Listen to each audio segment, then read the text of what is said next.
All right, Shalom, y'all. What's going on? How everything going? Hey, excuse me, man. I thought I had scheduled this to be going off at 12:15 last week. My apologies. Give me a second.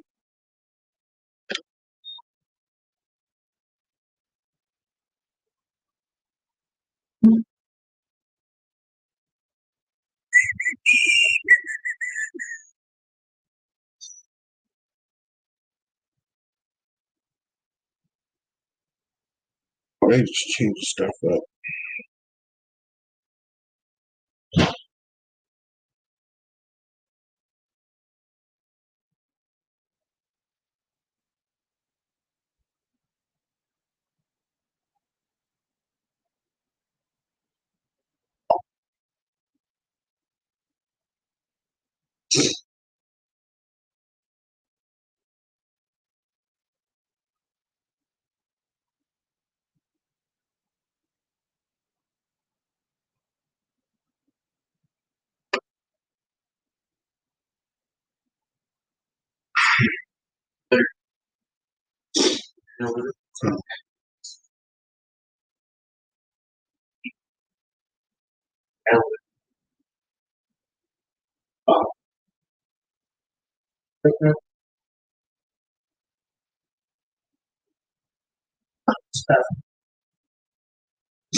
Come on.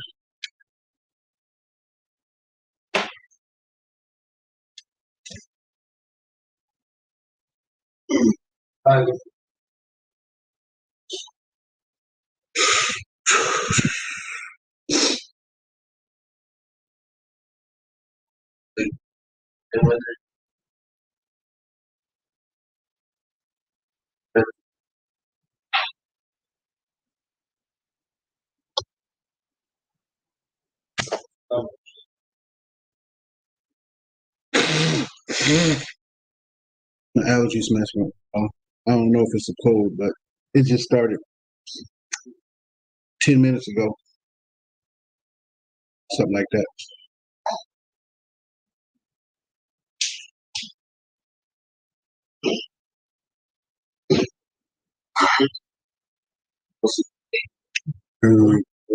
Come on, words of rest. That's nice. What you say?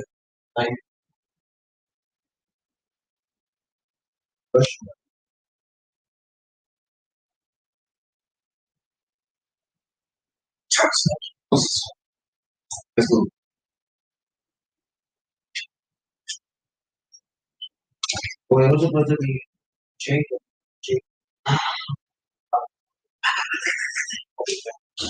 Lomachenko backed out. Well, went over there with Cody, right? Uh-huh. Yeah. The Australian guy was like third, but not the eighth.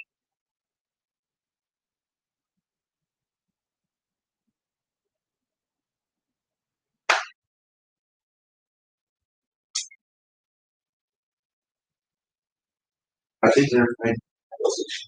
I think maybe it's kind of eight. I'm not fan for all the bills. That's why. Oh yeah, it is. That's all. That's 3 bills. Hey, that's gonna be crazy though. That's gonna be crazy though. The white boy married to a sister, so a sister gonna be rooting for the white boy to win. And Moses has it. No, I'm talking about the one that's fighting Haney. Yeah, the white boy, right? Yeah. Oh, you're confusing with motherfucker Demo. Yeah, that's Caleb Smith. Yeah, no, not Caleb Smith. So, was it Caleb Smith? I don't know, but something Smith. But yeah. And he's the one that What nationality is Cambodia? What nationality is Cambodia? Australian. Yeah, Australian. White boy. Yeah. But he doesn't have a sister. You're talking about Caleb. Yeah, no.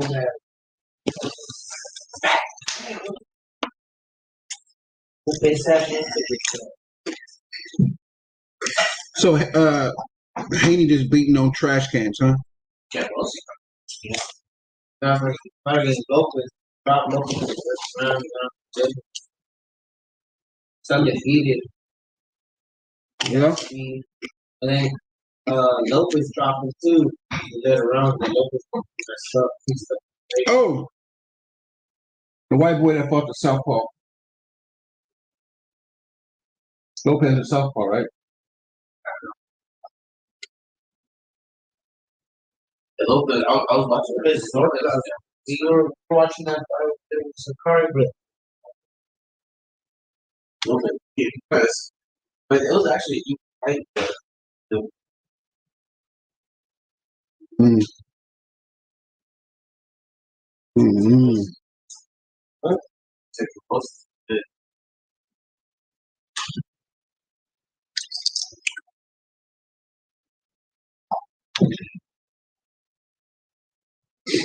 Javante Davis.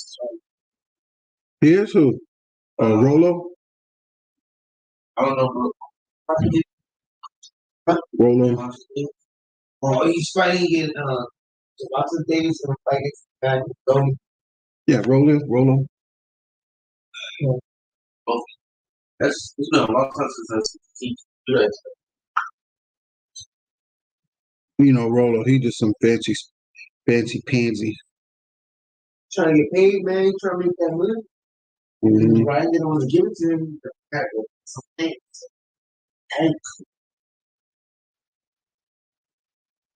Stirring up all this strife. That's it. It's things, things. Good. I was watching the interview from that. Yeah. Probably hasn't. Yes. She didn't ask for him. And he'd be like, yeah. All right now. Here we go. Here we go. Somebody else.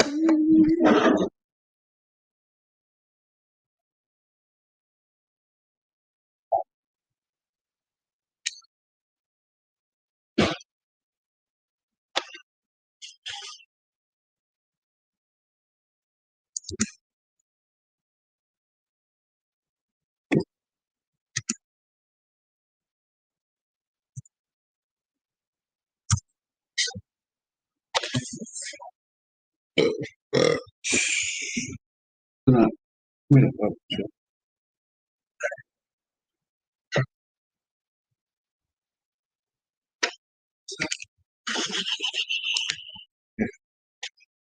What about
take a look around?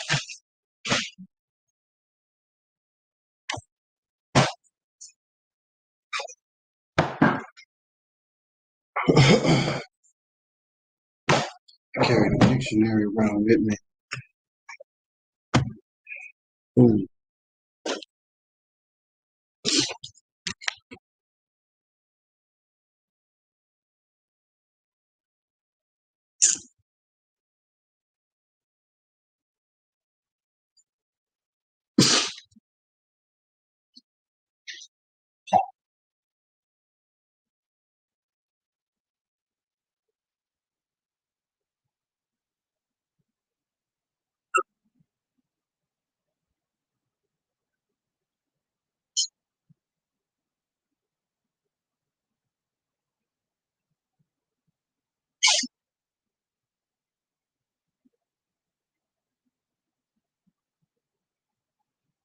All right, y'all. We're in the milk. We're gonna start in the schoolmaster. Let's see. Turn this down.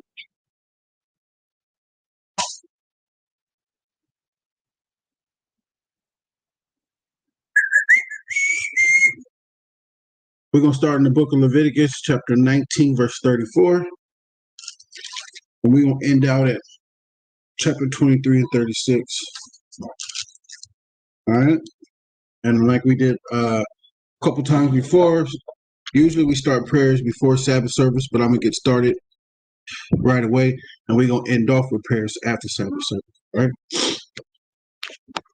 So but first and foremost, I'd like to give all praises, honor, and glory to the Most High God Yahweh, and we do so in the name of His only begotten Son, Hamashiach Yahweh Shai, who the world ignorantly called Jesus Christ, Shemai, Yasharala Yahweh, Allahayanawa Yahweh Ached.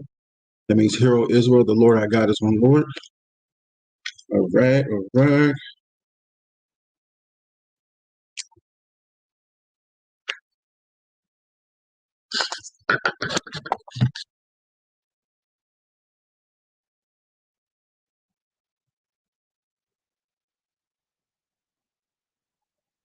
Remember, y'all, to whoever watch this channel, like, subscribe, and share this video. Let's get this milk out to everybody. They got to learn this. And you don't want it to be your fault that they don't learn. We got to help everybody out. We got to help all our brothers and all of our sisters, because you got to know that what you don't tell them falls on all of us. Okay? Whatever we don't tell them, whatever we don't straighten them up on, falls on all of us. Okay? I was watching a Sakari video yesterday, and they went over a breakdown that I went over I think 2 years ago, of a cuz, but he was just going over the characteristics of sin, to not have the characteristics of sin, the same sin that a cuz got, and that's idolatry, coveting, and that goes into a lot. And we can go over. I think I might go over the spirit of flesh, the spirit of the flesh today at camp. I'm thinking of doing it. So just so y'all understand the spirit of the flesh, and how it works, and what you're doing when you go into your flesh. But everything we do affects everybody in the nation. Everything you do affects them. If you being a simp at home to your woman being a straight BI, that affects everybody. Both of them affects everybody, and our salvation, and how things is done, and how the Most High moves amongst us through His Son. Yep. Hamashiach Yahweh. Everything affects everybody. Not at all, not once you think, hey, what you do don't affect nobody, but it does. So share this video, spread it out, and let's get into this. All right, this is Leviticus chapter 19, verse 34. I'm going to start at 30. Nope. Excuse me.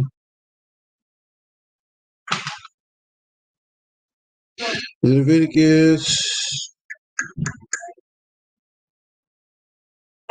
I'm going to start at 33, because it goes into what I wanted to talk about the last time it was on, but I'm going to talk about it now. So, and if a stranger sojourn with thee in your land, ye shall not vex him. But the stranger that dwelleth with you shall be as one born amongst you, and thou shalt love him as thyself, for ye were strangers in the land of Egypt. I am the Lord your God. And I had to go over this right here because it's very important. Because when people look at this, they think it is stranger to be the other nations. See, we shouldn't treat the strangers like that. But this is not talking about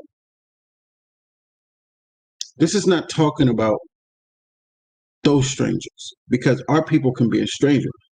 If you're an Asherite, right? And you know the Asherites are from the land of Samaria. You know what I mean? From over there in the land of Samaria. And I'm over here in the land of Judea and Judah, because I'm a Judite. And they come over here to my land. They're strangers. My people, but strangers. Okay? Big difference. So I'm going to go over here to Leviticus 25. Let's jump over here real quick just to explain that a little bit more.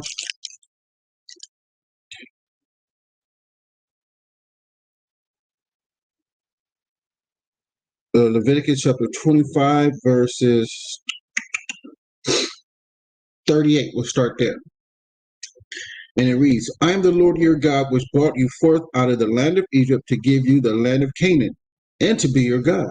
And if thy brother that dwelleth by thee be waxen poor, and be sold unto thee, thou shalt not compel him to serve as a bond servant. So now we're going to start going into context of what it's talking about right here in Leviticus 19:33. If a stranger sojourn with thee in your land, ye shall not vex him. Showing you a difference, because over here it says that your brother shall not serve as a bond servant. And over here in Leviticus 19:34, it says, but the stranger that dwelleth with you shall be as one born amongst you, right? And thou shalt love him as thyself. Watch this though. Leviticus 25:39. And if thy brother that dwelleth by thee be waxen poor and be sold unto thee, thou shalt not compel him to serve as a bond servant, right? Because you got to treat him as thyself. Verse 40. But as an hired servant and as a sojourner he shall be with thee, and shall serve thee until the year of Jubilee.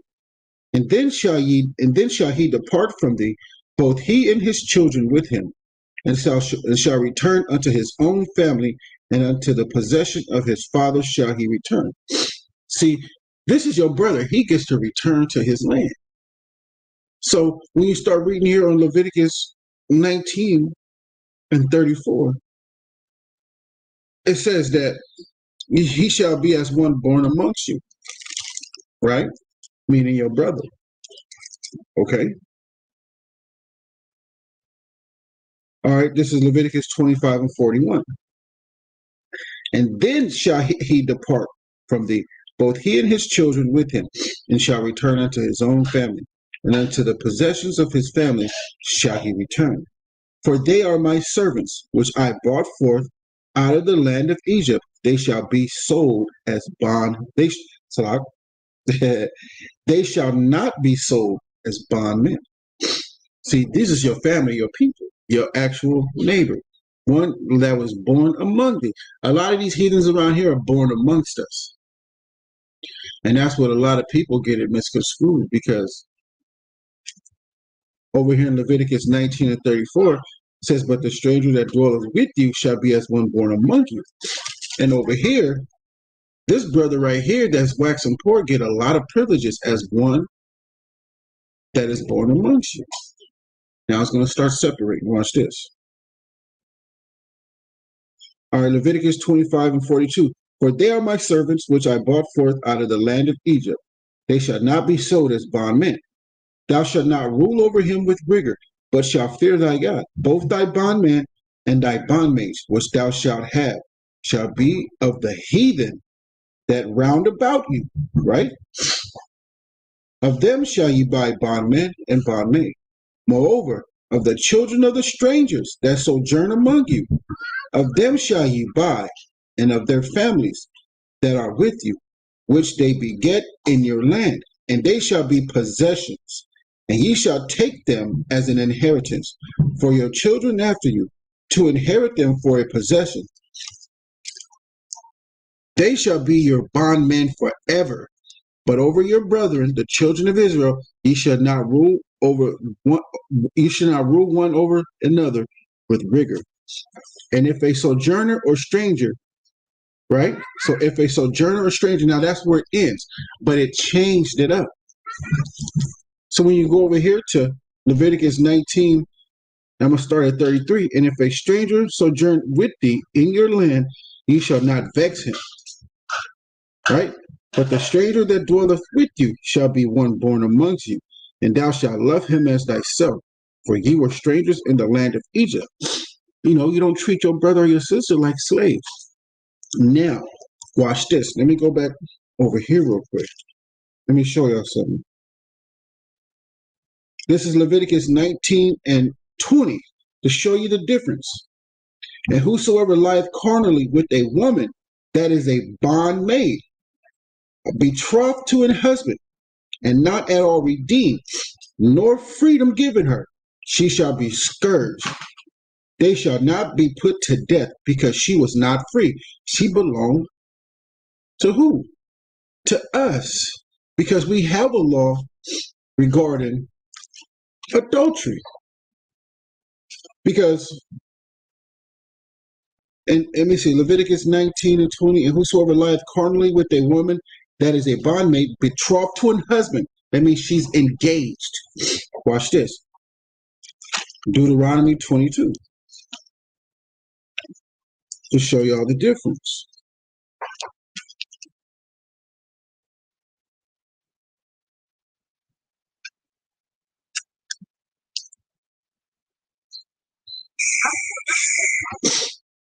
This is Deuteronomy 22 and verse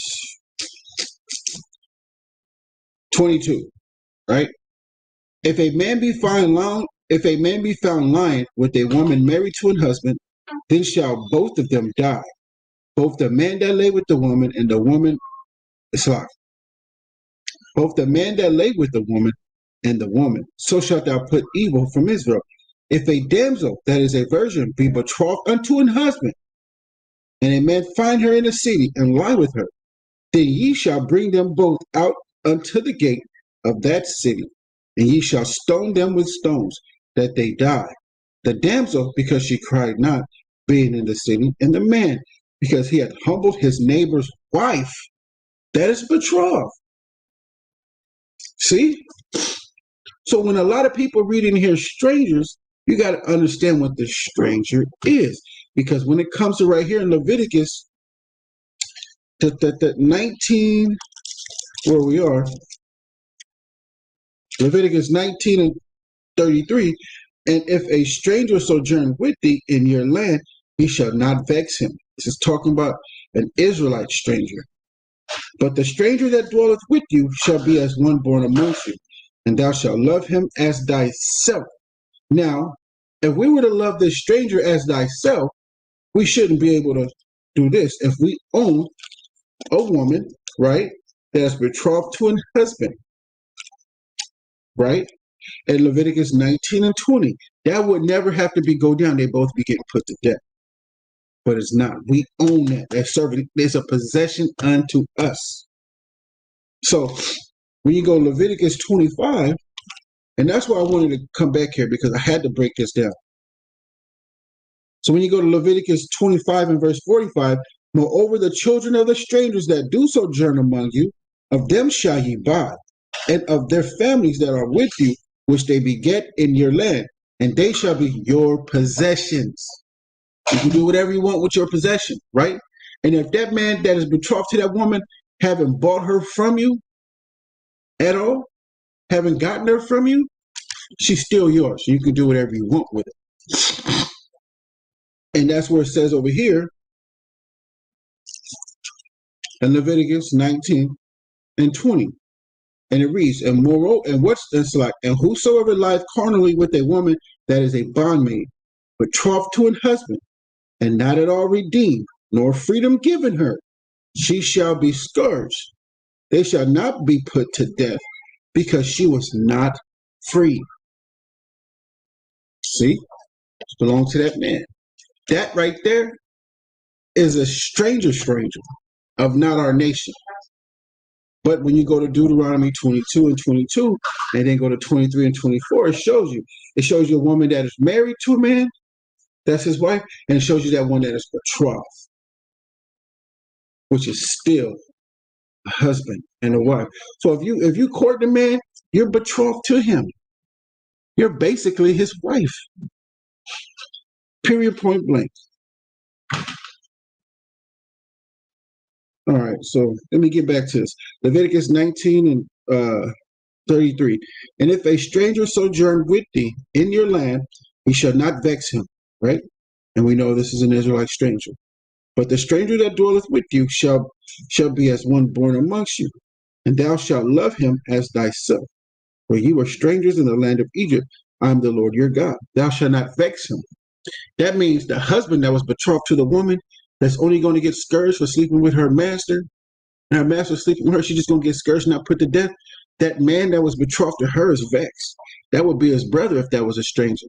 This says you're not supposed to vex the stranger. It's talking about your brother, man. Verse 35, ye shall do no unrighteousness in judgment, in meteor, or in weight, or in measure. Talking about judgment. Do no unrighteousness in judgment, okay? Just balances, just weights, a just ephah, a just hin shall ye have, right? I am the Lord your God, which brought you out of the land of Egypt. Therefore shall you observe all my statutes and all my judgments, and do them. I am the Lord. So Kar Sharad Debar Yahweh, and Shai B'Nah Shemai, all that Yahweh said, what we do it here. Okay, so now we're about to go over here. Oh man. Let me put the mic up. It'll be a lot better.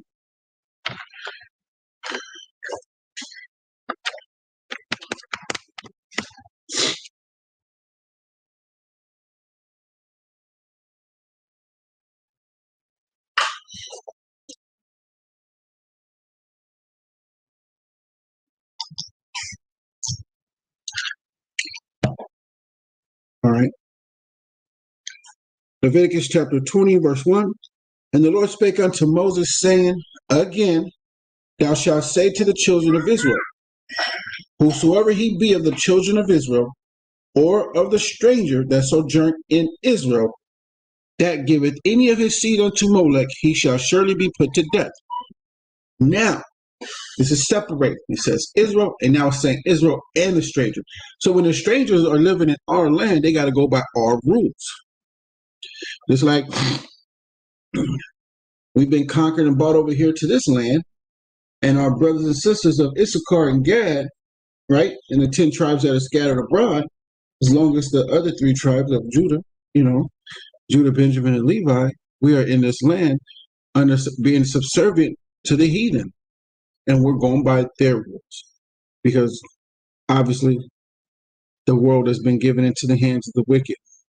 If not, then who and where is he? So,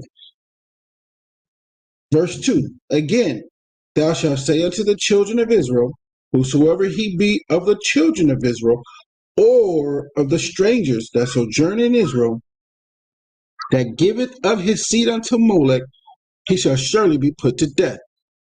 Molech is talking about idolatry. All right? It's talking about Halloween. Right? It's talking about covetousness. All right? The people of the land shall stone him with stones.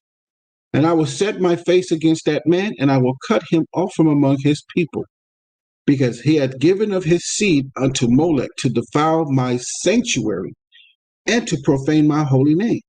And if the people of the land do any ways hide their eyes from the man when he giveth of his seed unto Molech, and kill him not, then will I set my face against that man and against his family, and will cut him off, and all that go a whoring after him, to commit whoredom with Molech from among their people. So basically, if we understand that these people over here are committing idolatry, and we're not saying nothing to that man that's doing it, the Most High is going to start to kill his family as well.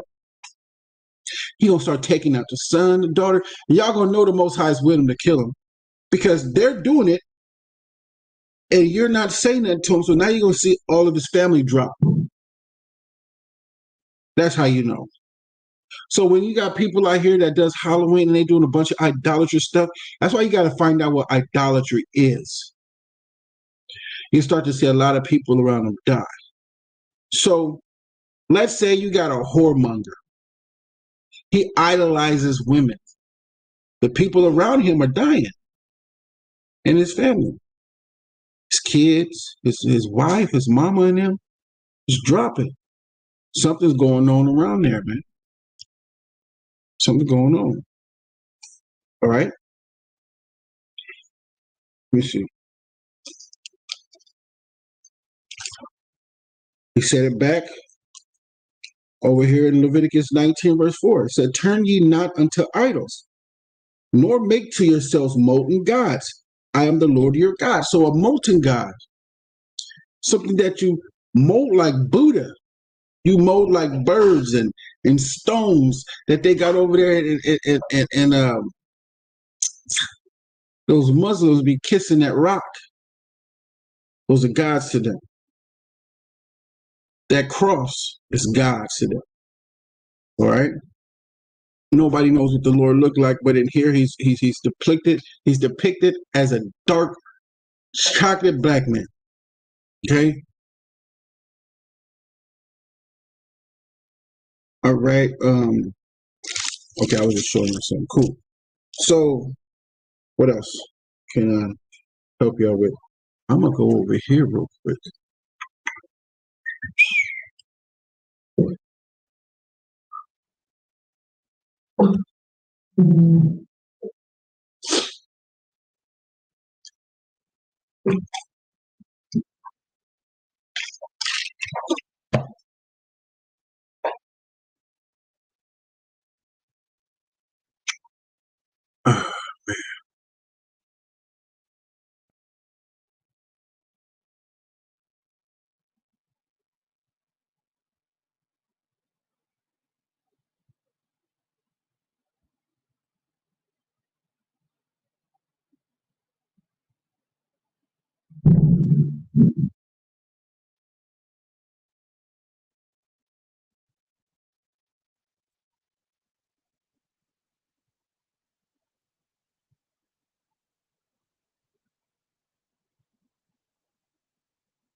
I'm gonna show y'all something.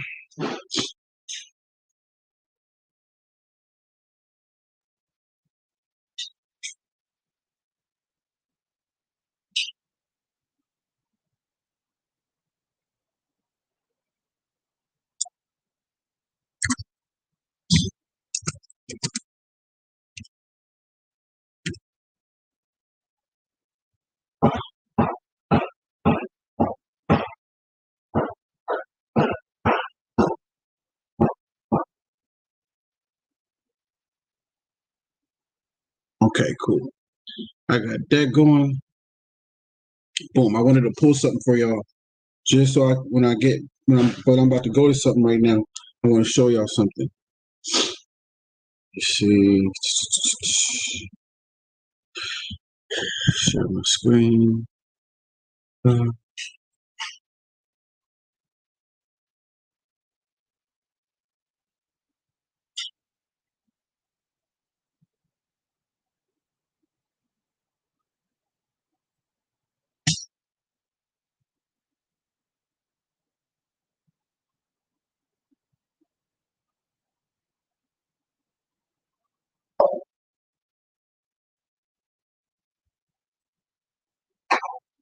right. So here we go. I want to show y'all something. Now, this is Leviticus chapter 20, verse 6. Hey, y'all. Y'all want to see something in here?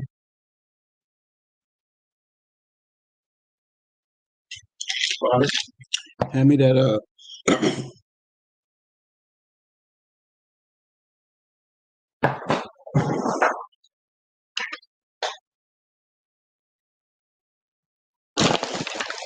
that way y'all ain't on the phone looking at it.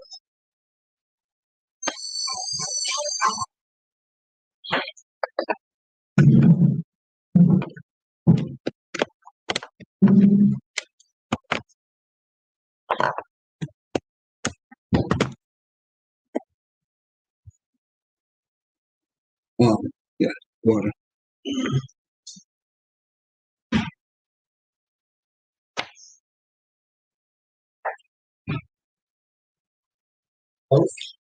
Familiar spirit. So this is Leviticus chapter 20, verse 6. And the soul that turneth after such as have familiar spirits and after wizards to go a whoring after them, I will even set my face against that soul and will cut him off from amongst his people. So let's go with familiar spirits first.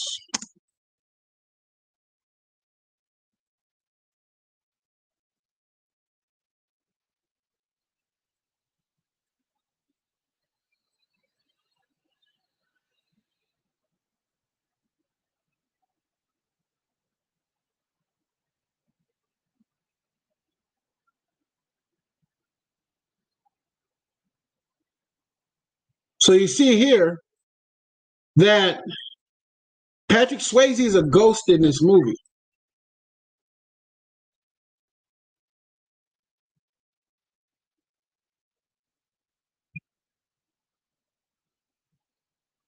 Patrick Swayze is a ghost in this movie.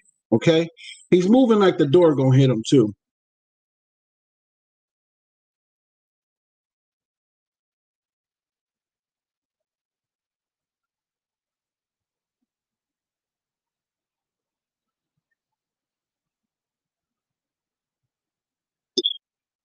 So what she did was she showed her the closet. That's what she did. She showed her the closet to let her know there's nobody else in this room. So the lady won't be like, huh, oh my God, that means somebody's in that closet. Somebody's doing it. She want to let her know that nobody's doing any of that. So they showed her the closet. Now remember, Patrick Swayze is a ghost.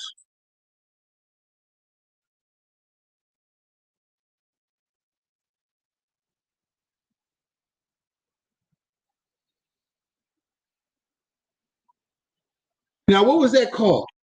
That's called magic, huh? Finesse. Yeah, she finesse him, but that's called magic right there. There was nobody in the closet before, but now she pulls up out of the closet. That's what you call magic right there. Watch this. We're gonna get to that too. In verse 6, and the soul that turneth after such as have familiar spirits and after wizards. That's what she's doing, a magic trick. So she's playing around with familiar spirits and she's being a damn wizard. What they would call a witch.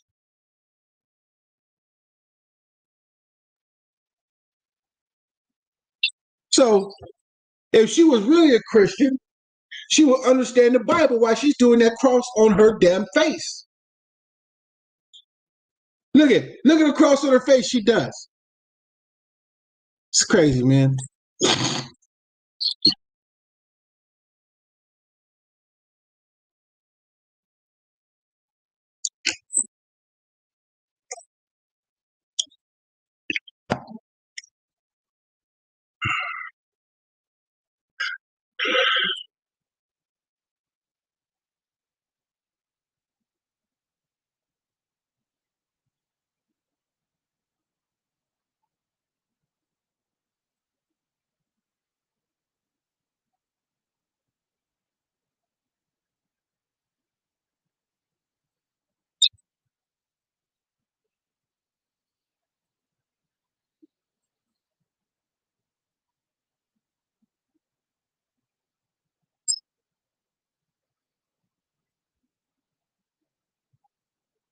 I'm in a Christ, the spirit.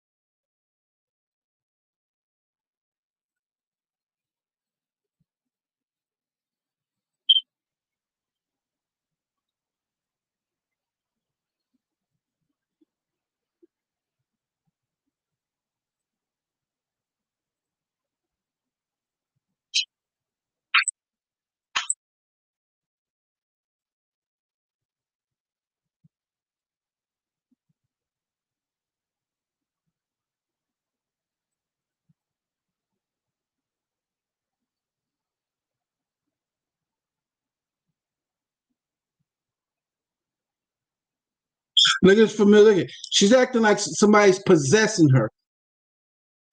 Like there's a spirit taking over her body. But there's another spirit talking to her from the side.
So you see how she's using the Most High and His kingdom. It's like you're doing familiar spirits, and you're working with all this wizardry and all this other stuff to get people to bamboozle them into things. They're using the Most High in this case too, as well. You see, they act like they're very spiritual Christians in here using this stuff.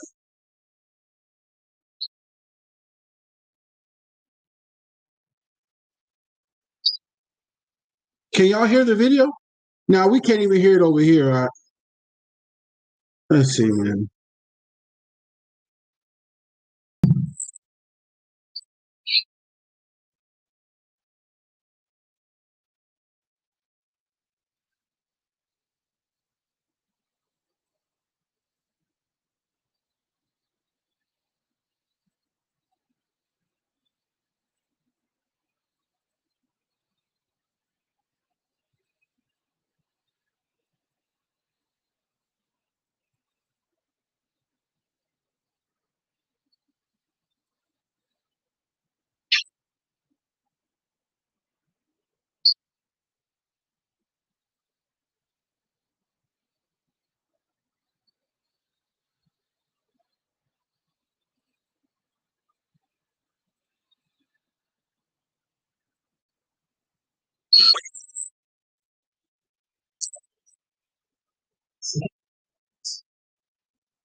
All right, we're having a problem because the viewers can't hear the video.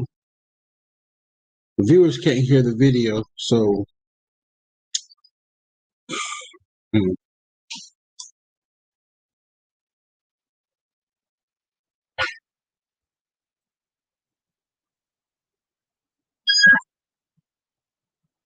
give me a second, y'all.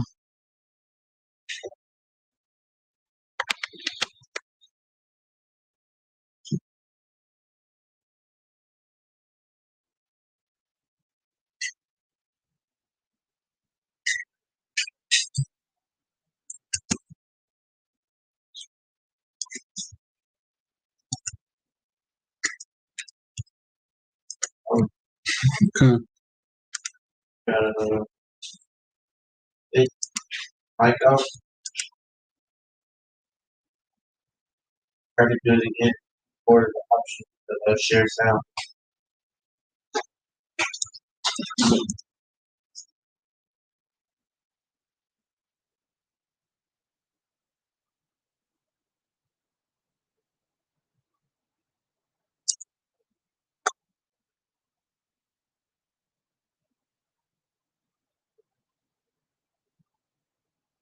Good one.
You find that precepts in that? Yeah, there's two.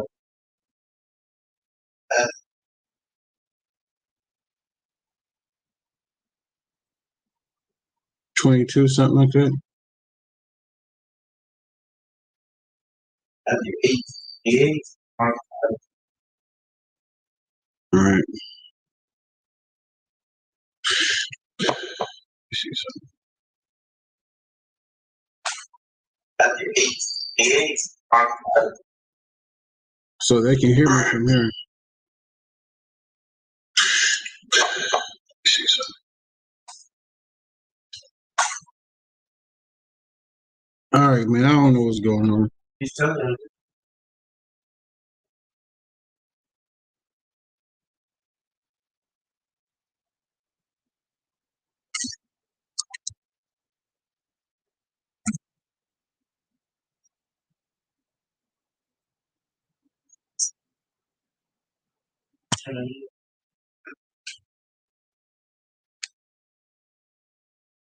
Hmm? Turn the video off. Turn my video on. This one.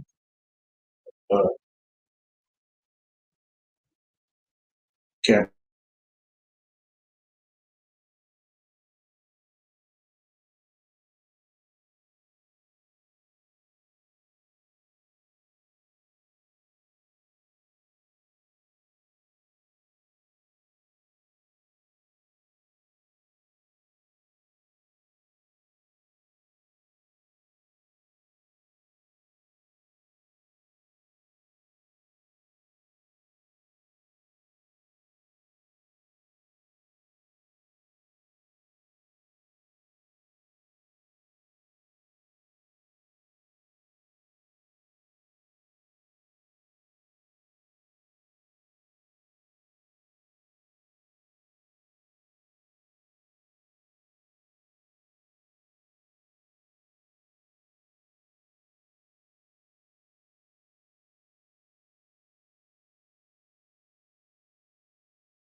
Shalom. All right, y'all. I'm just trying to fix this real quick. Give me a second.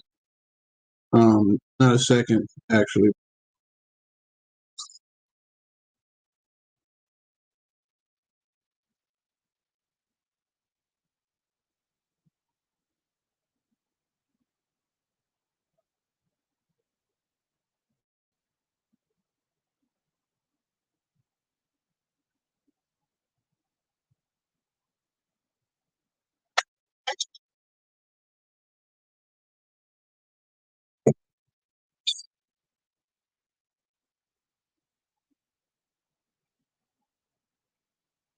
If y'all can hear it, let me know. Push 1 if you can hear it. Push 2 if you cannot hear it.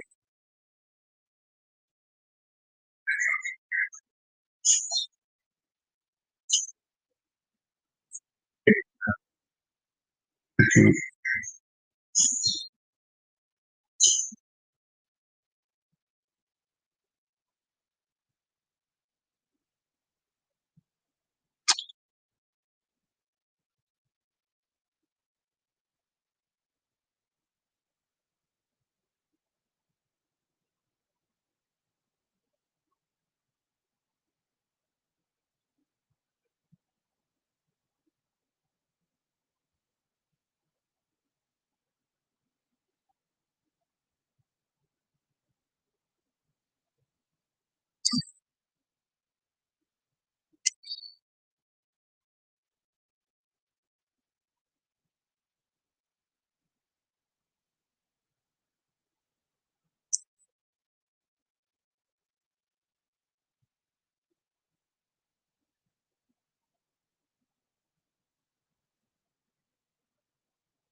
Can you hear it, not?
All right.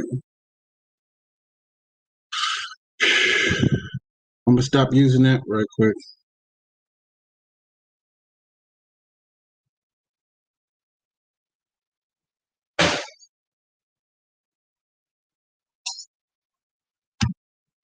Okay. We're just gonna go on with this. Y'all see what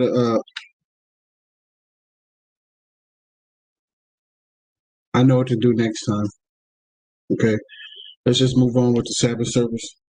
Okay, cool. So Leviticus 20 verse 6. Okay. It says, and the soul that turneth after such as have familiar spirits. Now this movie Ghost, the Edomite Patrick Swayze. Hey, the Edomite Patrick Swayze. This dog upstairs now. Hit the lights behind me, Baba Kasha. All right.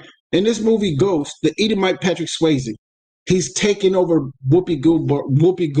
Whoopi Goldberg's body. All right. And he's talking through her familiar spirits. Just like in the book of Matthew, what's that? Zanat? Matthew 8:48? 8:28. Okay. Now, the brother that was possessed with these spirits in him didn't say he was practicing familiar spirits, but I just want to show you something.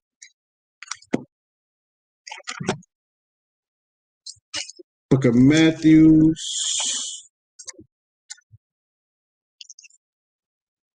chapter 8.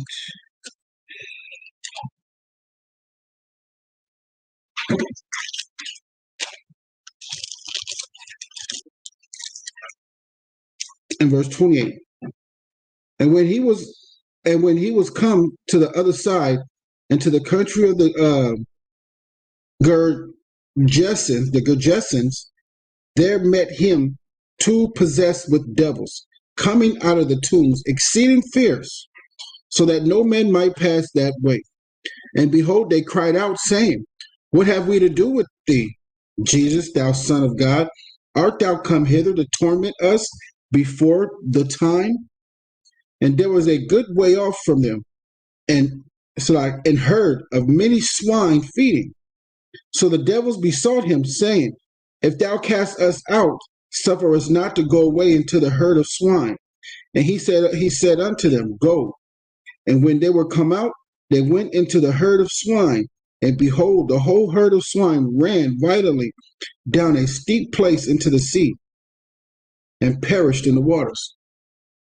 Those spirits that was in that man are similar to the spirit that is following Whoopi Goldberg in that movie. That was in that man. They possessed him and they ruled over his body. All right, it didn't say anything about him messing with familiar spirits or wizardry, anything like that. But I just wanted to give you an example of what's going on. And that is what is going on. Those spirits was tossed into those pigs. Yahweh Shai made those spirits go into that pig and possess that pig. And those pigs ran violently down into the ocean and drowned. All right. But this Edom, like Patrick Swayze, and it's just like today. I ain't want to go in there, but at the same time, these white boys love possessing sisters, man. Y'all, you know what I'm saying? I don't want to go there. I just want to say it's crazy. And you brothers that have been possessed by these Edomite dragons, the worst woman in the world, y'all just crazy. Can't see how y'all do it. Can't see how y'all do it, man. And yes, you can say, man, everybody has done it. But we just don't do that no more. We understand these things. But anyways, back to the lesson. Leviticus 20 and verse 6. And the soul that turneth after such as have familiar spirits, and after wizardry, after wizards, to go a whoring after them, I will even set my face against that soul, and will cut him off from among his people. Now, when you go a whoring about them, something y'all understand what that is, right? It's just like a whoremonger or a hoe. A whoremonger, he gotta get laid. And like these hoes, they just gotta get laid. They need something between them. They go out to get it. They spot, they pray, and they get them. That's a whoring. So the same thing, you go after wizard, you go after practicing it all the time. You find out how to do these things. You watch videos upon videos upon videos and how to do this thing. You go whoring after them. Okay? Verse 7, sanctify yourselves therefore, and be ye holy. For I, the Lord your God, he's holy. He's separate from all these things. He has nothing to do with any of that. And ye shall keep my statutes and do them. I am the Lord which sanctify you. For everyone that curseth, now we're going into something different. So let's see. Let's show y'all something.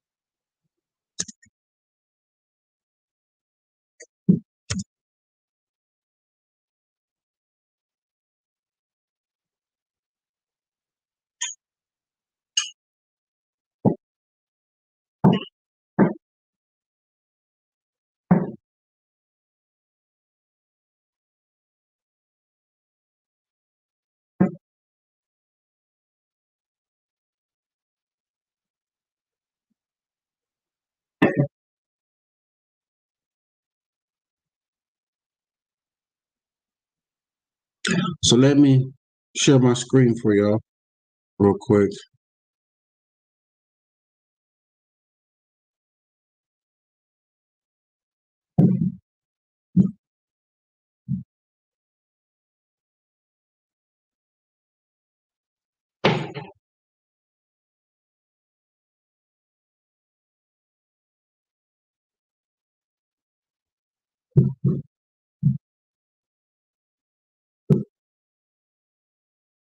Cool.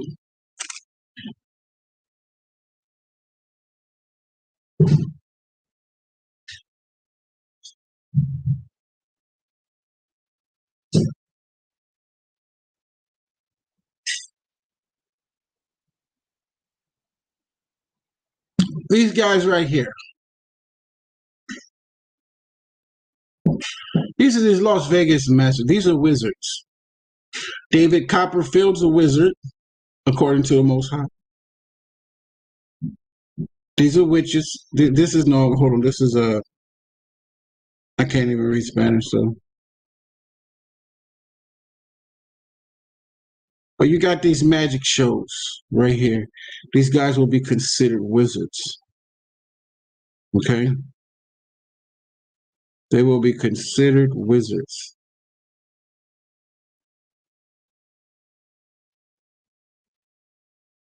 Y'all hear that vibrate? What is that from?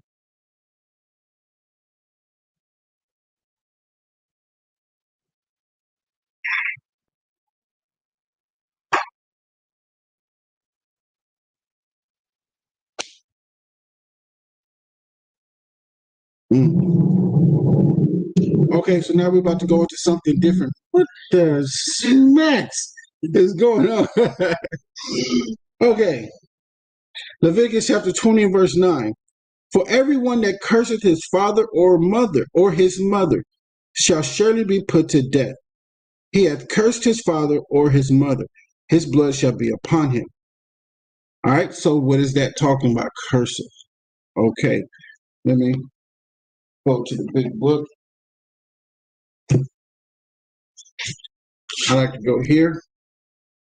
All right.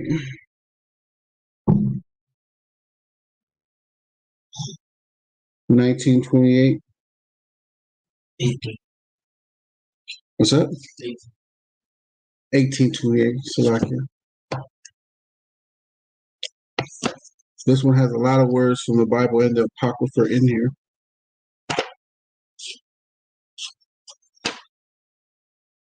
Curse.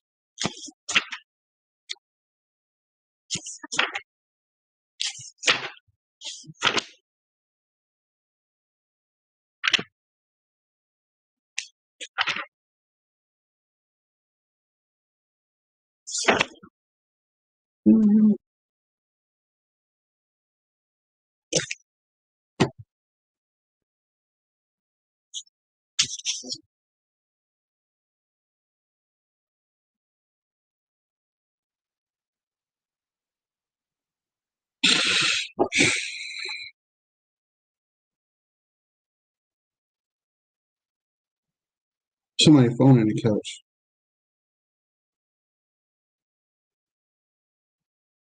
So curse.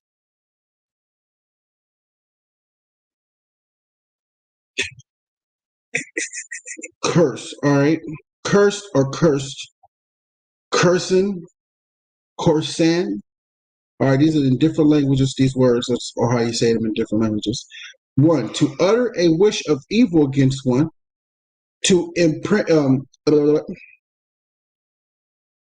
To imprecate evil upon, to call for mischief or injury to fall upon, to excoriate. All right. And so what that is talking about, to mischief or injury to fall on someone. It's like when someone, like, I wish you were dead. They start talking to their mother. If I wish you was dead, or I wish I was never here with you, or I wish you got hit by a truck, Dad. I wish you got hit by a truck, Mom. I just wish I was out of your life. You know, stuff like that. Cursing your parents, right? To devote to evil. right? To injure, to subject to evil, to vex, like you're vexing your parents, right? Harass or torment with great calamities, all right? Um,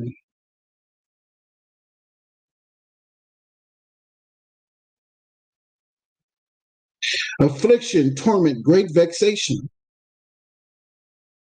a sentence of divine vengeance of sinner. I swear to you, when I get older, I'm going to get you back. Stuff like that. So, Leviticus 20, verse 9, for everyone that curseth his father or his mother shall surely be put to death. He hath cursed his father or his mother. His blood shall be upon him.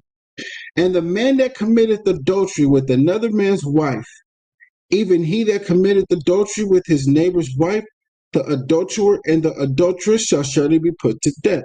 So when I went to Deuteronomy 22, verse 22, to show you that, hey, whoever sleep with his neighbor's wife shall surely be put to death.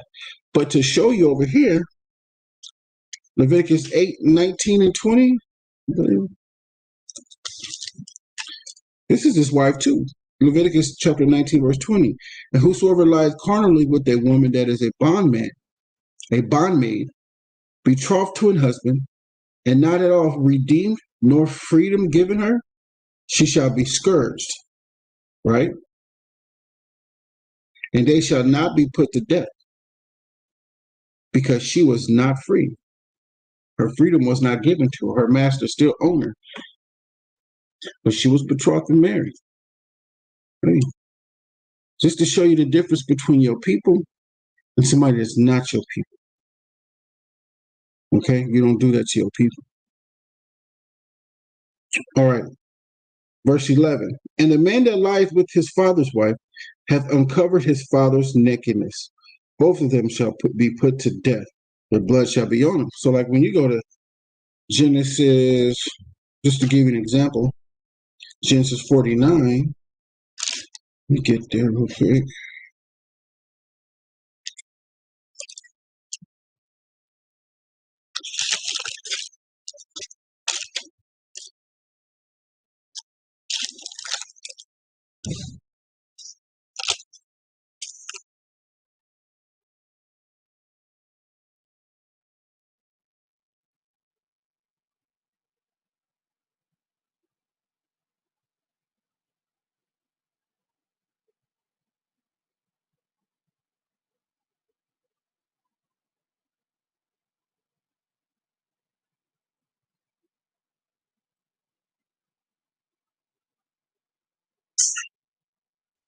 All right, this is Genesis chapter 49 and I'll start at 1. But let me read this real quick. This is Leviticus chapter 20 and verse 11. The man that lieth with his father's wife hath uncovered his father's nakedness. Both of them shall be put to death. Their blood shall be upon them. Now, remember the Most High said he has respect unto Israel. Everybody else, he doesn't. All right? Period. This was adultery. This man lied with his father's wife. It may not have been his mother, but it was one of his other father's wives. All right. And I'm talking about Genesis 49. All right. And I'm going to read something real quick. This is Leviticus 18. Again, Leviticus 20 and 11. And the man that lieth with his father's wife have uncovered his father's nakedness. Both of them shall be put to death. Their blood shall be upon them. Right? Let's go to Leviticus 18. Leviticus 18:1. And the Lord spake unto Moses, saying, Speak unto the children of Israel, and say unto them, I am the Lord your God. After the doings of the land of Egypt, wherein ye dwelt, shall ye not do. And after the doings of the land of Canaan, whither I bring you, shall ye not do. Neither shall ye walk in their ordinances. You shall do my judgments, and keep my ordinances to walk therein. I am the Lord your God. Ye shall therefore keep my statutes and my judgments, which if a man do, he shall live in them. I am the Lord. Now here you go in verse 6. None of you shall approach to any that is near of kin to him to uncover their nakedness. I am the Lord. The nakedness of thy father or the nakedness of thy mother shalt thou not uncover. She is thy mother. Thou shalt not uncover her nakedness. The nakedness of thy father's wife shalt thou not uncover. It is thy father's nakedness. Right? So let me see. It's another one. Okay, verse 11. The nakedness of thy father's wife's daughter, begotten of thy father, she is thy sister. Now, this was plural, wives, like one of his wives. So when we go over here to Genesis 49, Jacob is calling all his sons, all right, together. And he says, and it reads, and Jacob called unto his sons and said, gather yourselves together, that I may tell you that what shall befall you in the last days. Gather yourselves together, and hear ye sons of Jacob, and hearken unto Israel your father. Reuben, thou art my firstborn, my might, and the beginning of my strength, the excellence of dignity, and the excellence of power, unstable as water, thou shalt not excel. But thou wentest up to thy father's bed, and defilest thou it. He went up to my couch. He slept with one of his wives, but he didn't get killed. The Most High has respect unto Israel. But what he did was he took the birthright out of Reuben's hand and gave it to Judah. Right? Don't feel like going into that, but it'll be another time. And it went to Judah. Okay? So now we're over here in Leviticus 20 and verse 11. And the man that lieth with his father's wife hath uncovered his father's nakedness. Both of them shall be put to death. Their blood shall be upon them. Most High didn't kill him. And yes, but that's near of kin too. But it wasn't his mom, but still it was near of kin. He should have never slept with her, but he did. But those are the things that we learned in Egypt. Okay? Verse 12. If a man lie with his daughter-in-law, both of them shall surely be put to death. They have wrought confusion. Their blood shall be upon them. Now, what is a daughter-in-law? Let's go there. Leviticus 18, just to show y'all what a daughter-in-law is. Leviticus chapter 18 and verse 15. Thou shalt not uncover the nakedness of thy daughter-in-law. She is thy son's wife.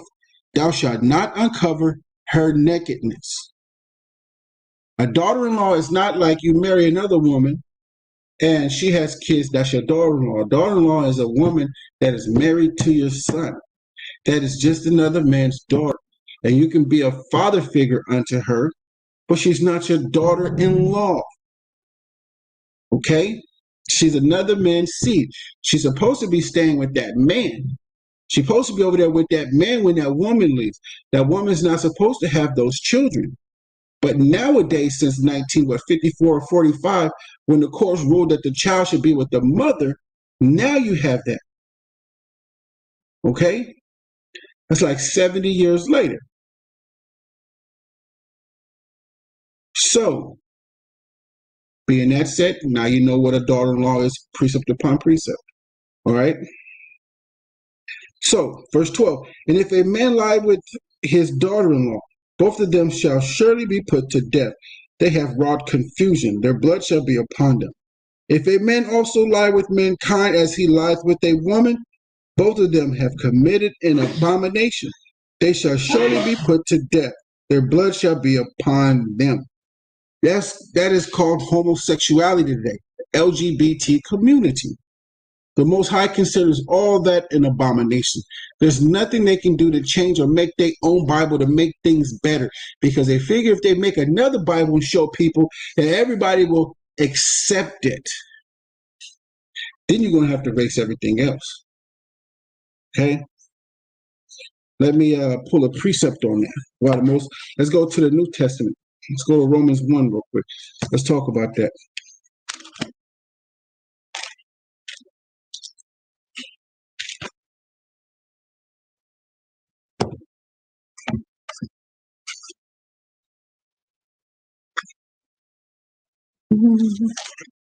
Romans 1.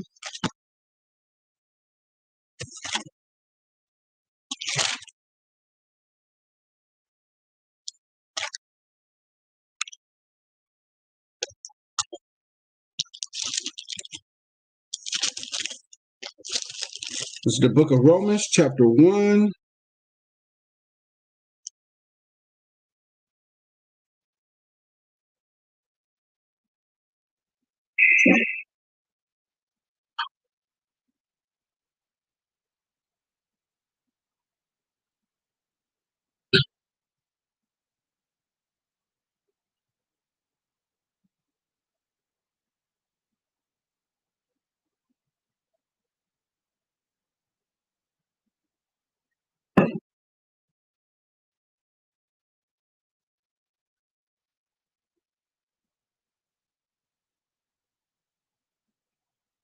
Where do I want to start at?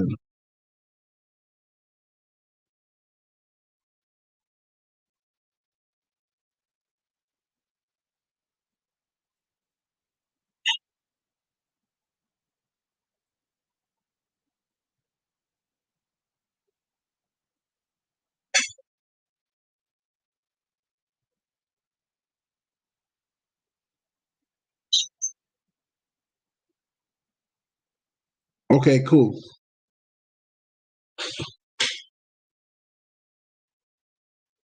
I start at verse 16. This is the book of Romans, chapter 1, verse 16. For I am not ashamed, this is Paul speaking, for I am not ashamed of the gospel of Christ. Because the gospel of Christ is to speak, is to go to the 12 tribes which were scattered abroad, speak of unrighteousness and righteousness. And that's what we do, is we speak of unrighteousness and what's unrighteous. We go out to the corners and we preach to people what is unrighteousness. All right? Romans 1 and 16, for I am not ashamed for I am not ashamed of the gospel of Christ, for it is the power of God unto salvation. The power of God unto salvation. To everyone that believeth, to the Jew first, and also to the Greek. Talking about the Gentiles, all right? Remember, we talk about the strangers and everything. We're going to talk about the Gentiles too. So, for therein is the righteousness of God revealed from faith to faith. As it is written, the just shall live by faith alone. For the wrath of God is revealed. For just shall live by faith. And there's another precept says alone. So I was just finishing with that. Verse 18. For the wrath of God is revealed from heaven against all ungodliness. All right. And unrighteousness of men who hold the truth in unrighteousness. Right. Because that which may be known of God is manifest in them. For God has shewed it unto them. For the invisible things of him from the creation of the world. Let's read that again, verse 20. For the invisible things of him from the creation of the world are clearly seen. Remember, invisible and not invisible, Yahweh Shai created through the power of his Father. Are clearly seen, being understood by the things that are made, even his eternal power of Godhead, so that they are without excuse. Because that when they knew God, they glorified him not as God, neither were thankful, but became vain in their imaginations, and their foolish heart was darkened. Professing themselves to be wise, they became fools, and changed the glory of the uncorruptible God into the image made like to corruptible man. Again, verse 23, and changed the glory of the uncorruptible God into an image made like to corruptible man, and to birds,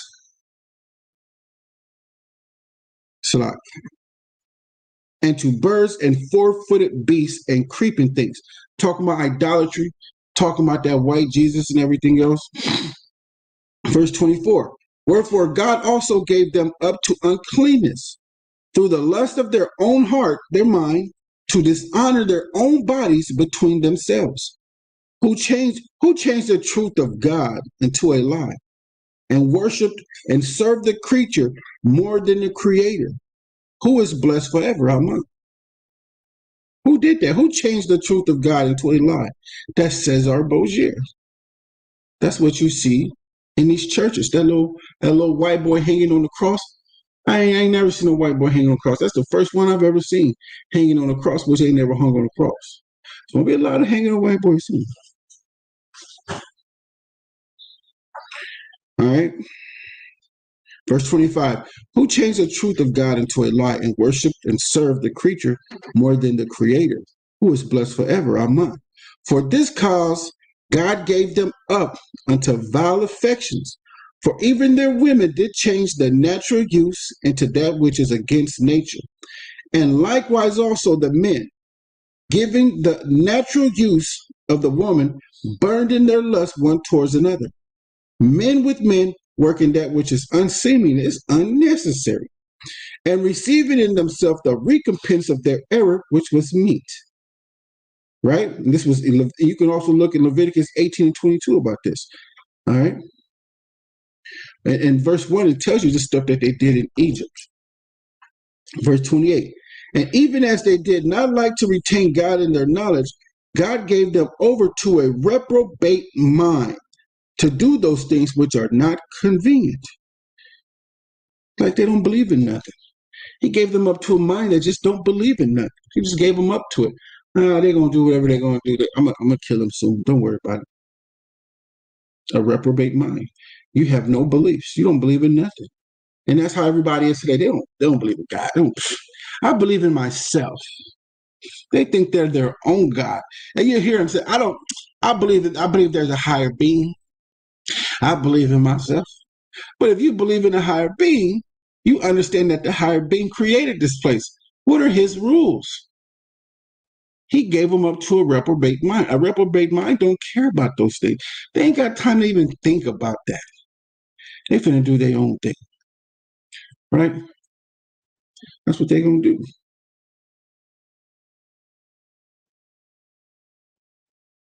Verse 28, Romans chapter 1, verse 28. And even as they did not like to retain God in their knowledge, like I just said, they're not going to think about that. They say, hey, I believe in a higher being, but they're not going to retain that in their knowledge. They don't want to think about that. God gave them over to a reprobate mind, and to do those things which are not convenient, being filled with all unrighteousness, fornication, wickedness, covetousness, maliciousness, hating somebody for no reason. That's maliciousness.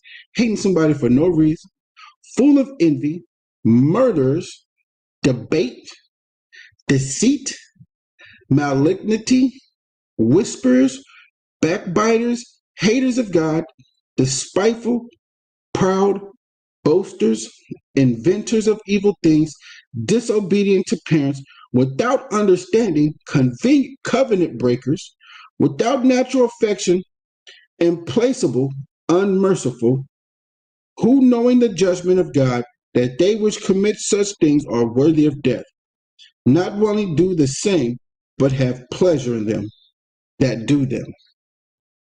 They know it's against God. They know it is. Deep down, these people, they know it is. They know it's against the Most High. They do know. We ain't gonna act like they're crazy. They know. They just don't care. And they don't want to care. Because they make man their arm. Everybody else is their arm. They listen to everybody else, but who they supposed to listen to, the Most High. These brothers out here listen to everybody who they supposed to listen to, but the Most High.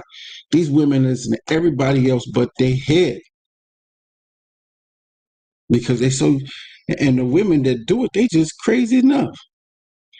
Because before this truth was coming out so hard, they was hard in that church. They loved the church, man. Jesus, God, we love God. We listen to God, but when God told them to listen to us, that's when they looked at us. Huh. And it was like, they finna try to go around it. That's just how they do, man. So, it's Leviticus 20 verse 13. If a man also lie with mankind, and he lied with a woman, both of them have committed an abomination. They shall surely be put to death. Their blood should be upon them. Reprobates, man. And if a man take a wife and her mother, it is wickedness. They shall be burnt with fire, both he and they, that there be no wickedness among you. And you got a lot of that in Israel. Brother out here sleeping with the mama and the daughter. Verse 15. And if a man lie with a beast, he shall surely be put to death, and ye shall slay the beast. And if a woman approach unto any beast, and lie down thereto, thou shalt kill the woman and the beast. They shall surely be put to death. Their blood shall be upon them. This is called bestiality. And TJ, they're called donkey shows. Verse 17, and if a man shall take his sister, his father's daughter, or his mother's daughter, and see her nakedness, and she see his nakedness, it is a wicked thing, and they shall be cut off in the sight of their people. He hath uncovered his sister's nakedness, he shall bear his iniquity. And that's what it read in Leviticus 18. Your father's daughter. You can't do that. And now I broke down already what is a daughter-in-law. A daughter-in-law is a woman that is married to your son. That is a daughter-in-law. Verse 18, if a man shall lie with a woman, having her sickness, and shall uncover her sickness, he hath discovered her fountain, and she hath uncovered the fountain of her blood, and both of them shall be cut off from among their people. That is, a man is sleeping with a woman that is on her menstrual cycle. Okay? And you can read that in Leviticus 18, verse 19. And thou shalt not uncover the nakedness of thy mother's sister, nor of thy father's sister, for he hath uncovered his near kin. They shall bear their iniquity. That's in Leviticus 18, chapter 18, verse 12 to 14. You can read that. All right? And if a man shall lie with his uncle's wife, he hath uncovered his uncle's nakedness. They shall bear the sin. They shall die childless.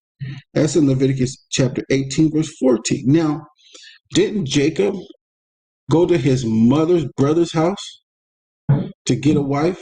He went and got a wife from his uncle of his daughters, not his wife, of his daughters.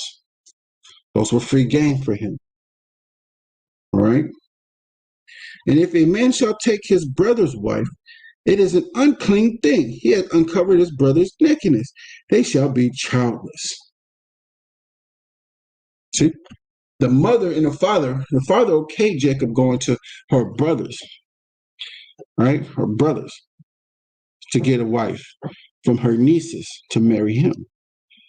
So all that stuff talking about kissing cousins, y'all got to stop that. That's Esau stuff, man. Esau don't do it like how the Most High wants you to do it. Okay? That's all foolishness, man.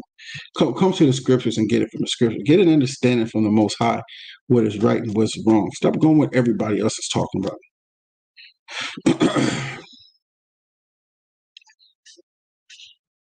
Verse 21. And if a man shall take his brother's wife, right? It is an unclean thing. He hath uncovered his brother's nakedness. They shall be childless.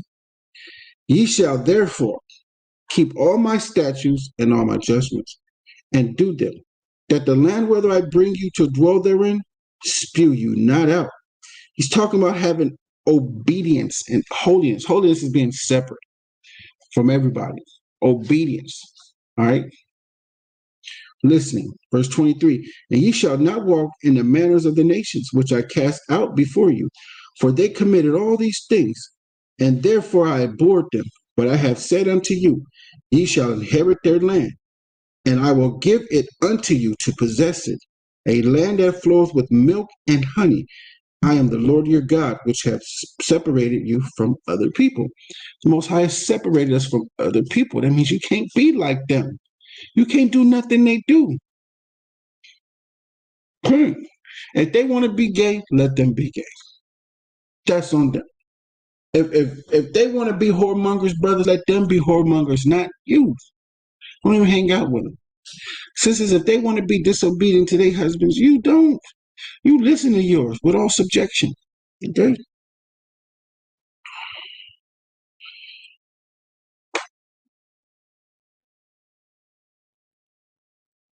All right, verse 25. And ye shall therefore put difference between clean beasts and unclean, and between unclean fowls and clean. Ye shall not make your souls abominable by beasts or by fowl, or by any manner of living thing that creepeth on the ground, which I have separated from you and clean. All right. So the beast, like you can't go off eating a pterodactyl. You know what I'm saying? I think a pterodactyl sounds like a dinosaur. You can't eat a stork, but you can eat a chicken. And a lot of people in Israel talk about you can't eat chicken, man. Those are like vultures. Get the heck out of here. All right. You should therefore put a difference between clean beasts and unclean, right? And between unclean fowls and clean fowls. And ye shall not make your souls abominable by beast or by fowl, or by any manner of living thing that creepeth on the ground, which I have separated from you as unclean. And ye shall be holy unto me, for I, the Lord, am holy. And I have severed you from the other people, that ye should be mine. Right? Verse 27. A man also or a woman that hath a familiar spirit, or that is a wizard, shall surely be put to death. They shall stone them with stones. Their blood shall be upon them. So these wizards out here should be getting stoned to death. Their blood shall be upon them.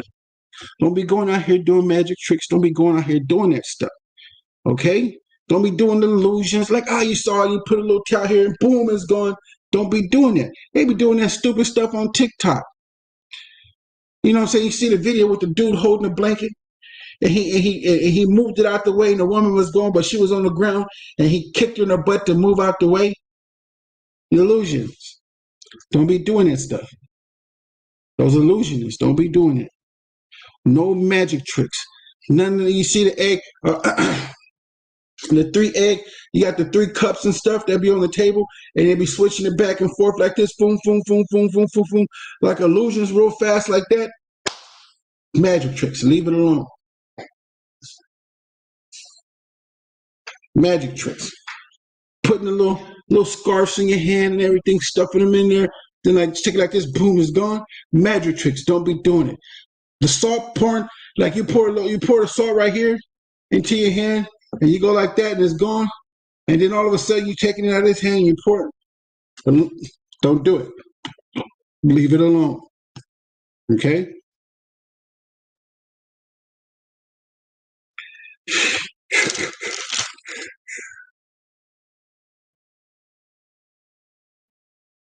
All right.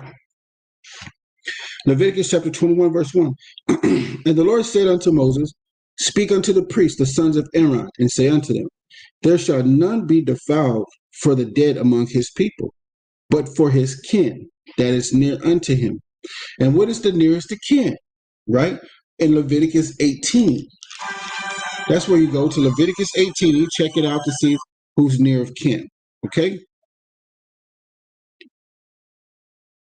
For his mother, and for his father, and for his son, and for his daughter, and for his brother. See, this is a near of kin breakdown right here. You can go find out who's near his kin, where it don't go to everybody, because this went into the mother, into the father right here. So you can go over here to Leviticus 18 and check it out. See, this is why you watch Sabbath Service, because you get an understanding.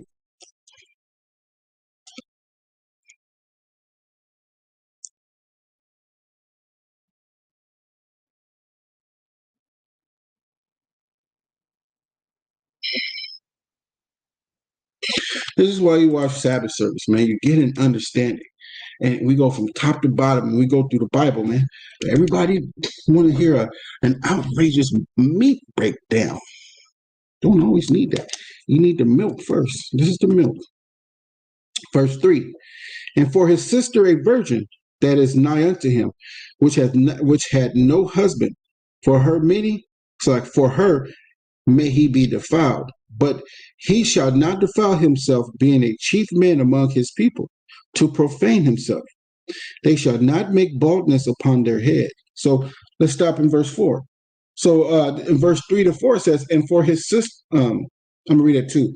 But for his kin that is near unto him, that is for his mother, and for his father, and for his son, and for his daughter, and for his brother, and for his sister a virgin. So if his sister has a husband, talking about the priest, that is nigh unto him which hath no husband, for her may he be defiled. But he shall not defile himself, being a chief man among his people, to profane himself. They shall not make baldness upon their head. Michael Jordan bald, with the razor too. Neither shall they shave off the corner of their beard, nor make any cuttings in their flesh. Excuse me, y'all. I forgot to send a video to a brother. Just want to make sure I keep my word. It just reminded me. Just reminded myself.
All right, all right, all right.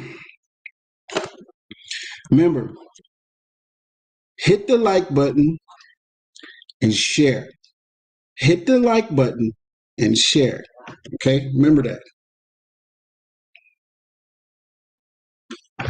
So when it came to the sister, everybody else was cool, but the sister, she had to be a virgin to go to her funeral, especially if he's chief amongst his people. He can't be getting defiled because everybody come to him for an understanding. He needs to be clean. All right. Let me see something. Defiled by the dead or blood. How long are you unclean for being defiled by the dead tonight? How long are you unclean? Mm-hmm. How long are you unclean for being defiled by the dead? 7. Can you find that?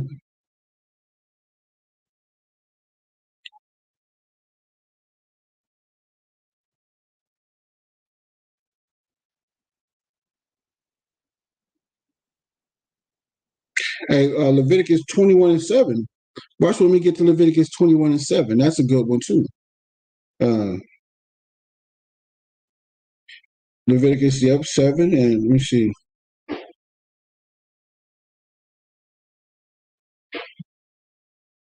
Let me see. Leviticus 21.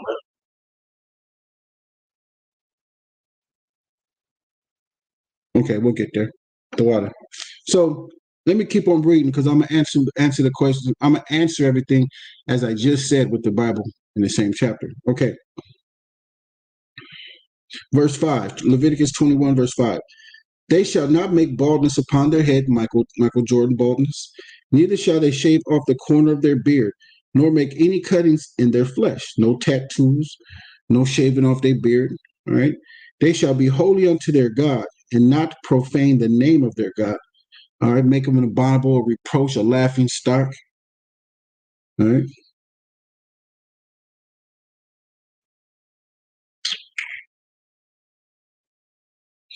For the offering of the Lord made by fire, and the bread of their God, they do offer. Therefore, they shall be holy. Right? That's why you can't profane the name because they're always dealing with them. They can't be doing things when they're not around people that ain't of the Most High, and what the Most High deems to see as of appropriate. Okay. Verse 7. They shall not take a wife that is a whore. You know, a woman that got many husbands, that's a whore, man. She got more than a handful. Matter of fact, if she had one, back in the day, if she had if she had a husband that died, she was a widow.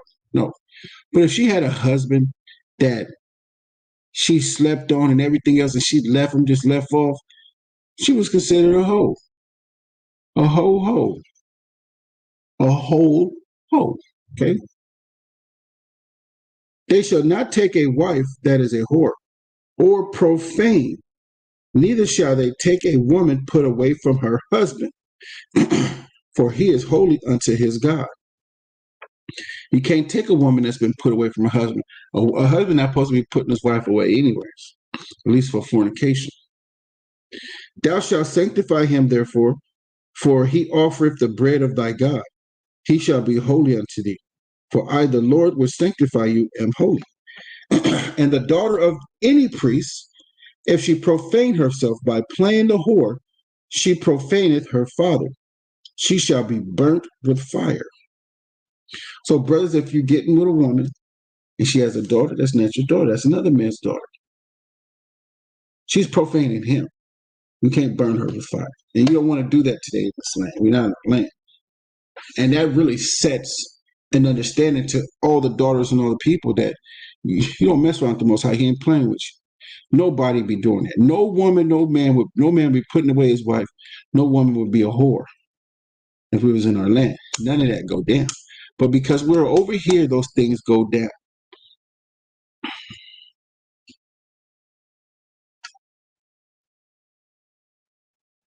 Verse 10, and he that is a high priest, and he that is the high priest among his brethren, upon whose head the anointed oil was poured, and that is consecrated to put on the garment, shall not uncover his head, nor rent his clothes, neither shall he go into any dead body, nor defile himself by his father or his mother, neither shall he go out of his sanctuary, nor profane the sanctuary of his God.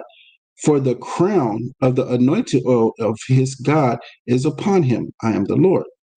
And he shall take a wife in her virginity. Old women aren't virgins. All right. Verse 14, a widow or a diverse woman or profane or an harlot, these shall he not take, but he shall take a virgin of his own people to wife. He has to take a Levite. Neither shall he profane his seed amongst his people, for I, the Lord, do sanctify him. Now, we're done with that, but it went into a widow, woman as her husband died, or a divorced woman, been put away, or profane. She's a whore, or an harlot. Profane, a woman that's not said. She's just profane. Okay? Disgusting woman. All right, verse 15. Nope, verse 16. And the Lord spake unto Moses, saying, speak unto Aaron, saying, whosoever he be of thy seed in their generations that hath any blemish, let him not approach to offer the bread of his God. So if you have a Levite that has 8 fingers and 2 thumbs, but these 2 fingers are short like this, or you got a finger growing out on the side right here, and another finger growing outside of here, that is a blemish. They cannot. If he has a cleft right here, he can't be. He has a blemish. Okay?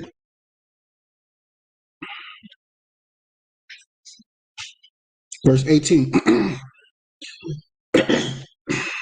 Excuse me.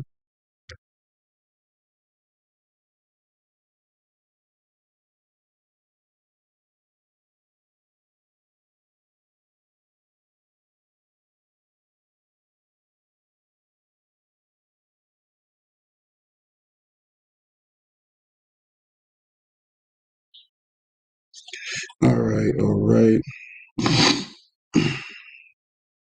Verse 18. For whatsoever man he be that hath a blemish, he shall not approach a blind man or a lame or he that hath a flat nose, or any superfluous, a stretched out, overstretched arm, like one arm is longer than the other. All right? Superfluous, or a man that is broken footed, or broken hand, or a crooked back, or a dwarf, that's a midget, or that hath a blemish in his eyes, like that's a blemish, not even. Or be, Like he's blind. huh? Pretending like he's blind. A blemish in his eyes. Like if he got one eye is regular and the other one's like squinty, you can barely see out of it, and it's always like that. Or he ain't got no eye, and the other one, he got one eye, that's a blemish. Or be scurvy or scabed, or hath his stones broken, can't have no kids. No man that hath a blemish of the seed of Aaron the priest shall come nigh to offer the offerings of the Lord made by fire. He hath a blemish. He shall not come nigh to offer the bread of his God. All right. Verse 22. He shall eat the bread of his God, both of the most high holy and of the holy. Only he shall not go in unto the veil, nor come nigh unto the altar, because he hath a blemish, that he profane not my sanctuaries. For I, the Lord, do sanctify them. And Moses told it unto Aaron and to his sons and unto all the children of Israel. So the Most High was separating some people that was there and letting them know you ain't doing this job. Nah, you got a blemish. I did that to you for a reason. It's that judgment. All right. Now we go on chapter 22. And the Lord spake to Moses, saying, Speak unto Aaron and to his sons, that they separate themselves from the holy things of the children of Israel, and that they profane not my holy name. Let's go into the meaning of profane real quick.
Let me find this.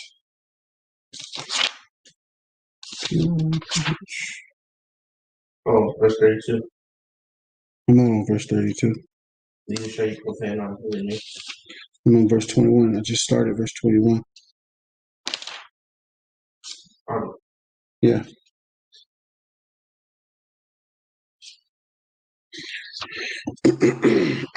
Oh, verse ended off, right? Yeah. Yeah, verse 32.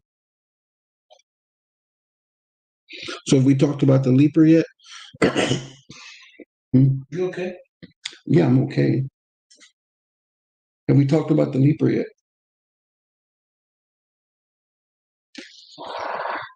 No, we were just talking about the Levites offering. The blemish, right? Yeah. So that was 21 and 24 is the last one. We're on 22 now.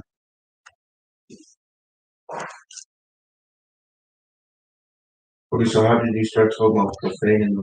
If you read verse 1 and 2, you'll see it.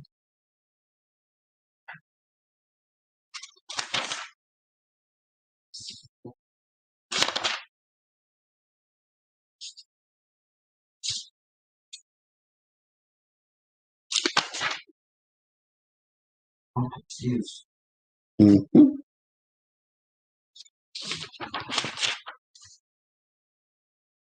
If you want the verse, you just turn it off on. I found it already.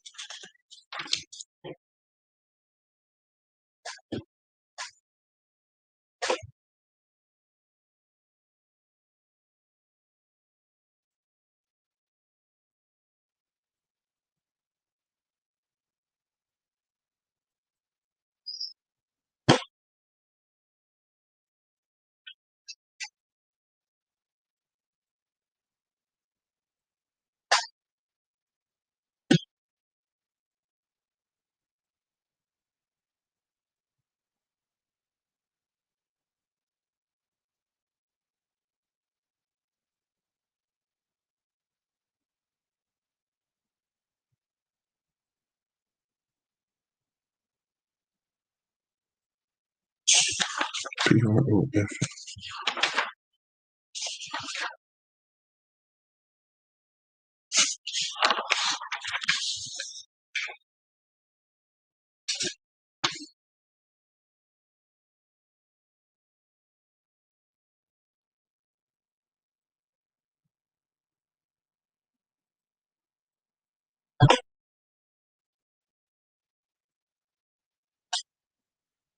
Okay. I got some phlegm. I need some other. Huh? Yep. I drink some before I go out. So profane. Profane meaning to violate anything sacred or treat it with abuse, irreverence, oblig. Hey, it's an educating process for all of us right now. Let me see.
Let me find this word, y'all.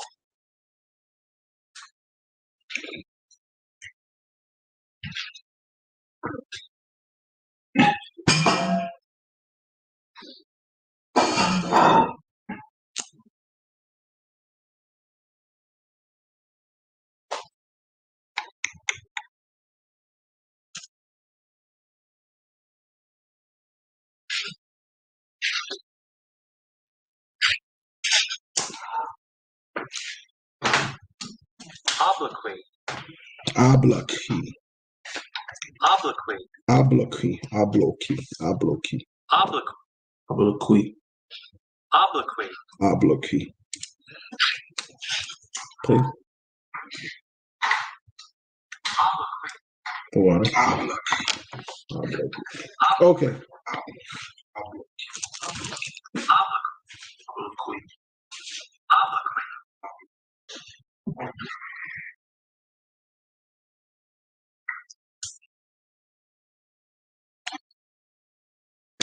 Okay. Profane.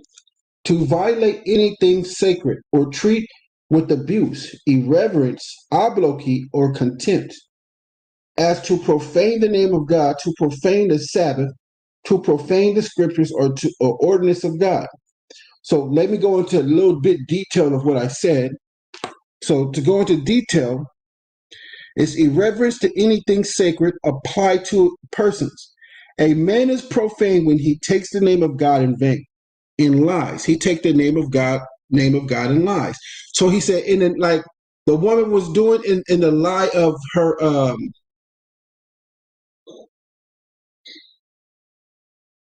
they was messing with familiar spirits.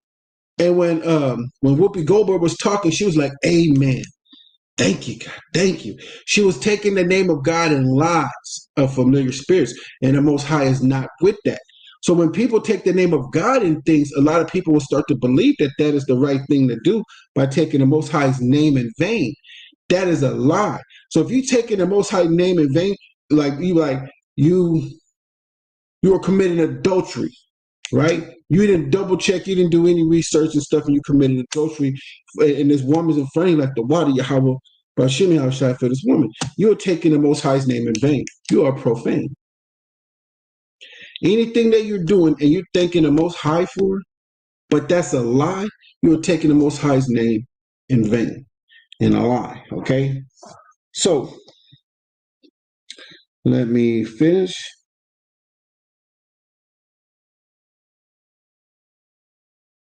Or treat sacred things with abuse of irreverence. Okay, let's look up the meaning of irreverence. I have an idea, but I'm not going to do that.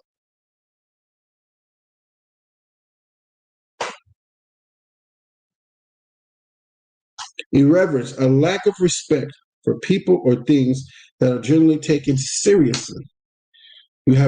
You take things in irreverence and a lack of respect. A lack of respect for the most High God. You are profane. You have a lack of respect for the Most High. You are profane. So a priest is not to take any woman that is profane. All right, we're not Aaronites, but we are priests through the Melchizedek order, brothers and sisters. Brothers, not sisters, brothers. We are priests. We are principals officers. Okay? So it's said up here in Leviticus 21 and verse 13, he shall not take a wife, and he shall take a wife in her virginity. Verse 14, a widow or a diverse woman or profane. Right? So a priest, which is a brother, you cannot take a woman. A lot of this applies to the priest, but a lot of it still applies to us today as priests. But we don't do jobs of Aaron. We're not Aaronites. But we do have to take some of these morals from the priest's office and how to govern ourselves. Okay? You really do. Because the percentage of virgins in this world are really young. And when they get to the ages, it's not. Okay? So virgins are like that. Look.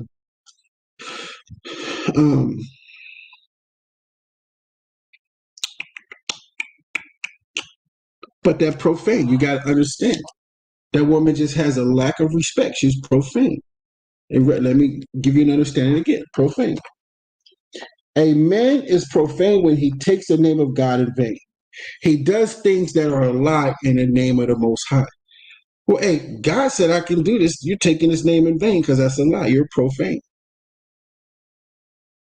The Most High does not allow you to do that. You're a profane person. They just take the name. They be doing something that's a lie. And like, thank you, Jesus. Thank you, God. You're a profane man. That is a lie. All right, let's move. That's Leviticus 22 and verse 1. And the Lord spake unto Moses, saying, speak unto Aaron and to his sons, that they separate themselves from the holy things of the children of Israel, right? And that they profane not my holy name in those things which they hallow unto me.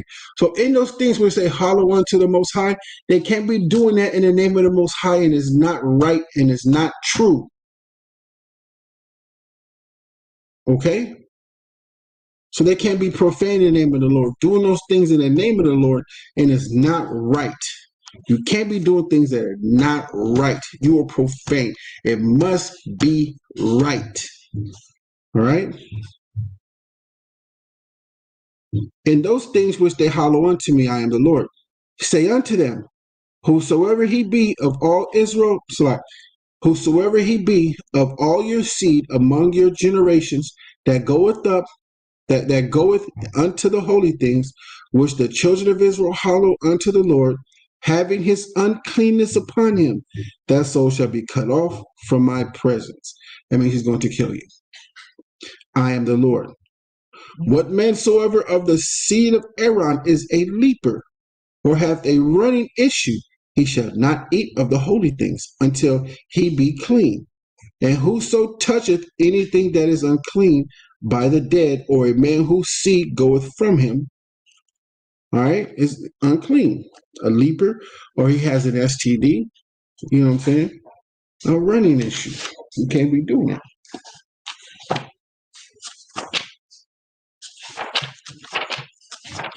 Let's see.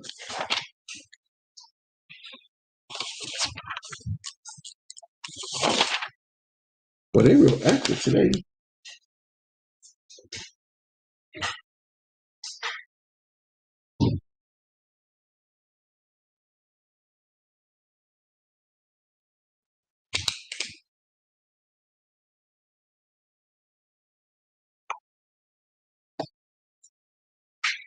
You don't have that in here, but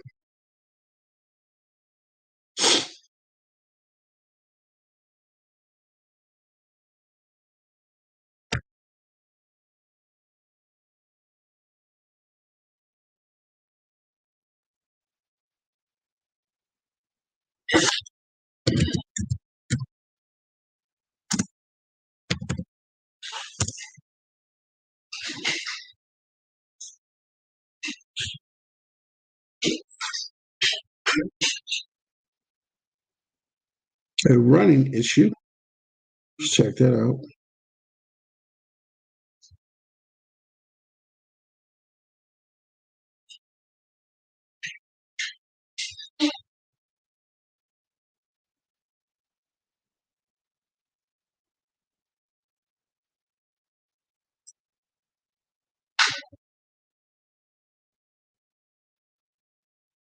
I went into the book of Leviticus 22 and went on verse 4 for a running issue. A running issue, so you can see what a running issue is.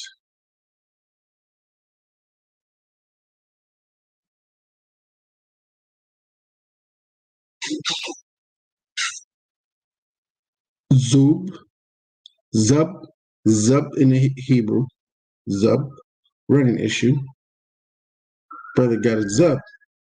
A flow, have an issue, a gush out, pine away, have run. To flow, gush, issue, a discharge coming out of his penis. All right.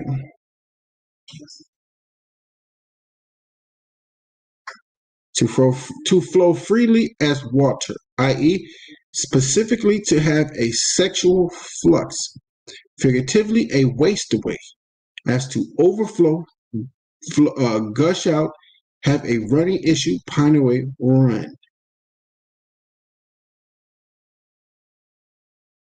All right.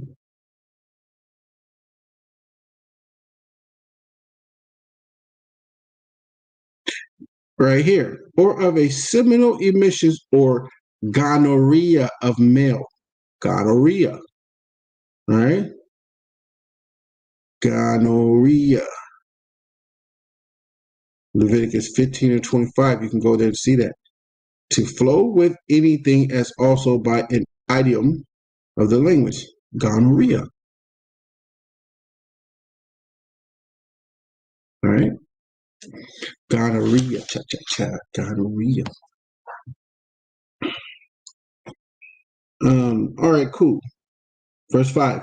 Or whosoever toucheth any creeping thing whereby he may be made unclean, or a man of whom he may take uncleanness, whatsoever uncleanness he hath. The soul which hath touched any such shall be unclean until evening, and shall not eat of the holy things unless he wash his flesh with water. All right? So now 5 and 6 is going into like creeping things of being unclean. But any of those things are seed or compilation, somebody that spilled seed and you touch them, you wash your flesh with water, and at evening you'll be clean. All right? All right, verse 7. And when the sun is down, I'm starting at verse 6. And the soul which hath touched any such shall be unclean until evening, and shall not eat of the holy things unless he wash his flesh with water. Right? And when the sun is down, he shall be clean, and shall afterward eat of the holy things, because it is his food. That which dieth of itself, or is torn with beasts, he shall not eat to defile himself therewith. I am the Lord. They shall therefore keep my ordinances, lest they bear sin for it, and die therefore. If they profane it, I, the Lord, do sanctify them. He do separate you. I, the Lord, do sanctify them. He said he going to separate you from everybody. But profane, again, that word profane. You doing these things in lies. That's what you're doing. You're letting everybody see that it's a lie. And they're seeing it's a lie. It's a lie. You shouldn't be doing it. You're profane. Verse 10, there shall no stranger eat of the holy things, right? A sojourner of the priests or an hired servant shall not eat of the holy things. But if the priest buy any soul with his money, he shall eat of it. And he that is born in his house, they shall eat of his meat. If the priest's daughter also be married unto a stranger, she shall not eat of any offering of the holy things. But if the priest's daughter be a widow or divorced, and have no children, and is returned unto her father's house, as in her youth, she shall eat of her father's meat, but there shall no stranger eat thereof. If a man eat of the holy things unwittingly, then he shall put the fifth part thereof unto it, and shall give it unto the priest with the holy things. And they shall not profane the holy things of the children of Israel, which they offer unto the Lord. Because there's things for the children of Israel and the things for the priests. You can't be eating the things of the children of Israel because you're causing everybody else to go off, and they're seeing that as wrong. So you can't be doing that. That's why you got to watch what you do. You got to be an example. That's like you want to teach your son to be a better man, but you're doing a bunch of crazy things. You out here killing, being a whoremonger, doing all these stupid things. And you telling your son, do the right thing. Do the right thing, man. Don't be out here messing with all these women. I'm your daddy. I can do that. I'm older now. Man, you a big dummy. You can't be out here teaching your daughter to be a good wife and she don't see you being a good wife. She see you arguing with your husband all day long. That's all she sees from you. You think she's actually going to be a good wife after seeing her mom argue with the man all day? And all she do is be depressed about a man? She's not. Go talk to your daughters. Raise them well. Go talk to your sons. Ask your sons, hey, would you want your daughter to, do you want your daughter to marry a man like your father, son? Fathers, ask your sons that. Do you want your daughter to raise you, who I've raised, son? You want your daughter to marry a man like your Abba? Ask your sons that. Women, ask your daughters that. Do you want to marry a man like the man I'm married to? Ask your sons that. Say, son, do you want to marry a woman like me? Would you marry a woman like me? And then you start to understand how bad of a person you are when your kids sincerely tell you that. Like, no, you're horrible. Yes, you're a very pleasant woman. I want my daughter, I want my sons to marry women like you, mama. You're a good woman. Abba, yeah, I want my daughter to marry men like you, how you raised me. Don't be profane. All right.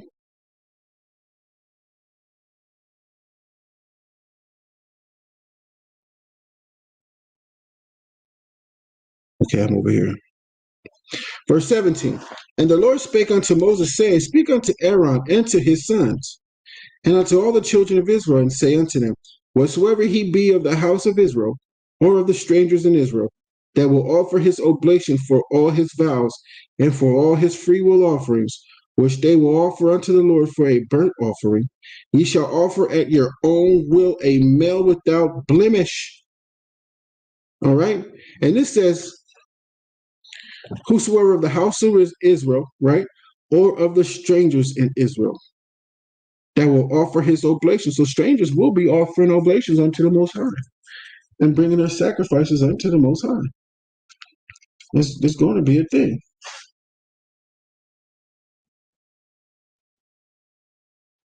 And I'm going to say to you newcomers that do come onto the channel, like and subscribe to the channel. Don't sit there. All it takes is a push of a button to like the channel and go by your business, man. That's all it takes. All right. So, all right. So remember, you shall offer at your own will a male without blemish.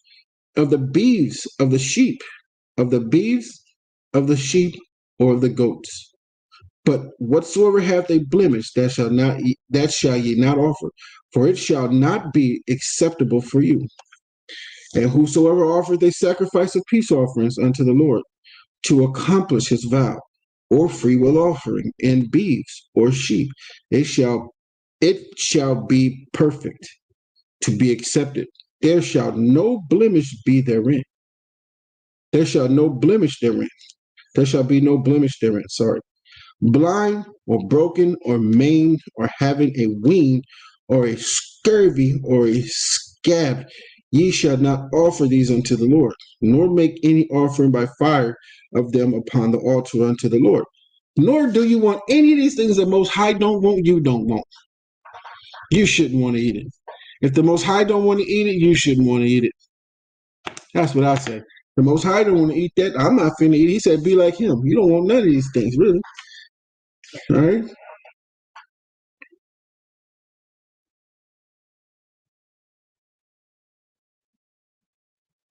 All right, verse 23. Either a bullock or a lamb that have anything souffleurs or lacking in his parts, that mayest thou offer for a freewill offering, but for a vow it shall not be offered. So,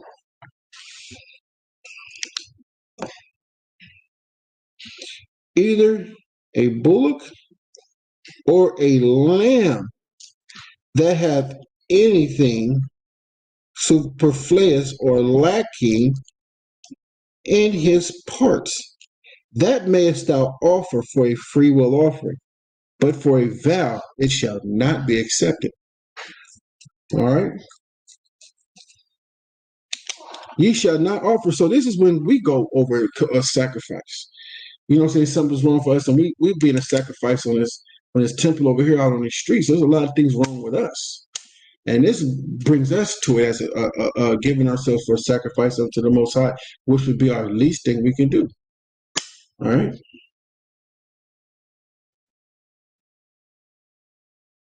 Let me finish this. Verse 24, ye shall not offer unto the Lord that which is bruised or crushed or broken or cut, neither shall ye make any offering thereof in your land. Neither from a stranger's hand shall ye offer the bread of your God of any of these, because their corruption is in them, and blemishes be in them, and they shall not be accepted for you. And the Lord spake unto Moses, saying, when a bullock or a sheep or a goat is brought forth, then it shall be 7 days under the dame. And from the 8th day and thenceforth it shall be accepted for an offering made by fire unto the Lord. And whether it be a cow or ewe, ye shall not kill it, and her young, both in 1 day. And when ye will offer sacrifice of thanksgiving unto the Lord, offer it at your own will. Thanksgiving. Y'all got to know what Thanksgiving is. On the same day it shall be eaten up. Ye shall leave none of it until the morrow. I am the Lord. Therefore shall ye keep my commandments and do them. I am the Lord. So when Passover starts at night, on the 14th, you can't leave until the night, because that's the morning. Y'all got to know what that is. You can't leave out until the night. Nobody can leave out. You got to stay in, man. Stay in the whole night. That means it starts at night, nobody goes out, and then that night becomes unleavened bread. Mm. Man, that felt good.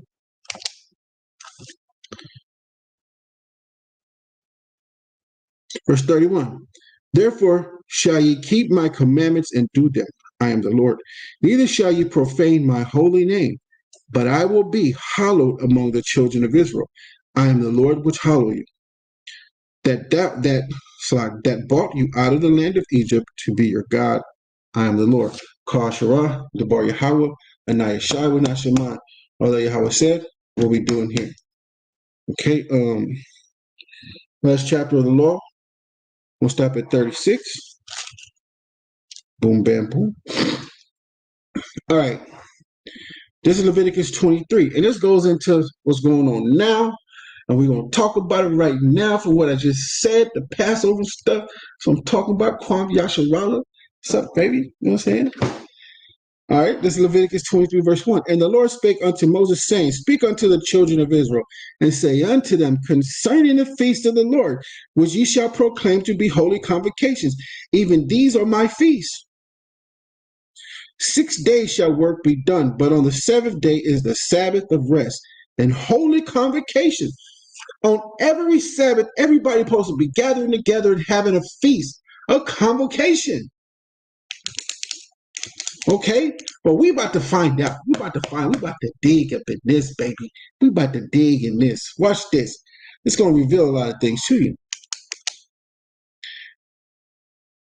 Verse 3, I say it again. 6 days shall work be done, but on the seventh day is the Sabbath of rest and holy convocation. Ye shall do no work therein. It is the Sabbath of the Lord in all your dwellings.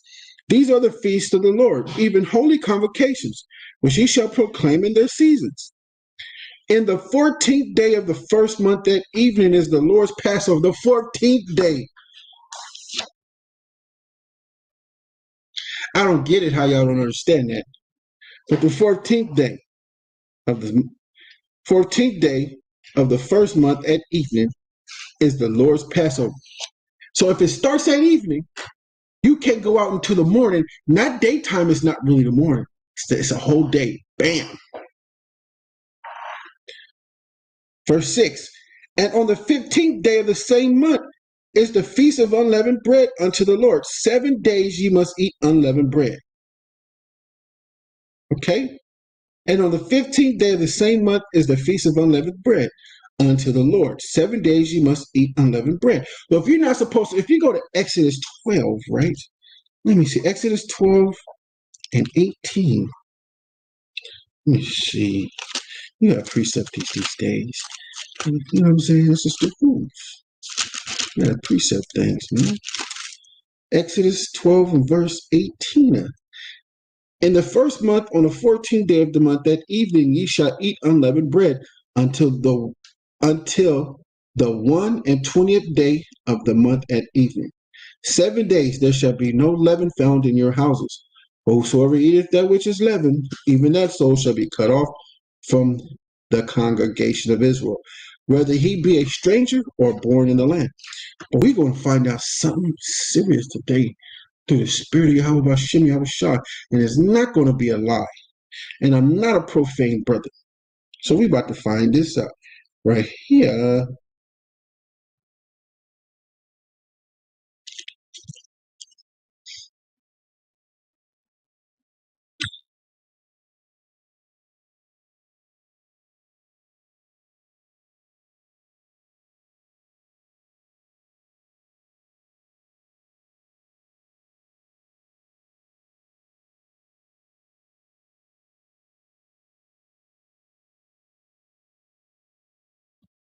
I'm back.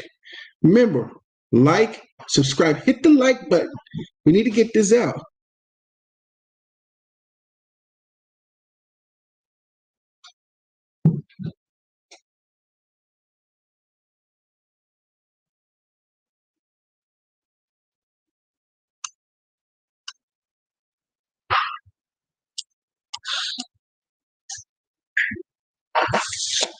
Hey, Gubble Word, post that precept, brother, so we can see that. Post that precept so we can see that, brother. Baba Kusha. Okay, back to this. Um,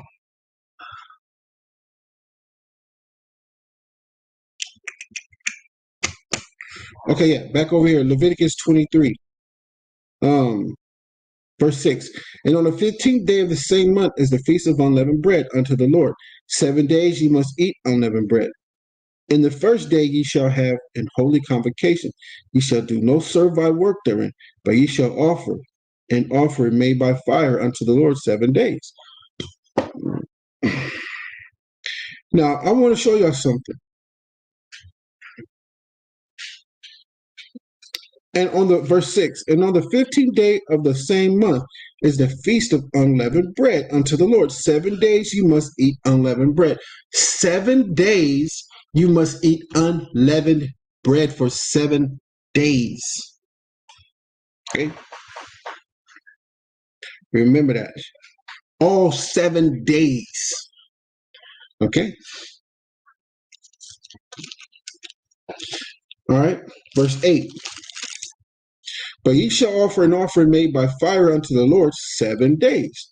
An offering made by fire. But ye shall offer an offering made by fire unto the Lord 7 days. Okay? In the 7th day is an holy convocation. Ye shall do no servile work therein. And the Lord spake unto Moses, saying, right? Now this is the end of unleavened bread. Speak unto the children of Israel, and say unto them, when ye be come into the land which I give unto you, and shall reap the harvest thereof, then ye shall bring a sheaf of the first fruits of your harvest unto the priest. And he shall wave the sheaf before the Lord to be accepted for you. On the morrow after the Sabbath, the priest shall wave it. And ye shall offer that day, when ye wave the sheaf, and he lamb without blemish, he's saying it again, without blemish, of the first year for a burnt offering unto the Lord. And the meat offering thereof shall be 2 tenth deals of fine flour mingled with oil, an offering made by fire unto the Lord, a sweet savor. And the drinking offering thereof shall be of wine, the 4th part of an hin. He's frying lamb with seasoning too. He's frying it. Okay? So we've been doing this long. Everybody talking about we always frying some chicken and everything else. We always fried stuff, even from the temple, because we ate of our sacrifices too there. And I proved that last Sabbath. And I brought out that breakdown. So y'all can go watch my last video and watch it from there. I prove you that when we went to the temple, we also ate of the sacrifices too. And the things were fried, and we had a glass of wine. So when we hit fried chicken or fried lamb and all that stuff, that's just us. That's part of our culture, man. We do that. We always took sacrifices, but now we on that barbecue grill doing sacrifices. Okay?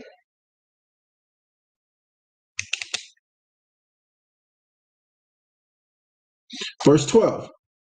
I'm sorry, 11.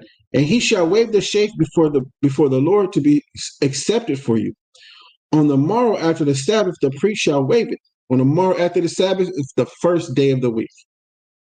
And ye shall offer that day, when ye wave the sheaf, an he lamb without blemish of the first year, for a burnt offering unto the Lord. Now you know when the first day is, right? When you start to count it back over. Because 6 days shall ye do work therein. Right? 6 days shall ye do work therein, but on the 7th day is the Sabbath. There's no 8 days. All right? Verse 12. And ye shall offer that day, when ye wave a sheaf and he lamb without blemish of the first year, for a burnt offering unto the Lord. And the meat offering thereof shall be 2 tenth deals of fine flour mingled with oil, an offering made by fire unto the Lord for a sweet savor. And the drink offering thereof shall be of wine, the 4th part of an hin. And ye shall eat neither bread, nor parched corn, nor green ears, until the selfsame day that ye have bought an offering unto your God. It shall be a statute forever throughout your generations and all your dwellings. People will be wicked and go to this and say, we can't do nothing. We shouldn't be celebrating these feast days. Again, and ye shall eat neither bread, nor parched corn, nor green ears, until the selfsame day that ye have brought an offering unto your God. It shall be a statute forever throughout your generations and all your dwellings. That's you're not supposed to be, but we're not in that land. We're not supposed to be making sacrifices at our house. and just cutting up cows and everything else without bringing it and making an offering unto the Most High first. But it's not like you're not going to eat of that stuff. It's going to be cooked there. The Levites are barbecuing it for us. Shoot, we got personal cooks. Oh, we got personal cooks, man. We taking all this stuff to the Levites. We ain't even got to cook it. They cooking it. All right. Verse 15. And ye shall count unto you from the morrow after the Sabbath, from the day that ye brought the sheaf of the wave offering, 7 Sabbaths shall be complete. This is called the what? The Pentecost, 50 days. Even unto the morrow after the 7th Sabbath shall ye number 50 days, and shall offer a new meat offering unto the Lord. Ye shall bring out of your habitations 2 wave loaves of 2 tent deals. They shall be of fine flour. They shall be baken with leaven. They are the first fruits of the Lord. Pentecost. And ye shall offer with the bread 7 lambs without blemish of the first year, and 1 young bullock, and 2 rams. They shall be for a burnt offering unto the Lord, with their meat offerings and their drink offerings, even an offering made by fire of sweet savor unto the Lord. So remember, during the Passover, you're staying here for a whole day. If you with us, you are with us for a whole day. Oh, can you read that again? Which one? The one you just read? About being with a whole day? No. I didn't read nothing about being for a whole day. Oh, but yeah, that's true. On the 14th of the Passover, Yeah. you're not supposed to leave out the house. Exactly, yeah. That's what I was saying last year. But I couldn't find a precept, remember? No, I don't remember what I said. But no, you can't leave out the house. Exactly. You cannot leave the house. Cannot leave the house.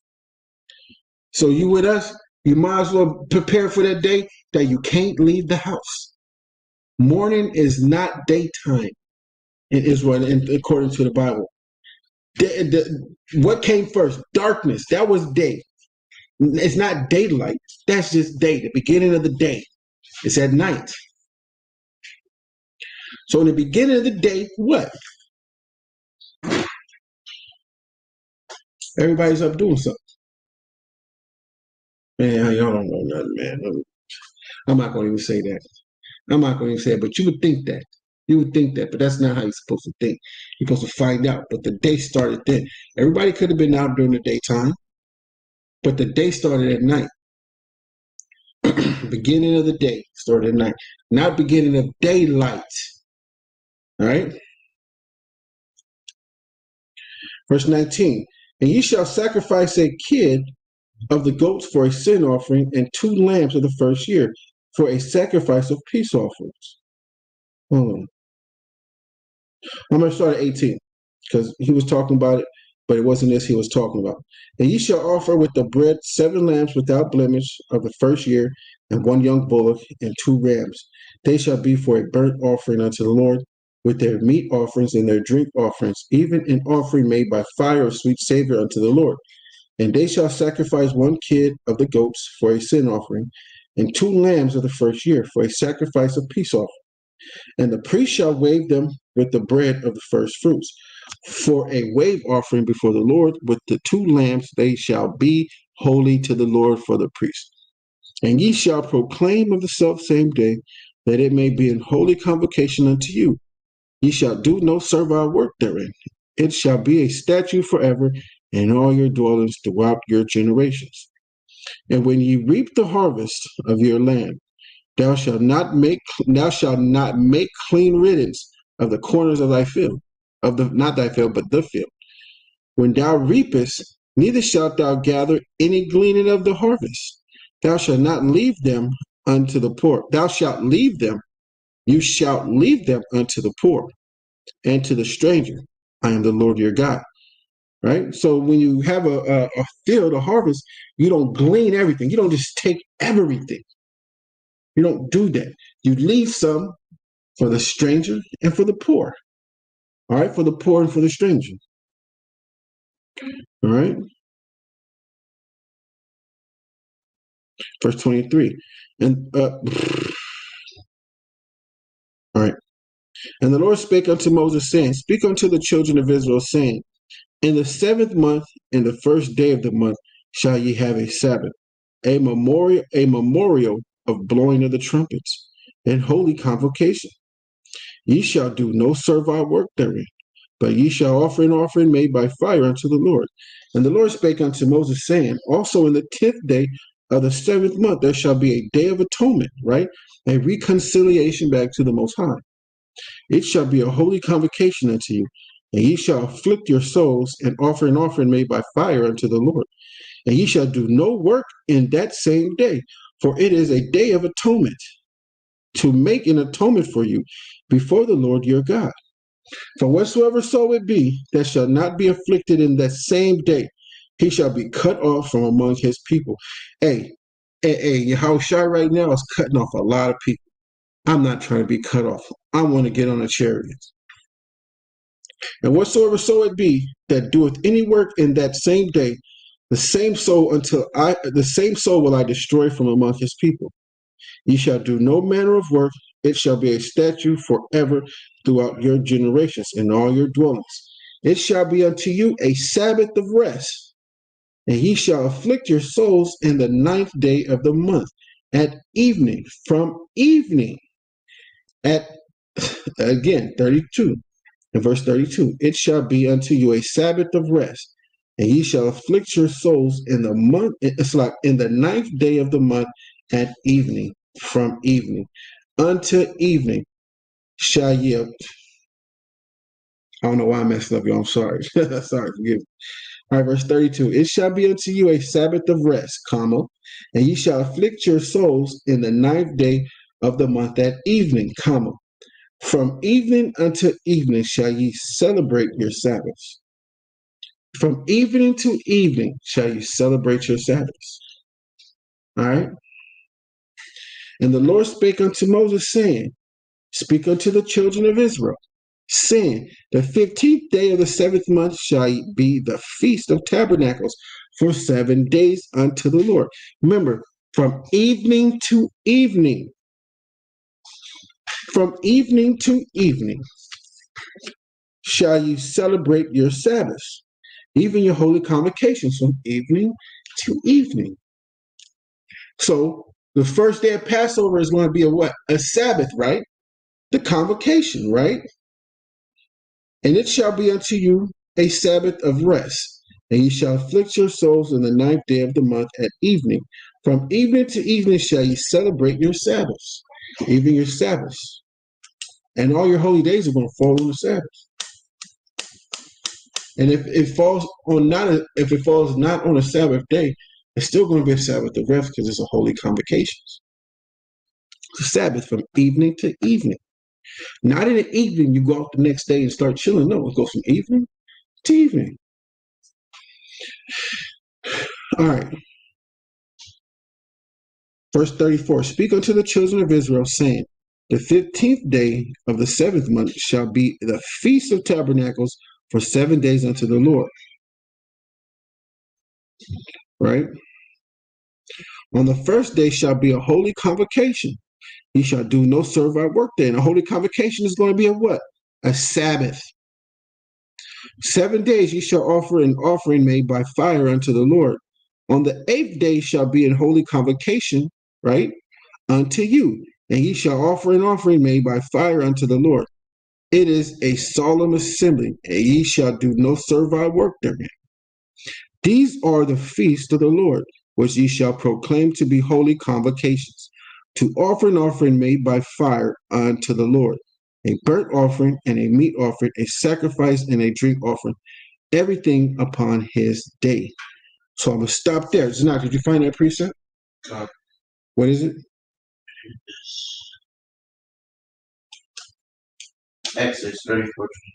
So I want to go to Exodus 34. Oh, what? Exodus what? 34 and 23. This is the book of Exodus, chapter 34, verse 23. All right. Who is it really important to go?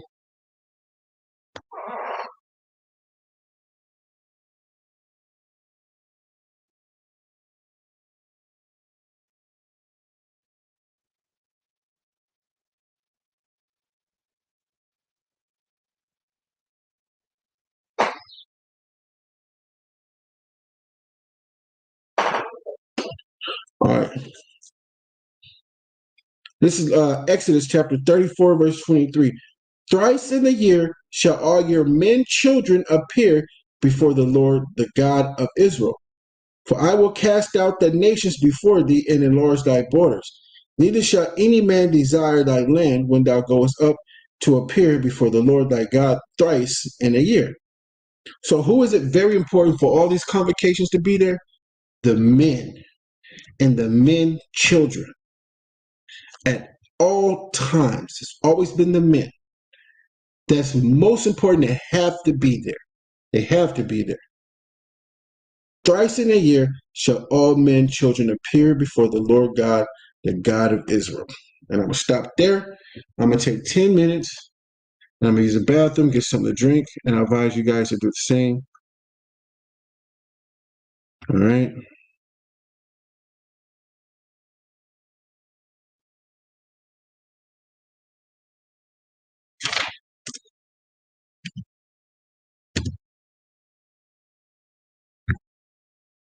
All right.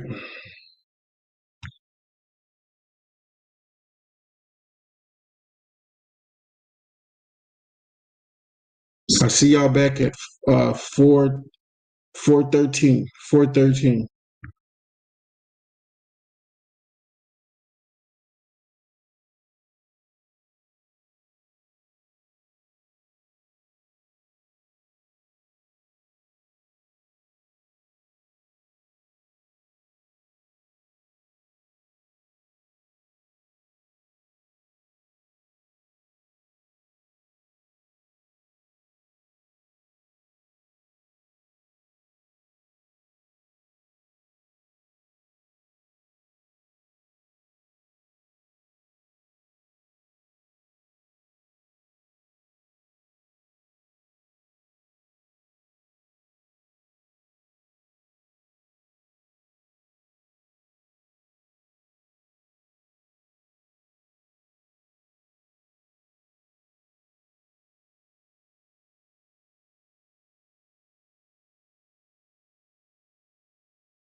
Shalom, y'all. Sorry about that extra 2 minutes. You know, I was sitting here watching to see what was going on. Um, man, if y'all ever got some ideas of video, let me know. Shoot me an inbox, man. You know, I don't mind doing some videos for y'all.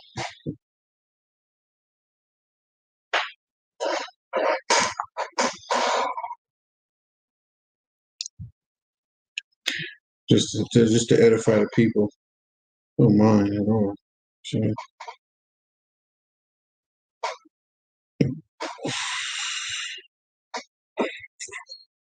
So y'all, now we're going over to Proverbs right now, man. Where we at in Proverbs, Nakaria? Chapter 25 to Hmm.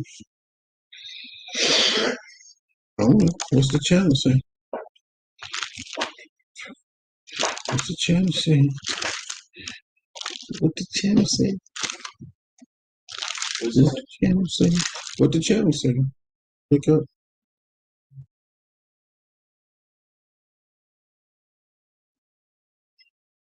20 to 24. So we have Proverbs chapter 20 to verse 24.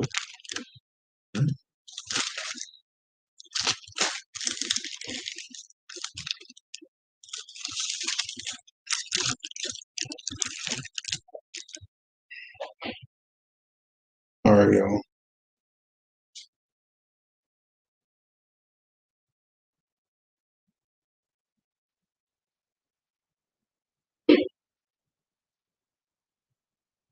Mm-hmm.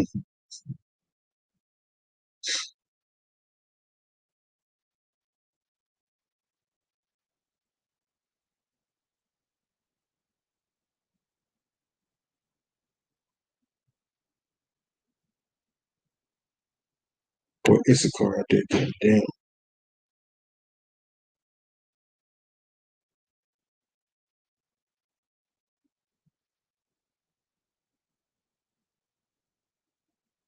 Okay. We're starting at Proverbs chapter 20, verse 31, and we're going to read the Proverbs 24 to 34.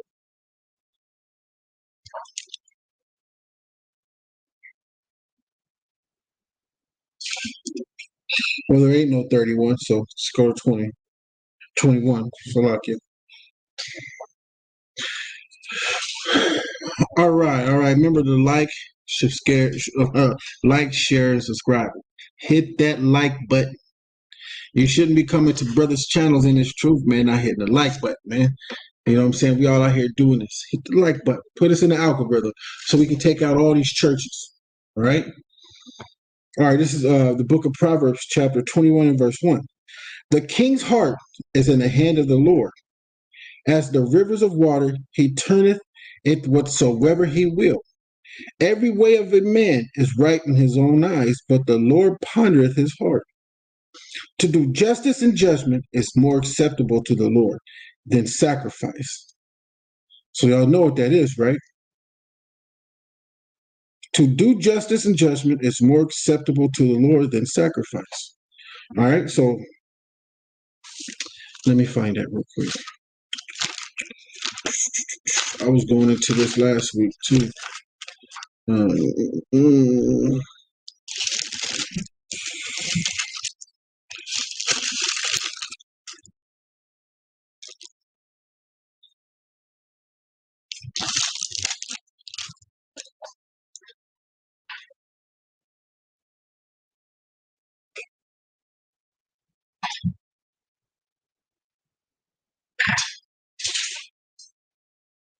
Let me find it. Excuse me.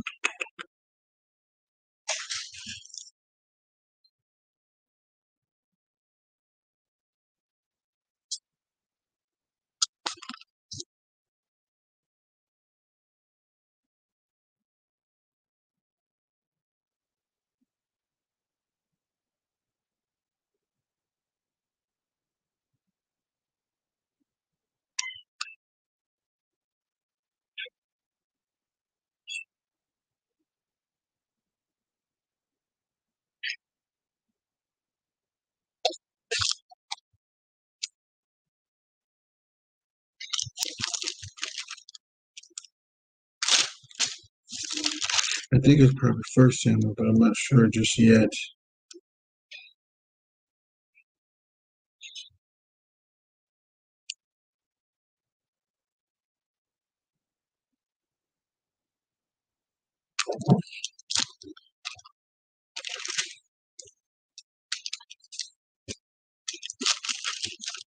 Let me find that real quick.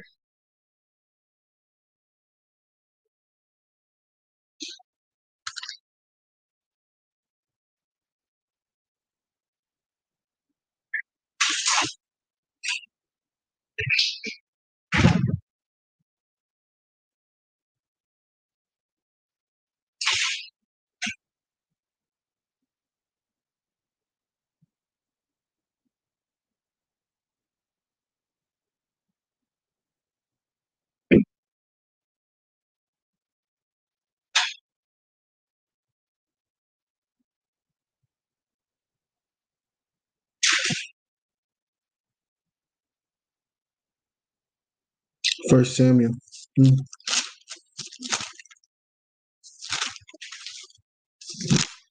First Samuel 15 and 22.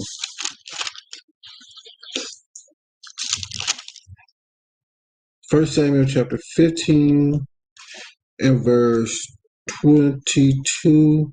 And it reads, and Samuel said, have the Lord as great delight in burnt offerings and sacrifices as in obeying the voice of the Lord?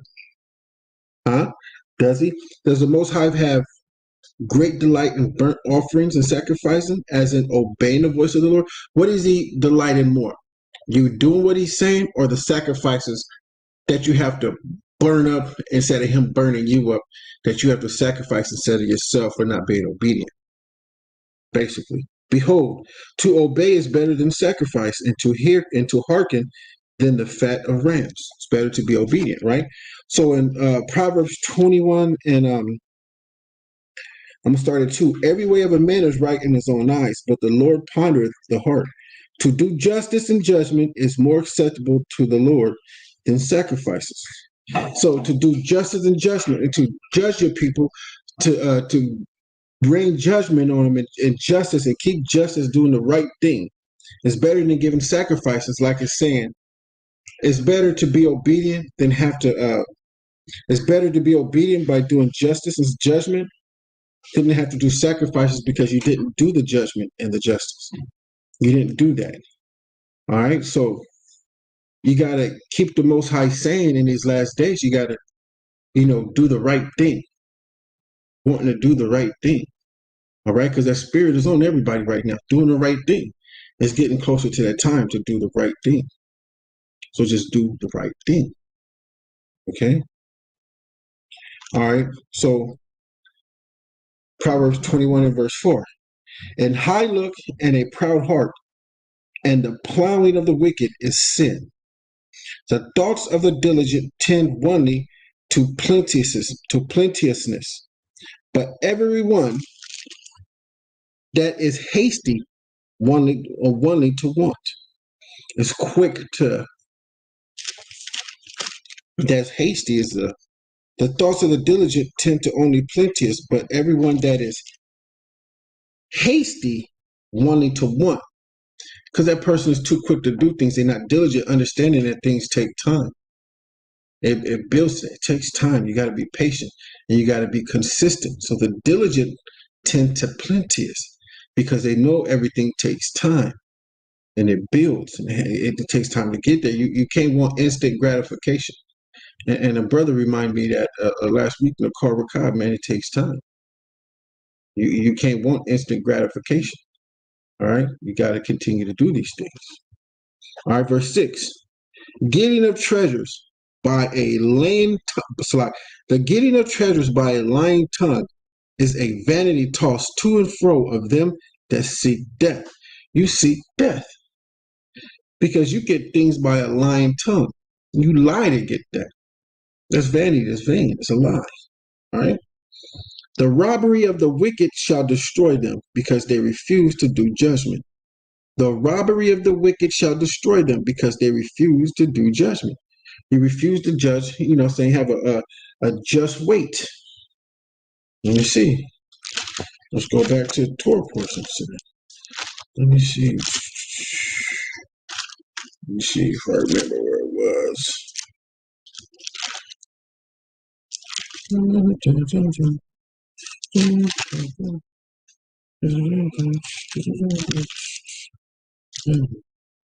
This is Leviticus chapter 19, verse 35. Ye shall do no unrighteous in judgment, a meter yard, or in weight, or in measure. Just balances, just weight, a just ephah, a just hin shall ye have. I am the Lord your God, which brought you out of the land of Egypt. Therefore shall ye observe all my statutes and all my judgments, and do them a just weight. In statutes and judgment, you got to give out equal. You got to weigh everything out, weigh the scale. Okay, so when he said it is the weight, hold on. Verse 7, the robbery of the wicked shall destroy them, because they refuse to do judgment, refuse to judge. You gotta weigh things out, adjust ephah, just wait. You gotta say, this balance, you gotta weigh it out here, and you gotta weigh things out like, man, this outweighs this. This is righteousness outweighs this wickedness, but the wickedness outweighs the righteousness. And you gotta make a just weight. Like, you gotta put it to use, okay? All right, verse 9. No, verse 8. The way of a man is froward and strange, but as for the pure, his work is right. All right. So forward is like perverse. Well, not perverse. Let me see. Yeah, perverse. Not willing to yield what is required of them. That's a perverse person. They're not willing to yield that which is required of them. That's a perverse person. They're not willing to yield to that. You're trying to tell them to do the right thing, and they're not willing to yield to that. They're perverse. You're a perverse person. Now you're weighing things out. It's telling you right here how to weigh it out. The robbery of the wicked shall destroy them, because they refuse to do judgment. The way of a man is froward and strange, but as for the pure, his work is right. The pure is they're willing to yield to what is required of them. They're willing to yield to that. This is what is required of me, and I'm willing to do this. Make that decision. I'm willing to do what is required of me. I'm not a perverse person, but a perverse person is not willing to yield that which is required of them. As a matter of fact, we'll look it up. We'll look it up in a blue letter, and we'll look it up in my book here, dictionary. Let's get that.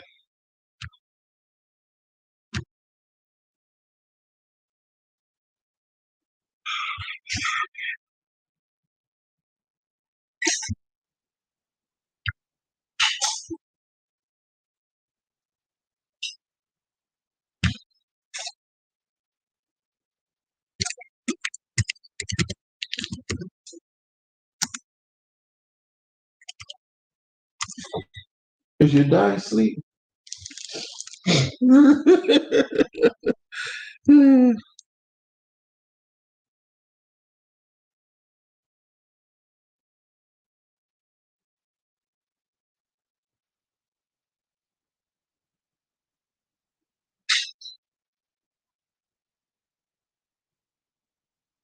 Crooked, and perverted. Very perverse. Okay? Crooked, perverted, very perverse, forward. So let's look up perverse. Perve.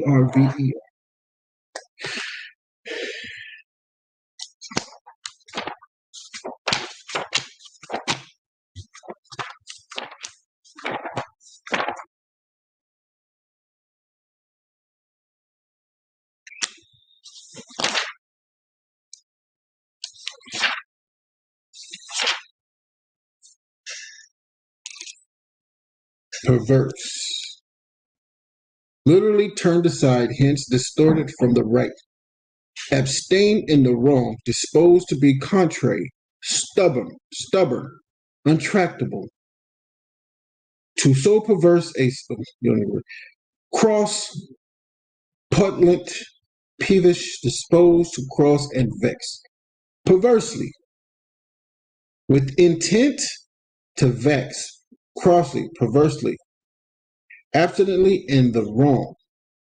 Perverseness, disposition to cross or vex untractableness, right? Crossings of temper, a disposition uncomely, right?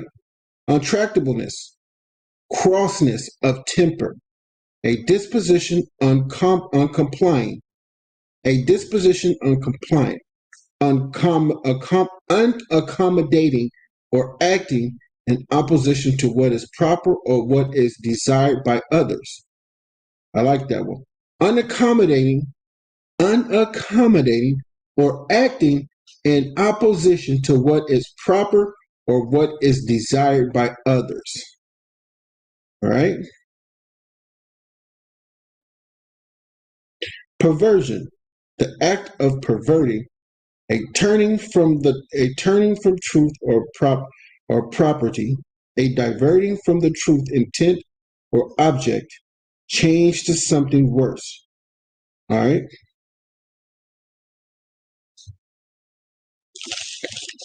Excuse me.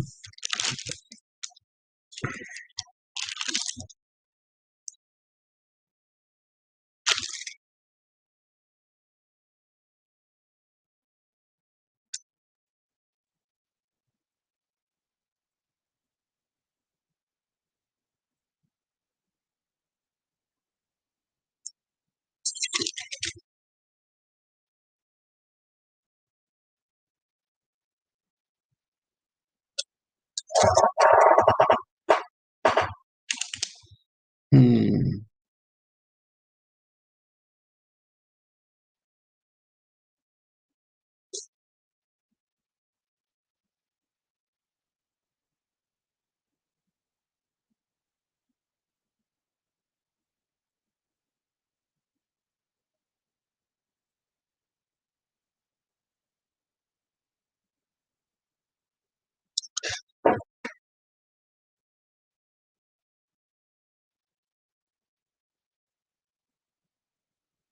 Excuse me, guys.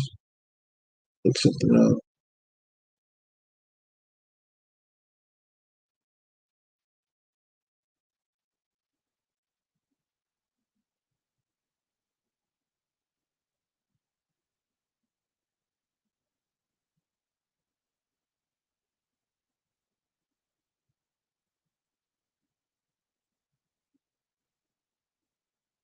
So when you look up in a dictionary in Google, of a person of their actions, showing a deliberate or abstinent desire to have in a way that is unreasonable or unacceptable, often in spite of the consequences. They're contrary unto the truth, unto the truth. So we were, excuse me,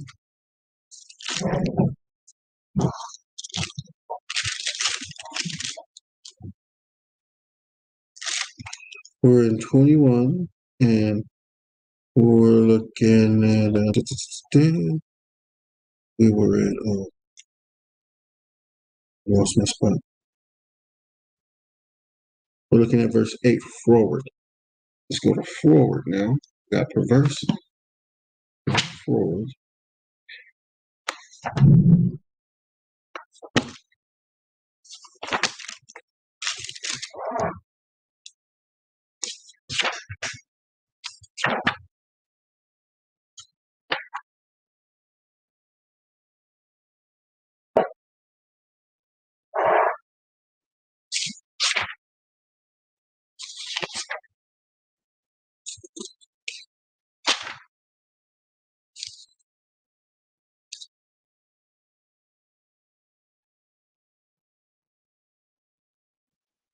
So forward is perverse. Okay. So we're looking at forward, right? From or fra word versus turned or looking from. Perverse. That is turning from with aversion or reluctance, not willing to yield or comply with what is required. Forward is perverse. Okay. Let me show y'all here. Sorry.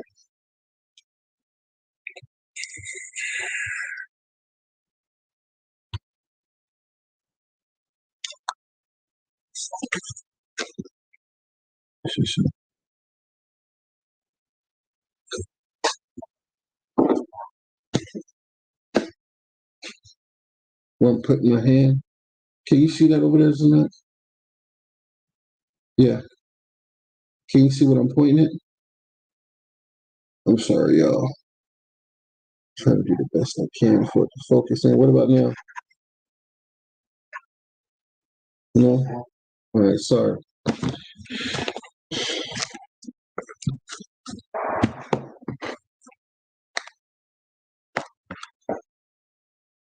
All right, let me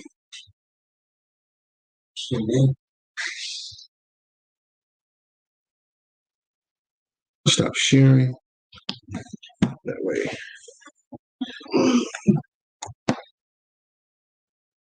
Huh?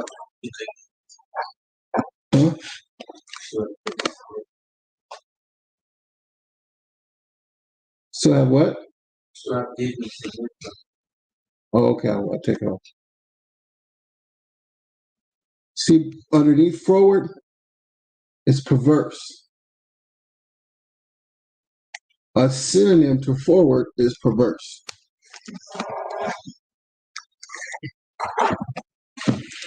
All right. So forward is meaning perverse. That is turning from with aversion or reluctance, not willing to yield or comply with what is required. Unyielding, ungovernable. Person that is ungovernable. You can't govern them. They're perverse. They're very forward. You just can't govern them. And they want to do their own thing. Refractory, dissolvable, peevish as a forward child. They are a very forward generation, children in whom is no faith. They are not willing, right, to yield or comply with what is required of them. That's a forward person and perverse. So, Proverbs chapter 21, verse 8, the way of a man is forward and strange, but as for the pure, his work is right. They're willing to yield, which was that. They are willing to yield or comply with what is required of them. That's the pure. Okay? Verse 9. It is better to dwell in a corner of a housetop than with a brawling woman in a wild house. Let's look up brawling. A, B, C. We got to look up some of these up. I'm not going to go through all of them, but I want y'all to know what brawling is.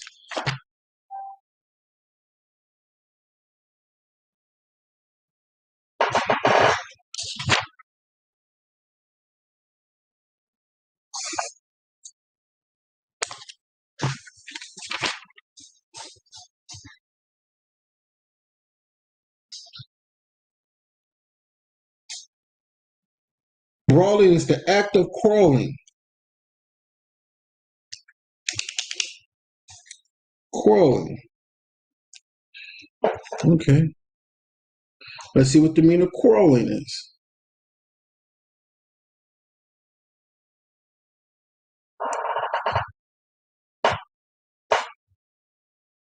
Q-U-A-R-O.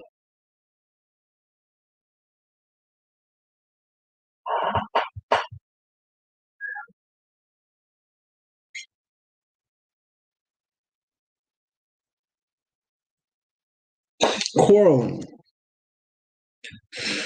Having a heated argument or disagreement. A quarreling woman. She just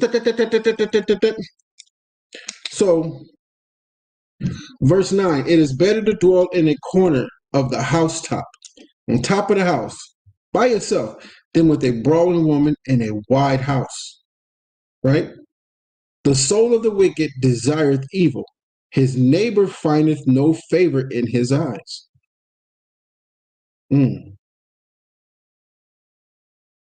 Verse 11. When a scorner is punished, the simple is made wise. And when the wise is instructed, he receiveth knowledge.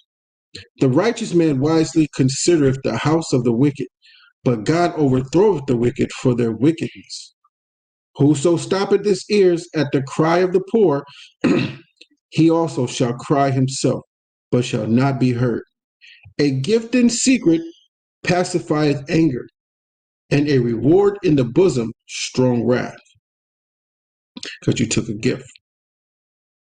It is joy to the just to do judgment, but destruction shall be the workers of iniquity.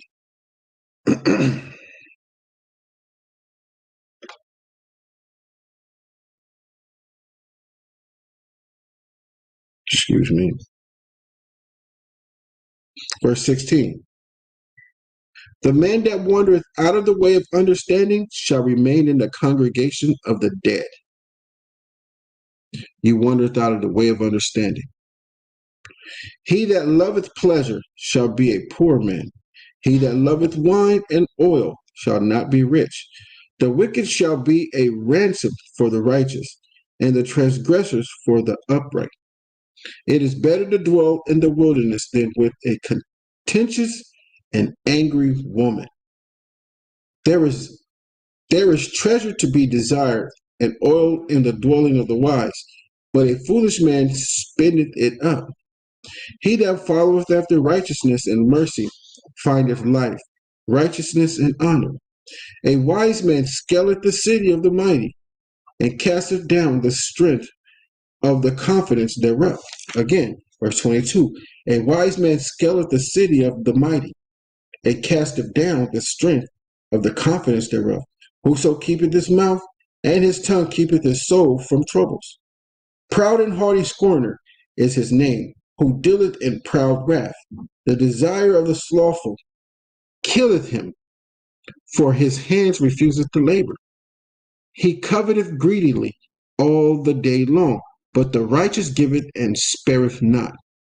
The sacrifice of the wicked is abomination. How much more when he bringeth it with a wicked mind? The sacrifice of the wicked is abomination. How much more when he bringeth it with a wicked mind? Man. A false witness shall perish, but the man that heareth speaketh constantly. A wicked man hardeneth his face, but as for the upright, he directeth his way.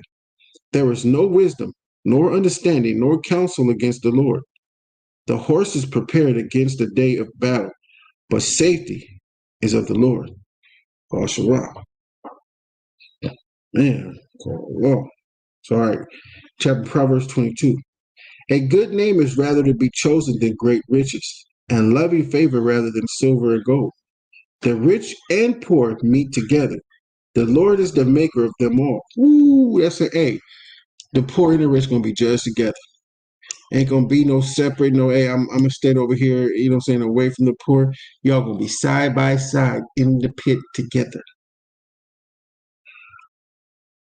All right. Verse 3. A prudent man foreseeth the evil and hideth himself, but the simple passeth on and are punished. A prudent man is cautious. Prudent being cautious. You got to be cautious, man. You got to understand these things and be cautious. By humility and the fear of the Lord are riches and honor and life. Thorns and snares are in the way of the forward. He that doeth keepeth his soul shall be far from them. Again, he that doeth keepeth his soul shall be far from them. Thorns and snares are in the way of the forward, of the perverse. So thorns and snares are in the way of the forward. And what's the forward? If you go back over here to verse 8,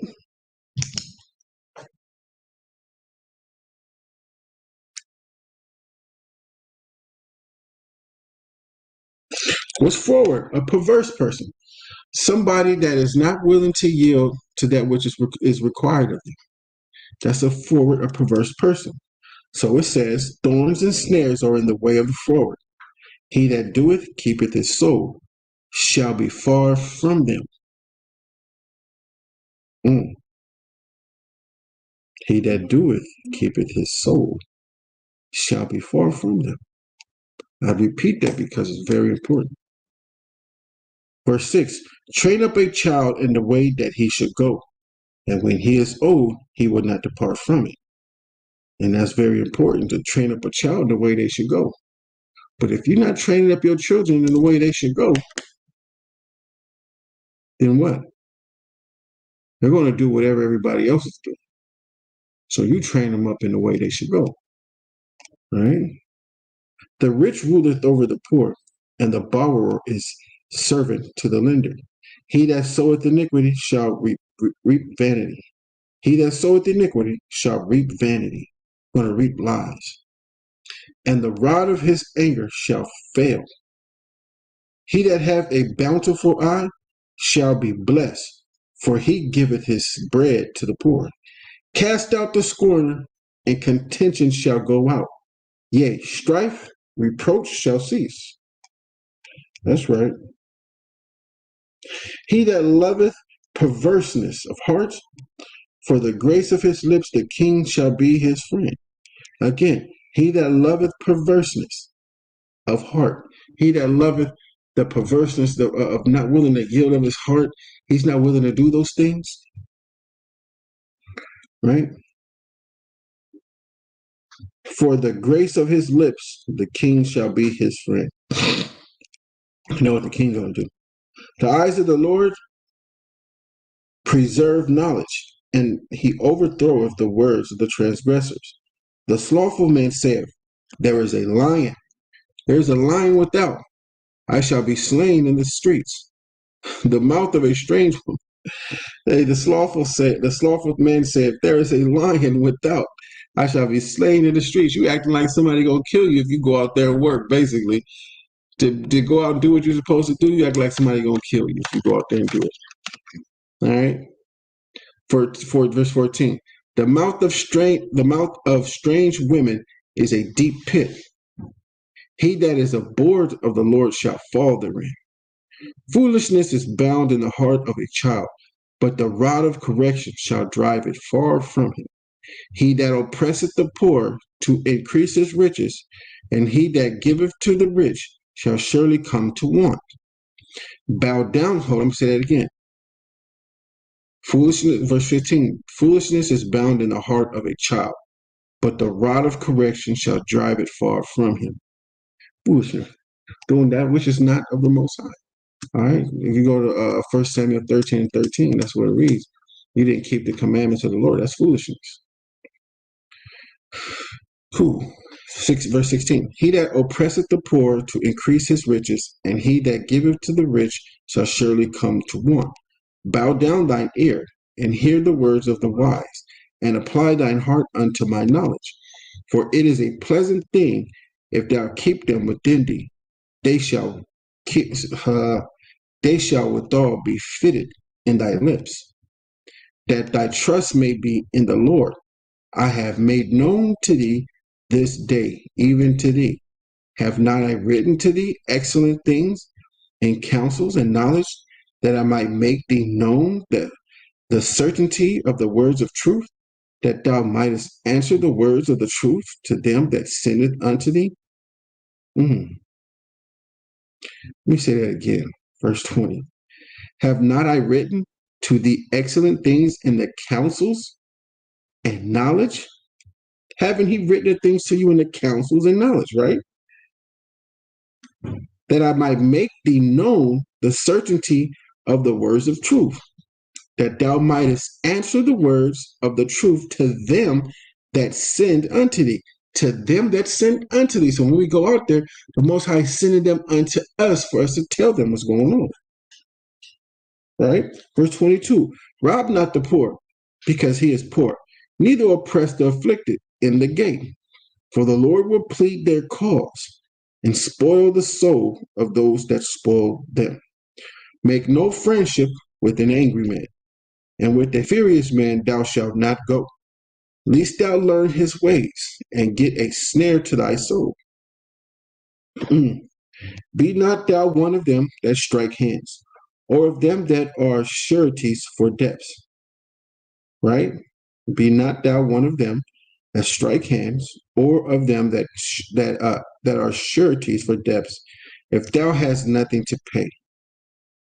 Why should he take away thy bed from under thee? Remove not the ancient, remove not the ancient landmark which thy fathers have set. Seest thou a man diligent in his business? He shall stand before kings. He shall stand before kings. He shall not stand before mean men. All right, that's the end of 22. We're going to go off into 23.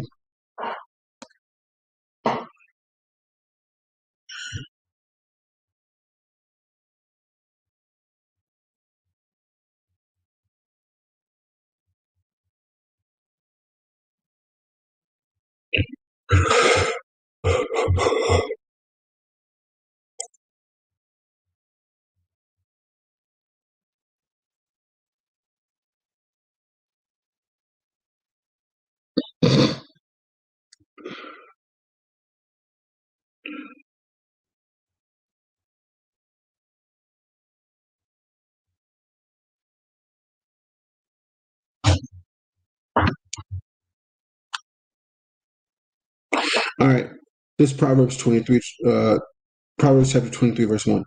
When thou sittest to eat with a ruler, consider diligently what is before thee, and put a knife to thy throat, if thou be man given of appetite.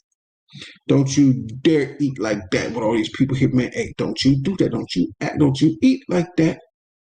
Don't you do that to yourself. That's what you do. Be not desirous of dainties, for they are deceitful meat. Labor not to be rich, cease from thy own wisdom, right? Labor not to be rich, cease from thine own wisdom. So that rich was talking about wisdom.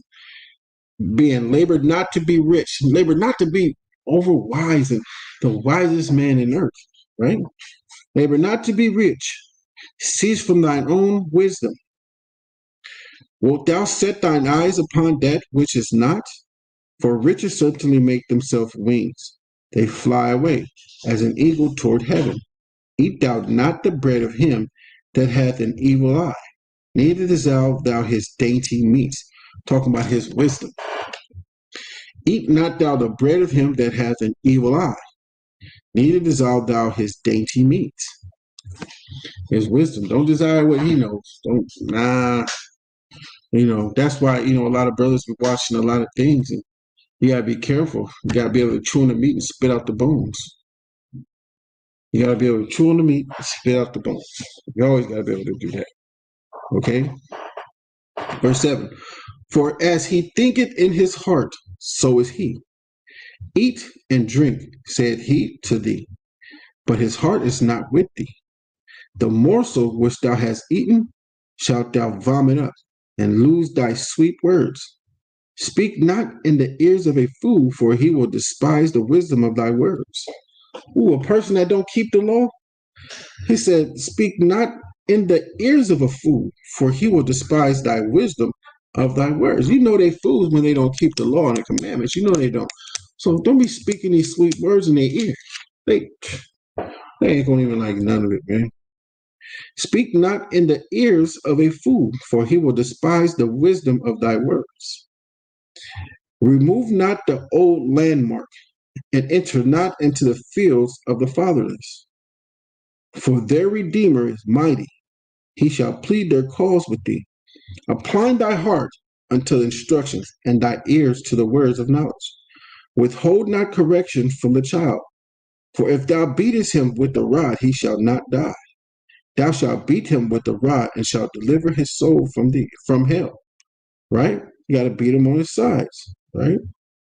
My son, if thine heart be wise, my heart shall rejoice. Again, my son, if thine heart be wise, my heart shall rejoice, even mine. Right? Yea, my reign shall rejoice when thy lips speak right things. Let not thine heart envy sinners, but be thou in the fear of the Lord all the day long. For surely there is an end, and thine expectation shall not be cut off. Hear thou, my son, and be wise, and guide thine heart in the way. Be not amongst winebibbers, amongst riotous eaters of flesh. For the drunkard and the glutton shall come to poverty, and drowsiness shall clothe a man with rags. Hearken unto thy father that beget thee, and despise not thy mother when she is old. Buy the truth and sell it not. Also wisdom and instruction and understanding. The father of the righteous shall greatly rejoice, and he that begetteth a wise child shall have joy of him. Thy father and thy mother shall be glad, and she that bare thee shall rejoice. My son, give me thine heart. Again, my son, give me thine heart, and let thine eyes observe my ways. For an whore is a deep ditch, and a strange woman is a narrow pit. So I just said two different things. Pay attention to that. For a whore is a deep ditch, right? And a strange woman is a narrow pit. What is that? Gave you two different meanings. Pay attention. For a whore is a deep ditch, right? Just deep ditch. She full of shit, right? And a strange woman is a narrow pit. Just a pit, but it's narrow. Keeps going long. She's strange. That's a strange woman. It's like, these are the doctrines. And a whore. It's a deep ditch you just fall in that you can't get out of. You done married a whore and attached her to your flesh. Verse 28. She also lieth in wait as for a prey, and increaseth the transgressors among men. Who hath woe? Who hath woe destroyed? Who hath sorrow? Who hath contentions? Who hath babblings? Who hath wounds without cause? Who hath redness of eyes? They that tarry long at the wine, they that go seek mixed wine. Look not thou upon the wine, it is red. Again, look not thou upon the wine when it is red, when it giveth his color, and the cup when it moveth itself aright. At the last it biteth like a serpent, and stingeth like an adder. Thine eyes shall behold strange women, and thine heart shall utter perverse things. Pay attention to this. I'm going to start back from 29, just to go over it with you. Who hath woe? Who hath sorrow? Who hath contentions? Who hath babblings? Who hath wounds without cause? Who hath redness of the eyes? They that tarry long at the wine, that they go to seek mixed wine. Doctrines. Look not thou upon the wine when it is red, when it giveth his color, in the cup when it moveth itself aright. At the last it biteth like a serpent, and stinketh like an adder. Thine eyes shall behold strange women, and thine heart shall utter perverse things. Yea, thou shalt be as he that lieth down in the midst of the sea, or as he that lieth upon the top of a mast. They have stricken me, shalt thou say, and I was not sick. They have bitten me, and I felt it not. When shall I awake? I will seek it yet again. That is a bomb parable. You have to catch on to that. Read that again. Proverbs 23, 29 to 35. Pay attention to that. That's very good. All right. Here we go. Last chapter. Proverbs 24, verse 1. Be not thou envious against evil men, neither desire to be with them. For their hearts all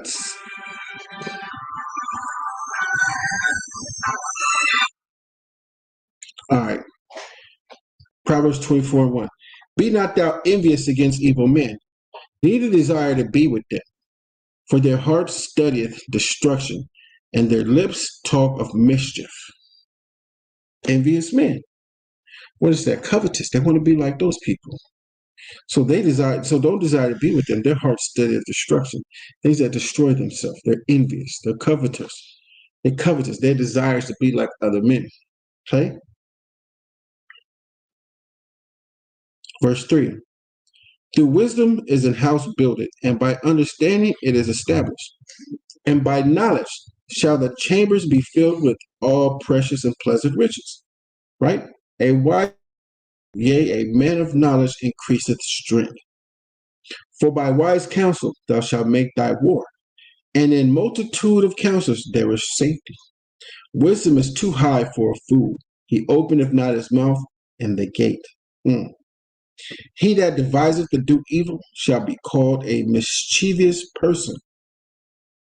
The thought of foolishness is sin, and the scorner is an abomination to men. If thou faint in the day of adversity, thy strength is small. Let me get a precept for that quick.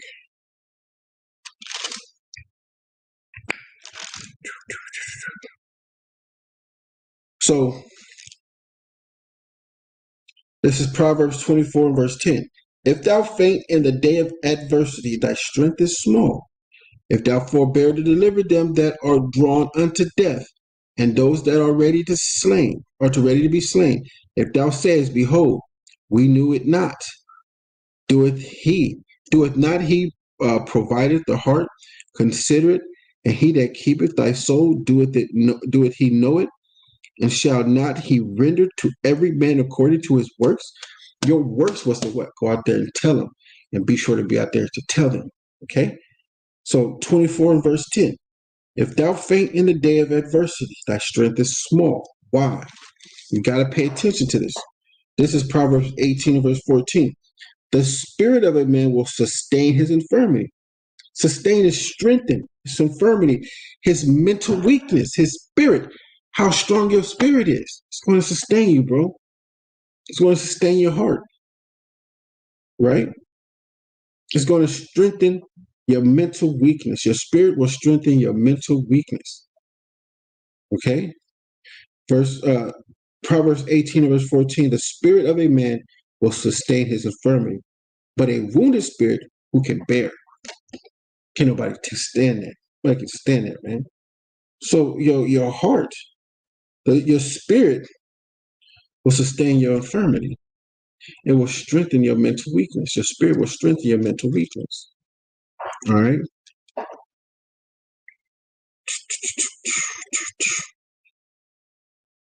All right. Proverbs 24 and verse 10. If thou faint in the day of adversity, thy strength is small. But your spirit should be able to sustain your infirmity, your mental mind weakness. All right. If thou forbear to deliver them that are drawn unto death, and those that are ready to be slain, if thou sayest, behold, we knew it not, doth not he that pondereth the heart consider it, and he that keepeth thy soul, doeth not he know it, and shall not he render to every man according to his works? My son, eat thou honey, because it is good, and the honeycomb, which is sweet to thy taste. So shall the knowledge of wisdom he unto thy soul. So again, so shall the knowledge of wisdom be unto thy soul.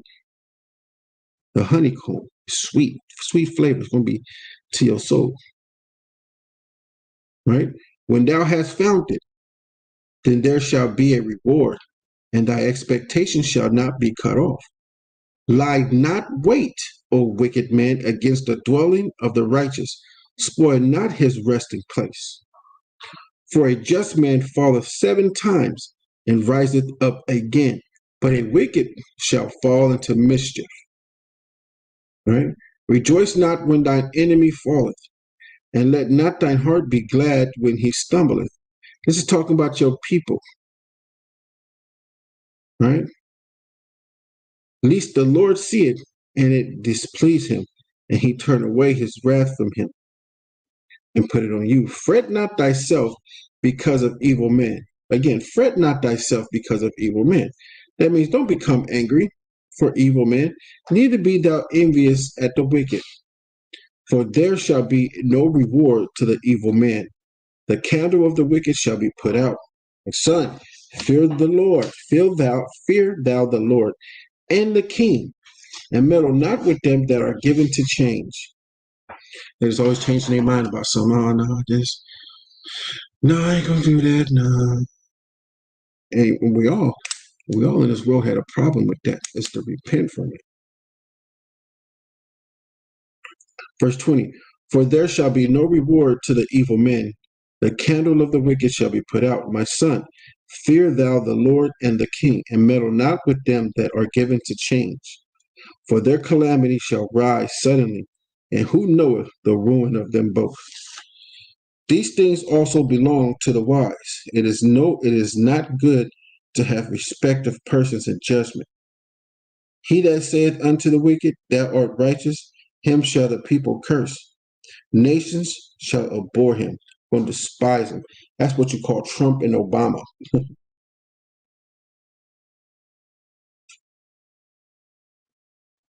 Again, he that saith unto the wicked, thou art righteous, him shall the people curse. Nations shall abhor them. Trump and Obama. But to them that rebuke him shall be diligent. Right. And a good blessing shall come upon them. Every man shall kiss his lips that giveth a right answer. Prepare thy work without, and make it fit for thyself in the field, and afterwards build thine house. Be not a witness against thy neighbor without cause, and deceive not thy lips. Say not, I will do so to him as he hath done unto me. I will render to the man according to his work. I went by the, don't say that. Only the Most High can do that. Don't say that. Verse 30. I went by the field of the slothful, and by the vineyard of the man void of understanding. And lo, it was all grown over with thorns, and needles had covered the face thereof, and the stone wall thereof was broken down. Then I saw and considered it well. I looked upon it and received instruction. Yet a little sleep, a little slumber, a little folding of the hands to sleep. So shall thy poverty come, as one that travaileth, and thy want as an armed man. Well, that's the end of Proverbs. We're going to go into the book of Sirach. All right. Where are we going to Sirach tonight? Going to 31 1 to 36. Making sure he back there paying attention.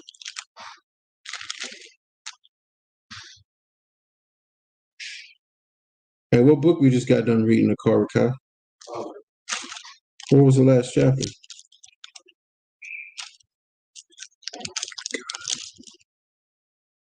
Sure.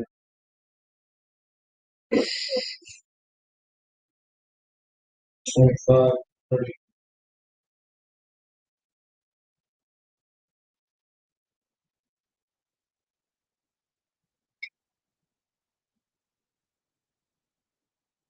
Fine. So we're gonna start up Ecclesiasticus chapter 31, verse 1.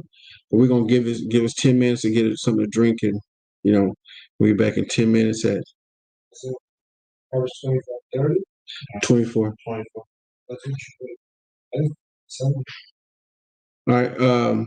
Give us 10 minutes. Come back over here at 5:20. Okay.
All right, all right. I'm live. I'm live. Thirsty as hell. Wow, man, need some water. Good vibes. Come.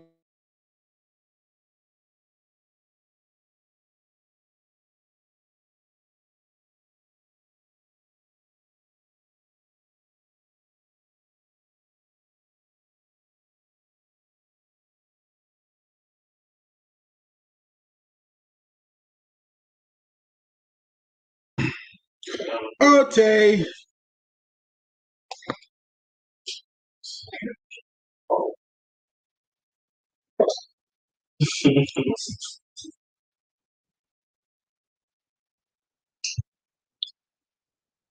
So in this section, this is how we're gonna do it. We're gonna go to Ecclesiasticus chapter 31, verse 1 to chapter 34, verse 26. All right. That's how we're gonna get down with the get down. This is Sirach chapter 31, verse 1. Watching for riches consumeth the flesh, and the care thereof driveth away sleep. Watching care will not let a man slumber, as a sore disease breaketh sleep. Right? Watching care will not let a man slumber, as a sore disease breaketh sleep. The rich hath great labor in gathering riches together, and when he resteth, he is filled with his delicates. The poor laboreth in his poor estate, and when he leaveth off, he is still needy. That's when you say, man, I work to pay bills and I'm broke again. Okay? But when the Most High talk about riches is wisdom. Because even when I'm sleeping, I break sleep just to want to get up and read some more. I barely get sleep, especially when I came into this truth. I just didn't get much sleep. I was up studying, watching videos. I was, man, just so much wisdom, so much understanding I was getting. All right. I was up all the time, barely getting sleep. All right. So, watching care will not let a man slumber, as a sore disease breaketh sleep. All right. The rich have great labor gathering riches together, and when he resteth, he is filled with his delicates. The poor laboreth in his poor estate, and when he leaveth off, he is still needing. He that loveth gold shall not be justified, and he that followeth corruption shall have enough thereof. Gold hath been the ruin of many, and their destruction was present. It is a stumbling block unto them that sacrifice unto it, and every fool shall be taken therewith. Blessed is the rich that is found without blemish, and have not gone after gold. You see, it start, you know what I'm saying? The allegory starts switching up and down as he talks, because you got to understand what riches is. It's wisdom. But then you can also stick to the like if I'm speaking out there, man, be like, hey, I know a homegirl Christina we talking about, but I can switch it up again, be like, yeah, we gotta go get that Christina. And all my bros know what I'm talking about allegorically, but you don't. You know what I'm saying? I don't mess with that Christina. You know what I'm saying? Don't even mess with that Brittany. I know her sister, Mary Jane, but I don't do that no more. Me and her sister used to get along.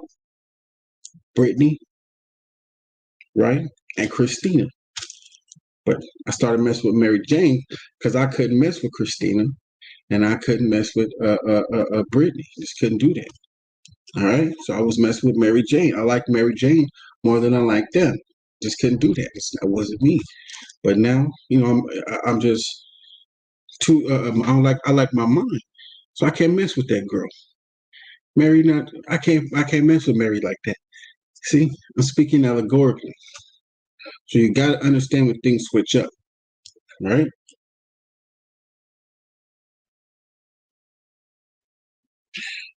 Verse 9, who is he? And we will call him blessed. For wonderful things hath he done among his people, who hath been tried thereby and found perfect. Then let him glory, who might offend and have not offended, or done evil and have not done it. His goods shall be established, and his congregation shall declare his alms. If thou sit at a bountiful table, be not greedy upon it, and say not, there is much meat on it. It ain't like I can take all of it. I'm just taking much as I want. You're being greedy. 13. Remember that a wicked eye is an evil thing, and what is created more wicked than an eye? Therefore it weepeth upon every occasion. Stretch not thine hand whithersoever it looketh, and trust it not with him until the dish. Me getting over there, and you touching somebody else's hand in the dish. Verse 15, judge thy neighbor by thyself, and be discreet in every point. All right? Meaning of discreet.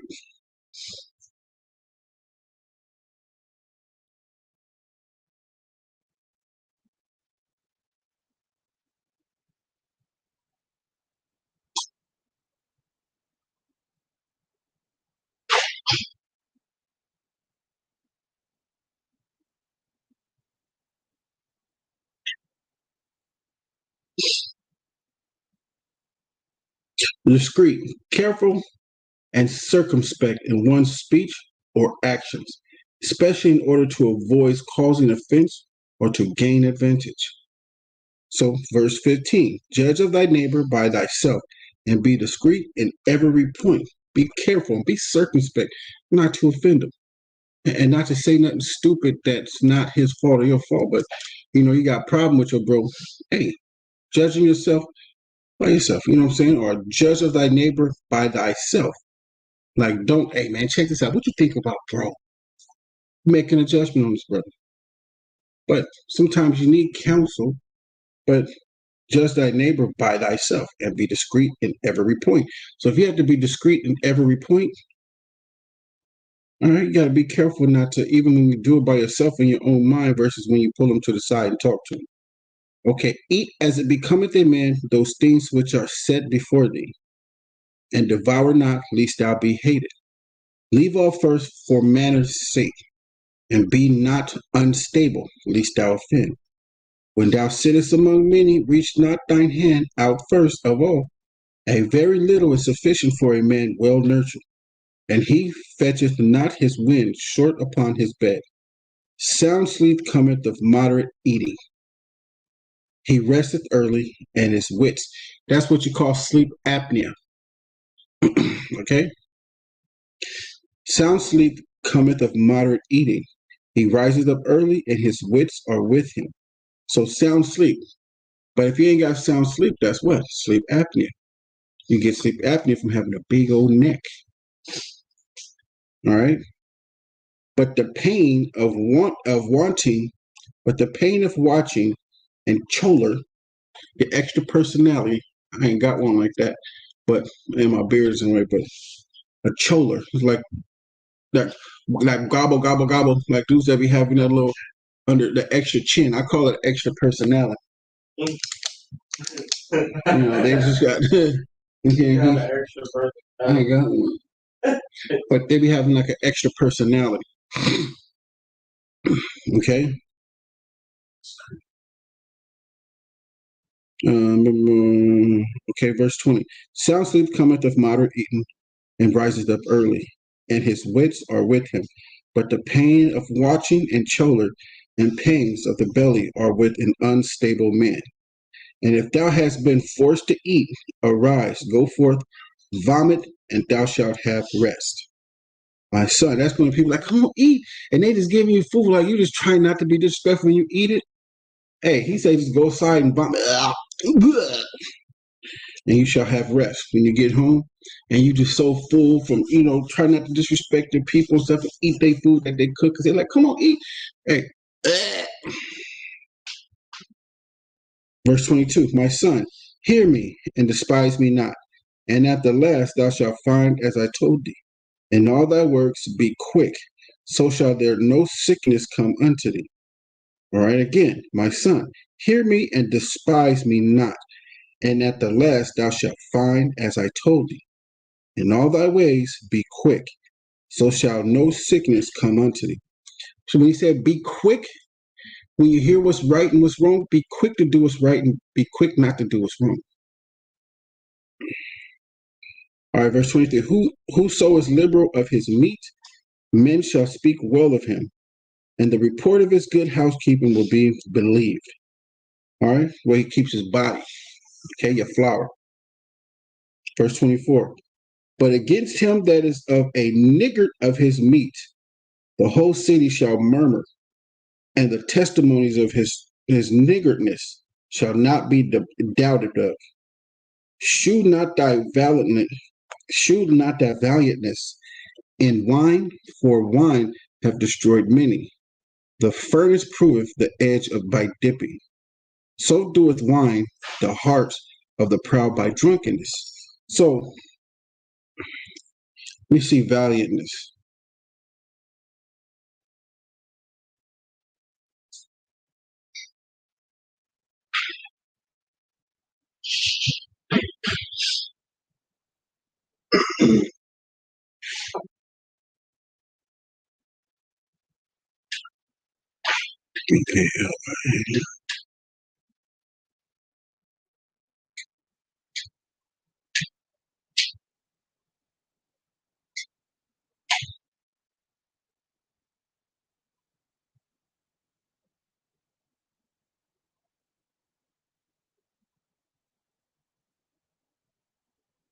So valiantness is possessing or acting with bravery or boldness. So what we like to call today Superman juice. When they get that liquor into them, they turn into Superman. Valiantness. The scripture says, "Shew not thy valiantness in wine." So when you start drinking, don't be acting like a tough guy. For wine have destroyed many. Many have got destroyed while they're drunk. You be seeing it downtown, brother be drunk, talking that ish and get destroyed. I destroyed a brother. He walked up to me, man. I was at work one day, and you could tell he was faded. And he walked up to me straight in my face and said, "You niggas ain't shit." To be continued. Okay, verse 26. The furnace proveth the edge by dipping. So doth wine the hearts of the proud by drunkenness. What's the furnace proveth? The edge by dipping. Who's the edge? You. Put you into the furnace and see how you're going to take the heat. Right? So doeth wine by the hearts of the proud by drunkenness. You a proud man when you get drunk. Verse 27. Wine is as good as life to a man if it be drunk moderately. What life is then to a man that is without wine? Again, what life is then to a man that is without wine? For it was made to make men glad. It calm you down. You know what I'm saying? Like, be merry for the day. Just relax. It's not meant to over drink it. Not like, what's up, brother? So, man, oh, nigga, you got a problem? Shut. Put the dukes up. Okay, get out of here. Verse 28. Wine measurably drunk and in season bringeth gladness of the heart and cheerfulness of the mind. But wine drunken with excess maketh bitterness of the mind, with brawling and quarreling, fighting and arguing. Drunkenness increaseth the rage of a fool till he offend. It diminisheth strength and maketh wounds. Rebuke not thy neighbor at the wine, and despise him not in his mirth. So don't rebuke a drunk man. Just don't try to rebuke a drunk man fool that's high. Just leave them alone. Say less. And if you know how to handle it, you know where to take it and drop the conversation. Because sometimes they come up spewing BS, and sometimes they too belligerent, and you just need them to get away from you. And sometimes they're real drunk, but they're real calm and they listen. You can talk to a drunk man like that that's just real calm, and he's just listening. And then you can probably get a couple words, but be aware. Some couple words better be a couple. All right. Verse 30. Drunkenness increaseth the rage of a fool. Anybody want to say something? Oh. Drunkenness increaseth the rage of a fool till he offend. It diminishes strength and maketh wounds. Rebuke not thy neighbor at the wine, and despise him not in his mirth. Despise him not in his feel good. Don't despise a Don't despise a drunk man, bro. It's gonna be the end of it. It's like, man, why you hate me? You hate me, bro? I'm just business feels good. I'm chilling. Wasn't it like that in Puerto Rico, Zanuck?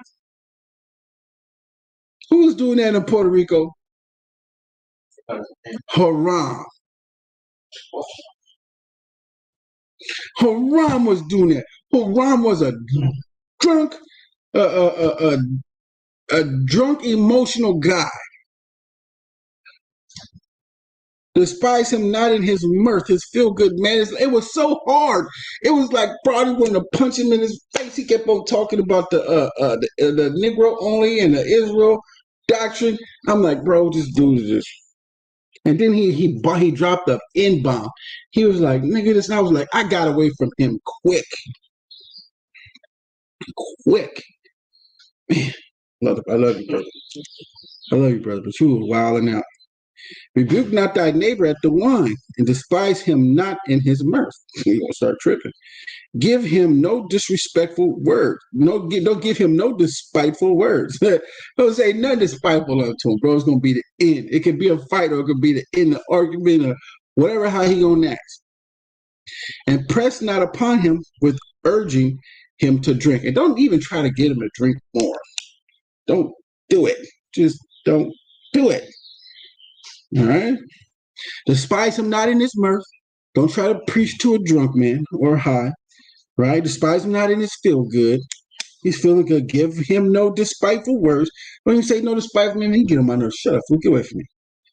Hey, how you doing, brother? You know what I'm saying? And press not upon him with urging him to drink. They don't even try to get him to drink more. Remember those, man. All right, this is Ecclesiasticus chapter 32, verse 1. If thou be made the master of the feast, lift not thyself up, but be among them as one of the rest. Take diligent care of them, and sit down. I say it again. If thou be made master of the feast, lift not thyself up. Don't exalt yourself. It's my mother. But be among them as one of the rest. Take diligent care of them, and so sit down. And when thou hast done all thy office, take thy place, that thou mayest be merry with them, and receive a crown for thy well ordering of the feast. Come. Verse 3. Speak thou that art the elder, for it becometh thee, but with sound judgment, and hinder not music. Again, speak thou that art the elder, for it becometh thee, but with sound judgment, and hinder not the music. Hey, play that music, man. Verse 4, power not out words where there is a musician, and shew not forth wisdom out of thine time. Y'all get that one right there? It says, power not out words where there is a musician. Like, don't be singing over the music. You already got a musician up there singing. You know what I'm saying? You know, brothers, they want to sing over the music and everything. Yeah. Calm down. Power not out words where there is a musician, and shew not forth wisdom out of time. You know how they get real wise when they got liquor around. You know what I'm saying? A consort of music in a banquet of wine is as a signet of carbuncle set in gold. Just a consort.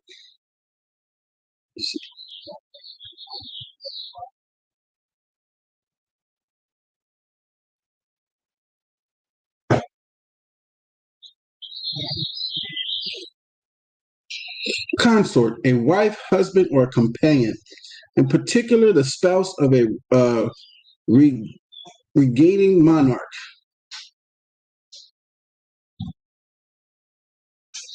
A consort of music, a wife, a husband, or a companion of music. In a banquet of wine is as a signet of carbuncle set in gold.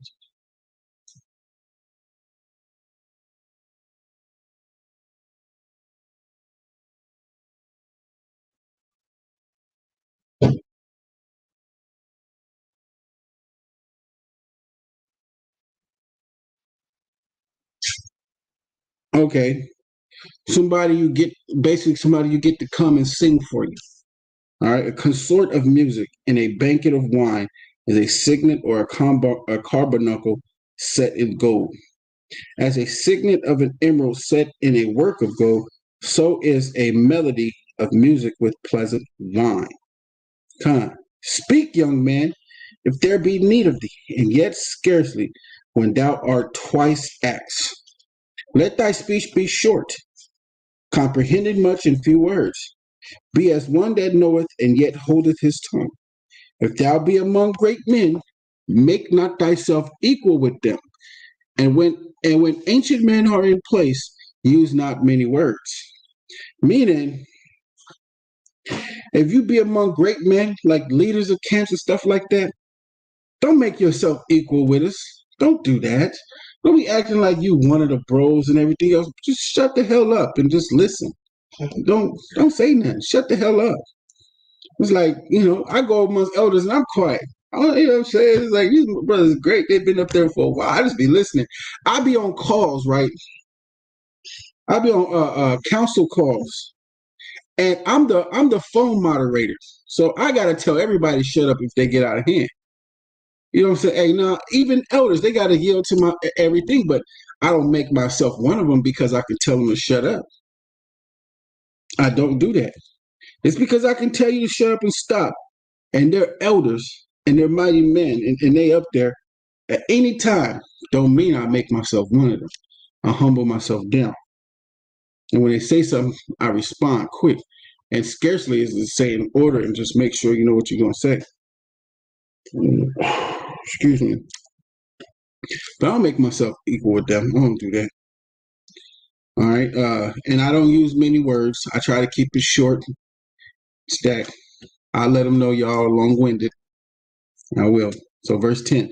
Before the thunder goeth lightning, and before a shamefaced man shall go favor.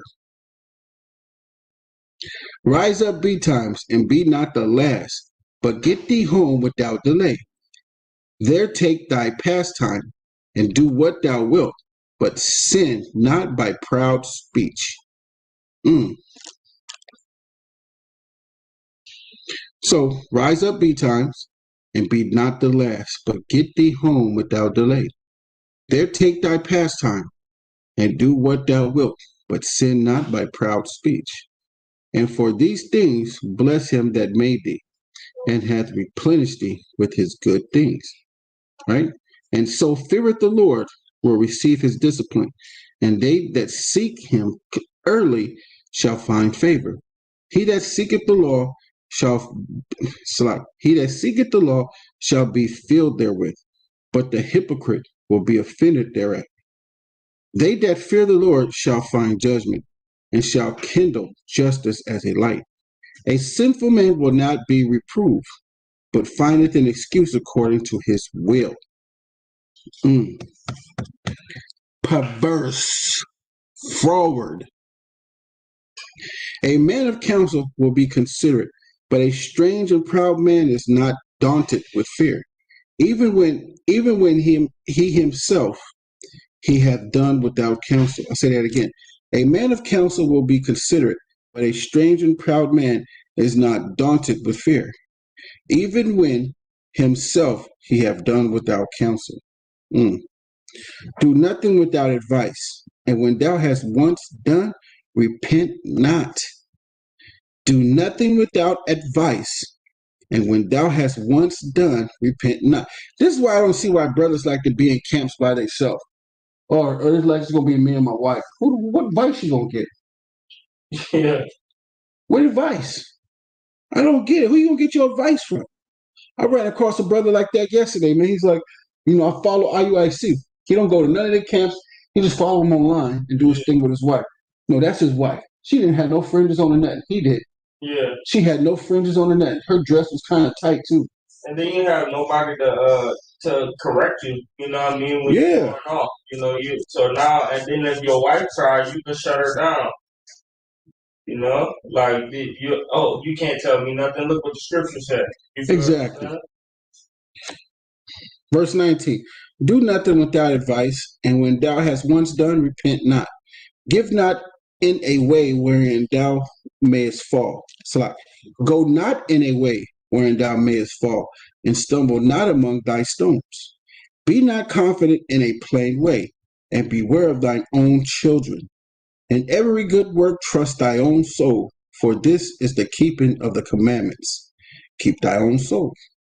He that believeth in the Lord taketh heed to the commandments, and he that trusteth in him shall fear never the worst. If you trust the Most High, you fear never the worst. Never the worst. I can say something about? What's up?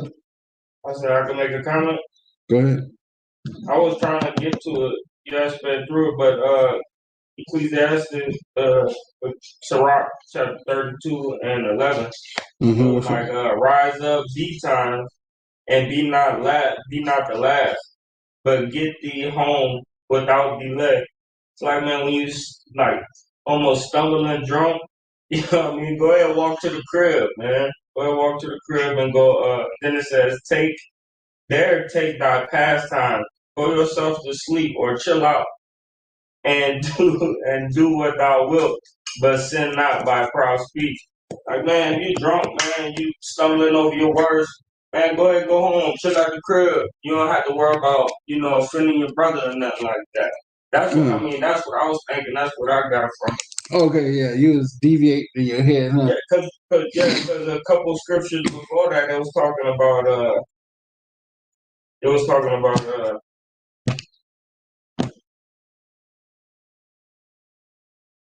The feast, the Lord of the feast. Yeah. Right. And then the wine. Yeah. Of the wine. He was talking about how,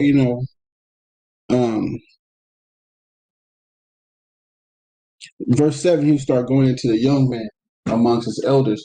When he goes, in verse 7, speak, young man, if there be need of thee, and yet scarcely when thou art asked twice.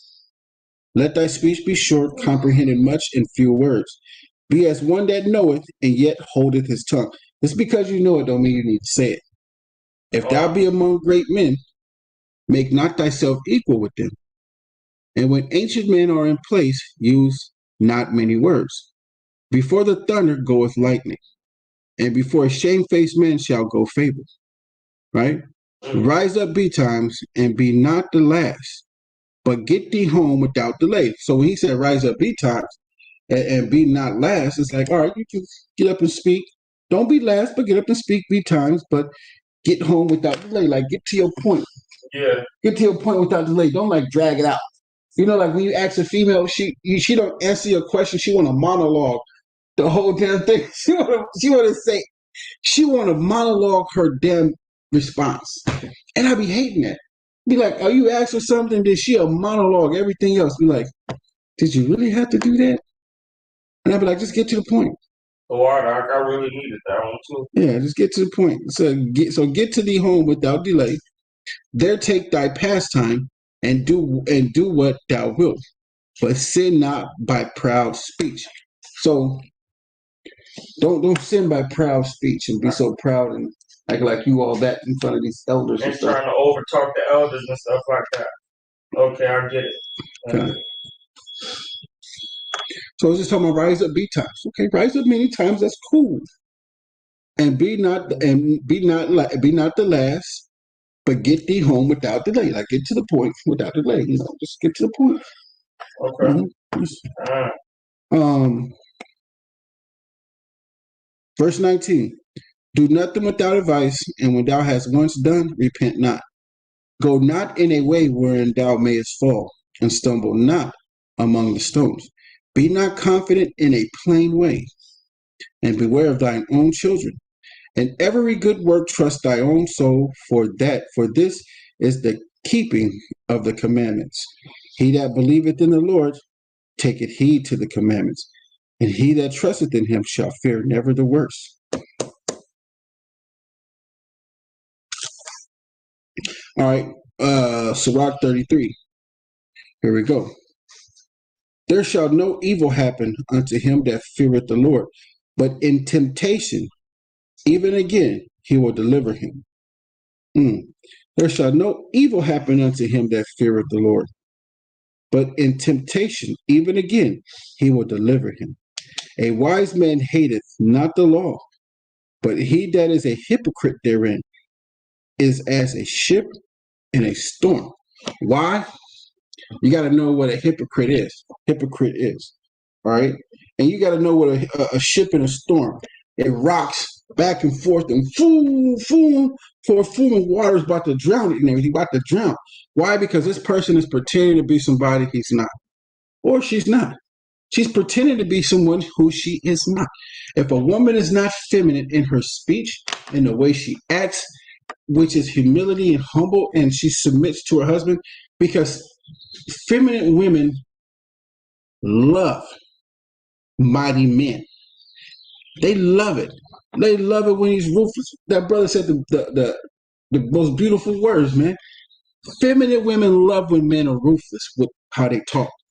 They love it because they have no problem with that. They're not talking about, oh my, you're so rude.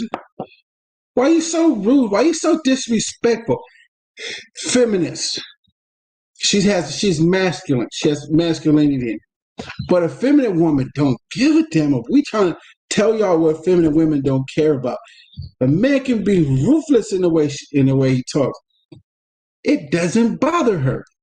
That's why it's so important that women be raised around their fathers, because their father is ruthless, man. And he now give and it doesn't bother her like that. And she be like, yes, sir, and it don't hurt her feelings. But being ruthless to a man, hey, we about to fight.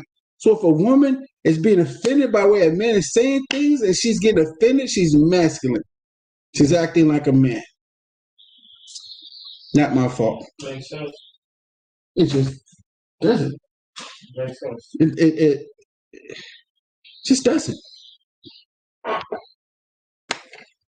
All right, chapter 32. I'm going to start back at 1. No, I'm going to start at 2. A wise man hateth not the law, but he that is an hypocrite therein is as a ship in a storm. But he's not being who he's supposed to be. A man has to be who he's supposed to be. He's supposed to be his masculine, man. And can't be hey,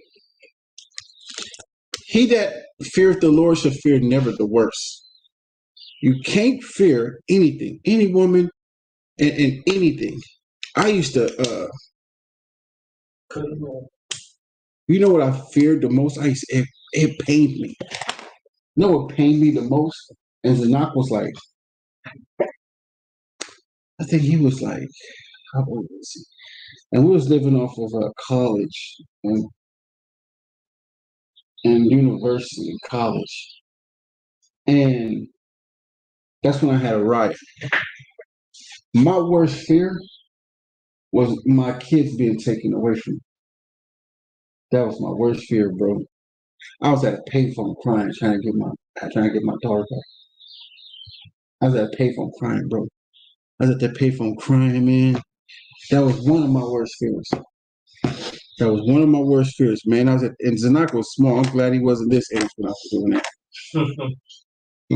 But I was. And the crazy thing is she kept the recording. She kept the voice note. And that's cool.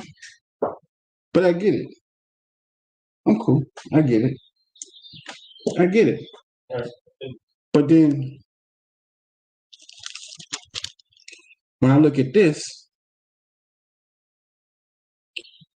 Ecclesiasticus chapter 33, verse 1, there shall no evil happen unto him that feareth the Lord, but in temptation, even again, he will deliver him. Chapter 32, verse 24, he that believeth in the Lord taketh heed to the commandments, and he trusteth in him shall never fear the worst. We should never, ever feel, no man should ever, feel that a woman is going to take his kids. The Most High will make it right.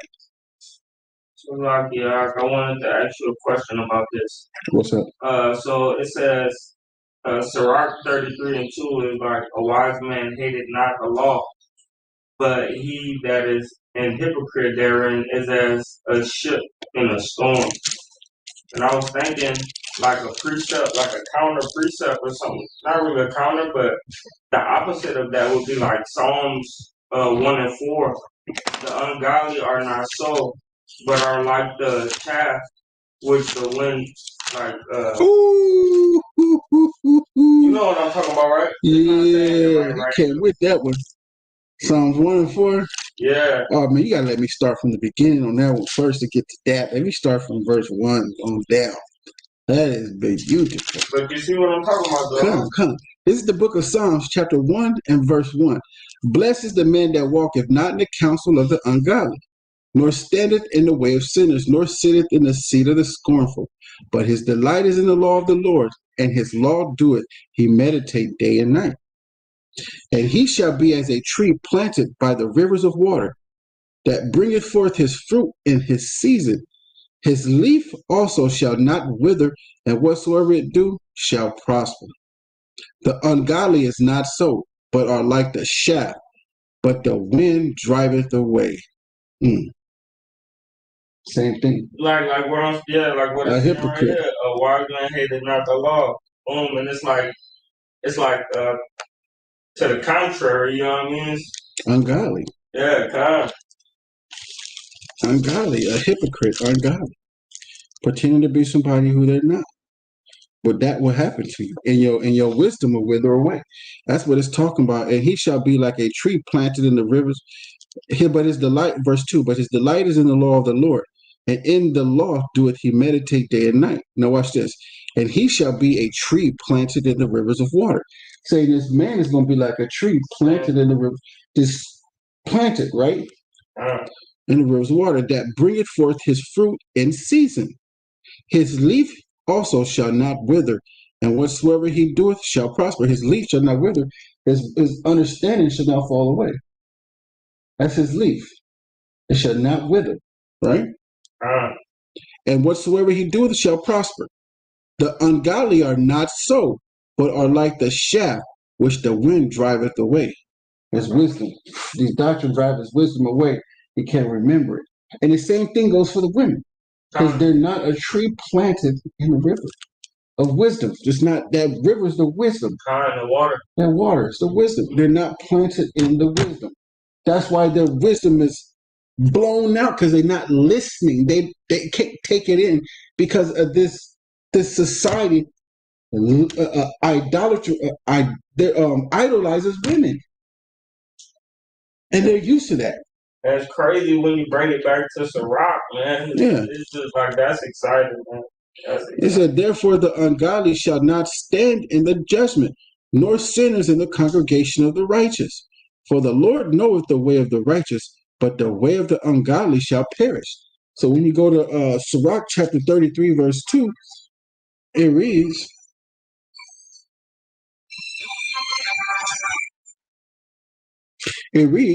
a wise man hateth not the law, but he that is an hypocrite therein is as a ship in a storm and blown around.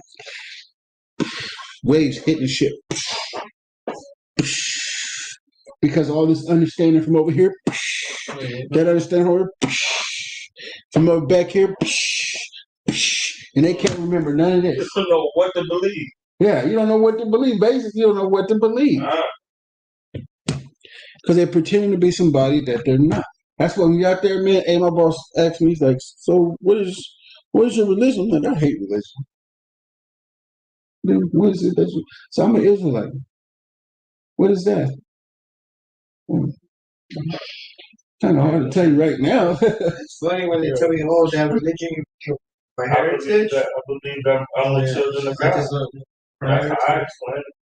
Whoever came at you like that, or that religion you believe, before they actually said something to you, they were already disrespecting you before they got there. Yep. That's what I mean. My heritage. And what they say. They're just quiet. You gotta catch their ass now. You know, like, so you were disrespecting me before you got there. What if I came to you and say, you know what? That stuff you believe in, that stuff you believe in, meaning I checked it out and I thought about it already, and that stuff is garbage. Charmin toilet paper, man. That's what it is. Bastards. So just hey, the Most High got something for you, scorners, man. These last days, y'all gonna get what's coming to you, man. The Most High gonna revenge us of our enemies. He's going to. That's right. And I won't rejoice in seeing you fall or nothing like that. But you are enemies, man. Our wives, our baby mamas, our the other nations and everything else. Our own women be against us. They be against us. They don't do nothing we say. Nonchalantly and directly. We got to be 6'3", body banging, 6 figures in our bank account for them to do what we want them to do. And then still fall No. You already see from all these rich people right here, they can't even keep it their word. Still fall off. Still fall off. I mean, they gotta ask themselves, what are we doing wrong? Psalms 1:1, all the way to the end, tells you what you're doing wrong, man. Verse 3, Sirach 33 and verse 3. A man of understanding trusteth in the law, and the law is faithful unto him as an oracle. So if a man of understanding trusteth in the law, and the law is faithful unto him as an oracle, should be the same unto a woman. Verse 4, prepare what to say, and so thou shalt be heard. Bind up instructions, and then make answer. The heart of the foolish is like a cartwheel, and his thoughts are like a rolling axle tree. A stallion horse, dang, man, that's crazy.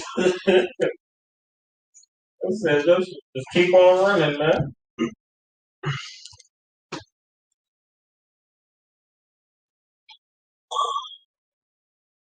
Right. Keep going. Prepare what to say, and so thou shalt be heard. And bind up instructions, and then make answer. The heart of the foolish is like a cartwheel, and his thoughts are like a rolling axle tree. Because when you're doing a cartwheel, your mind is everywhere. Constantly going. It's everywhere. A stallion horse is a mocking friend. He kneeth under a stallion horse is a mocking friend. He kneeth under everyone that sitteth upon him. Why doeth one day excel another? When as all the light of every day why doeth one day excel another? When as all the light of every day in the year is of the sun, is bright, is made known. By the knowledge of the Lord they were distinguished, and he altered seasons and feasts. Some of them hath he made high days, and hallowed them, and some of them hath he made ordinary days. And all men are from the ground, and Adam was created of earth.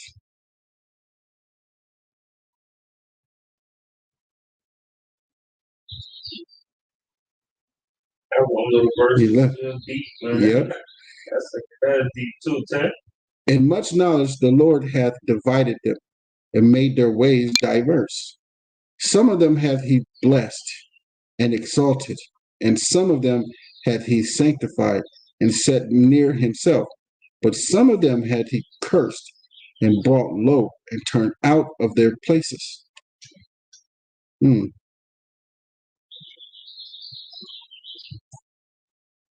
Verse 13. What's up? I was talking about this in Leviticus. You know, when you said the blemishes on the hand for the priest. Yeah. And you said it was ordained for them to be like that because of Most High that's judgment. Yeah, it was judgment for them, and then the other ones was able to be blessed and exalted. Mm-hmm. And it's crazy how it went from Leviticus 22 and something to Ecclesiasticus 33. I got you. I got you. Yeah. You feel what I'm saying? That's nice. Like verse 10. And all men are from the ground, and Adam was created of earth. In much knowledge the Lord hath divided them, and made their ways diverse, made their ways different. Boom. Some of them hath he blessed and exalted, and some of them hath he sanctified and set near himself. But some of them hath he cursed and brought low and turned out of their places. As the clay is in the potter's hand to fashion it at his pleasure. So man is in the hand of him that made him, to render to them as liketh him best. Good is set against evil, and life against death. So is the godly against the sinner, and the sinner against the godly. Man. So look upon all the works of the Most High, and there are two and two, one against another. Man, Salakia, that was. Leviticus 21 and 17. Read it.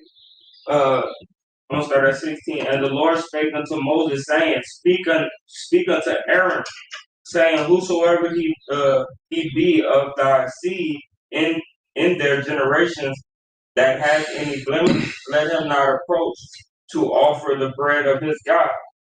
For whatsoever man he has be that hath a blemish, he shall not approach. A blind man or a lame, or he that hath Leviticus what? Leviticus what? 21 and 17. All right, go ahead. And Salakia, and he that hath a flat nose or anything what is that? Superfluous, or a man that had a broken foot, a broken handed, or crooked back, or a dwarf, or that had a blemish in his eye, or be what is that? Scurvy, or scab, or have his stones broken. Yeah. No man that hath blemish of seed of Aaron, the priest shall come nigh to offer the offering of the Lord made by fire. He hath a blemish. He shall not come nigh to offer the bread of his God. But it was saying right here, 23, only he shall not go into the veil, nor come nigh unto the altar, because he hath a blemish, that he profane not my sanctuary. For I, the Lord, do sanctify them. Hold on. But it was saying, like basically the righteous one, the one that's without blemish, he blessed them to do the offerings. Kind of. What's up? Is the one with the flat nose, is that Down syndrome? Person with Down syndrome? I don't know. I have to check into that. Like this, when it's connected to the lip, and they gotta go through surgery to get it removed, or the lip that the cleft. Yeah, that happens to the nose too. I say check. Well, because I know like people with Down syndrome, they don't have like the nasal thing, so it's just flat, the nostrils. So Could be. What? Could be. Say check. You should know. And then we can go right here to Sirach, Ecclesiasticus chapter 33, verse 13. As the clay is in the potter's hand, to fashion it at his pleasure, so man is in the hand of him that made him, to render to them as liketh him best. God is set against evil, and life against death. So that's what you can use right there. Good is set against evil, and life against death. So is the godly against the sinner, and the sinner against the godly. And so look upon all the works of the Most High, and there are two and two, one against another. Man, I awaked up last of all, as one that gathereth after the grape gatherers by the blessing of the Lord. I profited and filled my winepress like a gatherer of grapes. Consider that I labored not for myself only, but for all them that seek learning. Like that.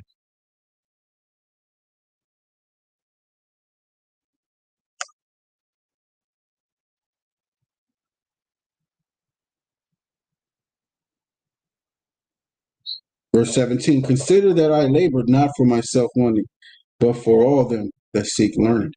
Hear me, O ye great men of the people, and hearken with your ears, ye rulers of the congregation.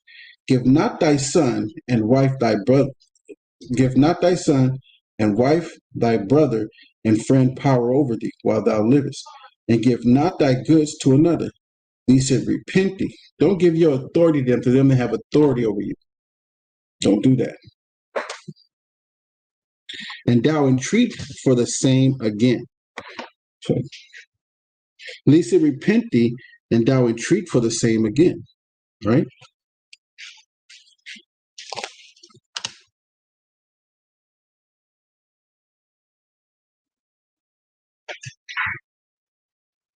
See what that means.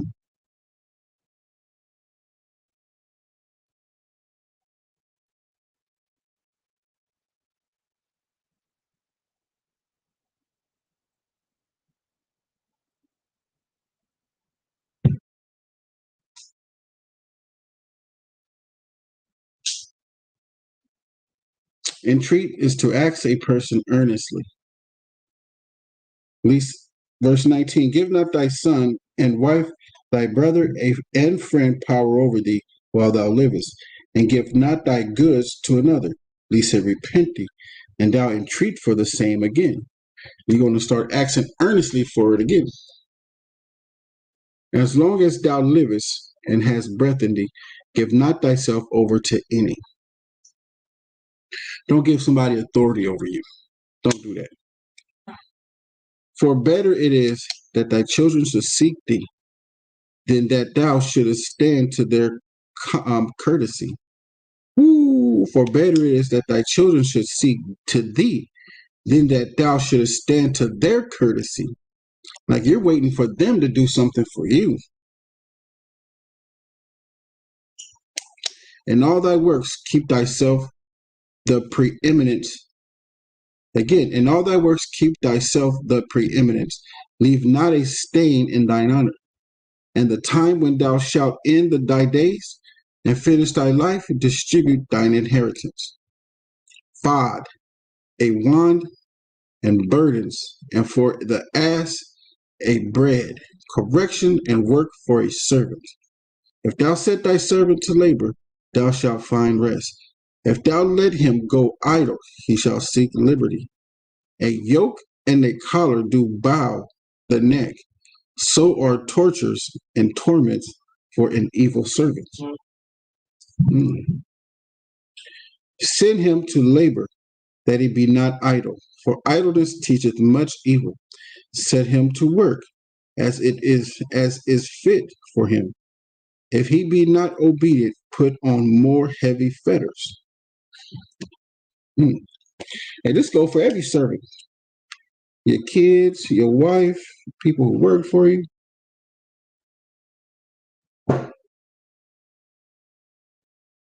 It's idle and shit, little busybodies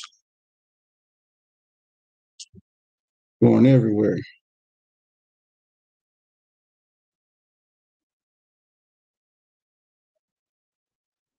That's how they keep you at the same job for years, man. Keep you working, like forgetting, forgetting that anything else is out there better for you. Yeah. Verse 29. But be not excessive toward any, and without discretion do nothing. If thou have a servant, let him be unto thee as thyself, because thou hast bought him with a price. If thou have a servant, entreat him as a brother, for thou hast need of him, as of thine own soul. If thou entreat him evil, and he run from thee, which way will thou go to seek him? You ain't gonna be able to find him. Mm-hmm.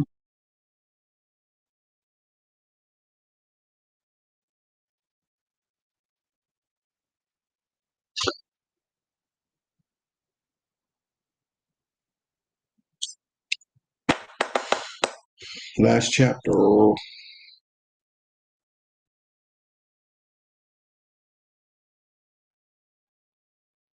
Check it. What's up? 34. Now yours. No, I want it now.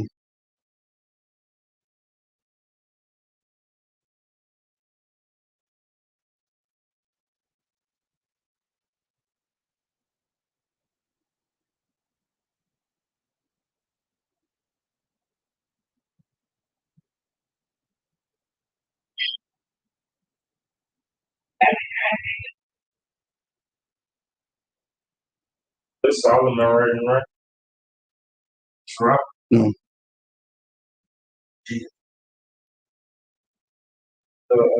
You have you read the monologue yet? Have you read the monologue yet?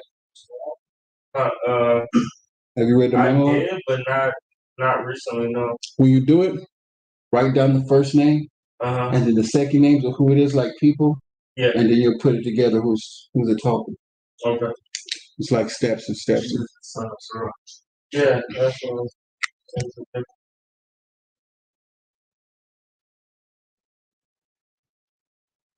He went hard right here on the first verse. Oh my God, like that would have made somebody want to fight for real.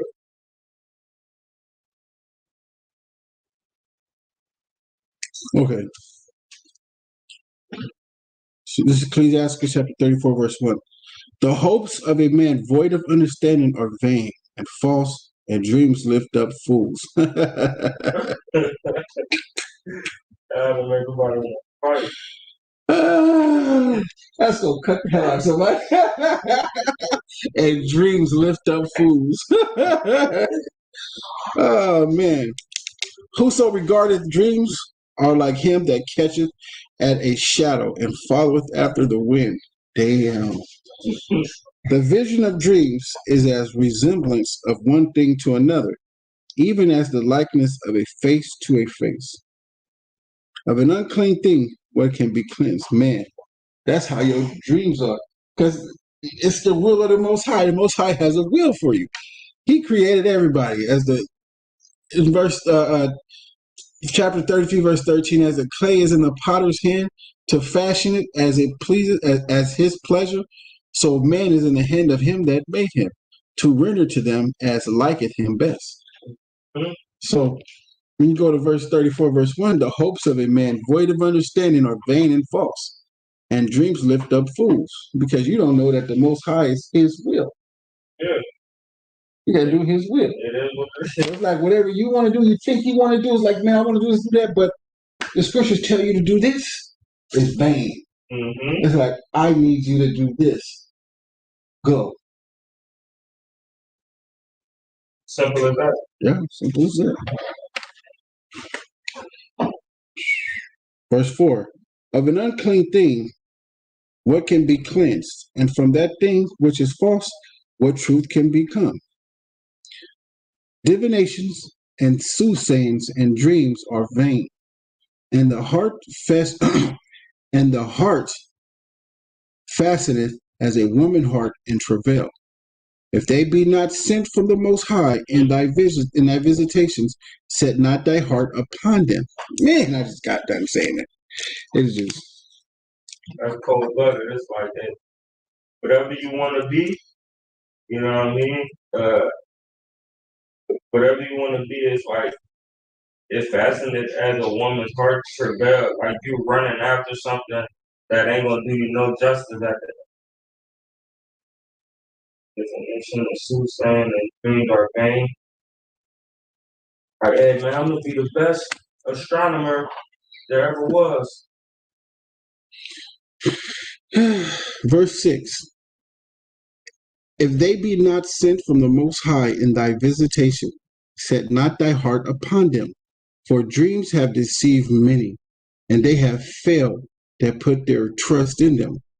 The law shall be found perfect without lies, and wisdom is perfection to a faithful mouth. A man that hath travailed knoweth many things, and he that hath much experience will declare wisdom. He that hath no experience knoweth little, but he that hath travailed is full of prudence. This is what we was talking about tonight.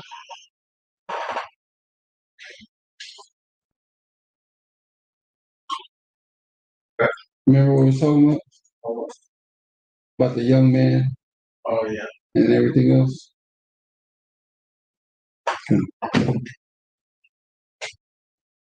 Verse 11. When I travailed, I saw many things, and I understand more than I can express. I was oft times in danger of death, yet I was delivered because of these things. The spirit of those that fear the Lord shall live, for their hopes is in him that seeks us. Wow.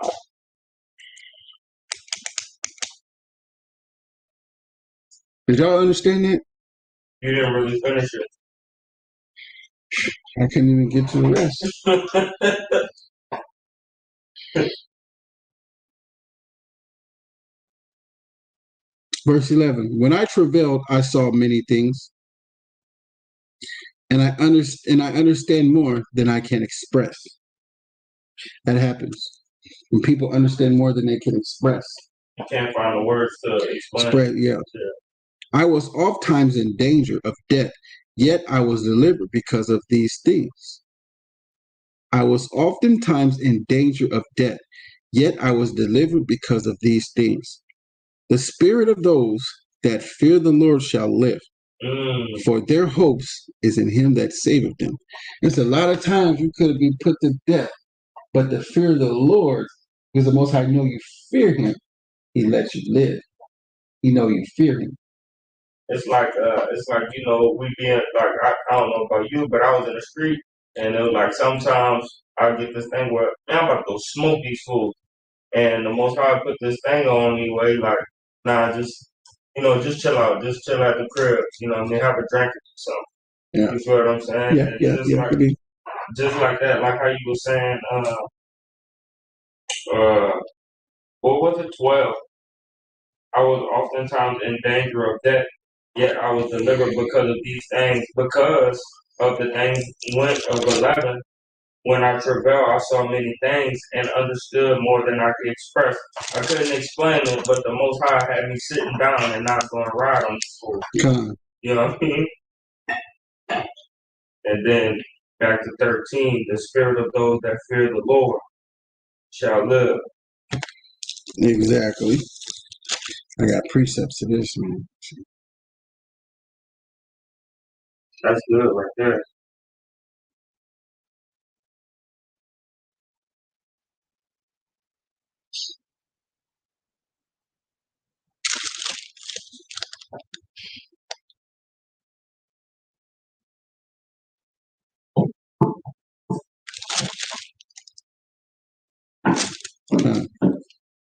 So, verse 15.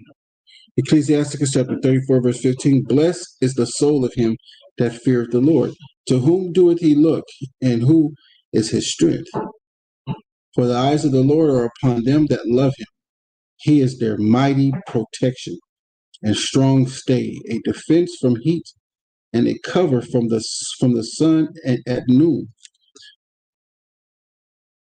A preservation. So I gotta read that over again. Verse 16. For the eyes of the Lord are upon them that love him.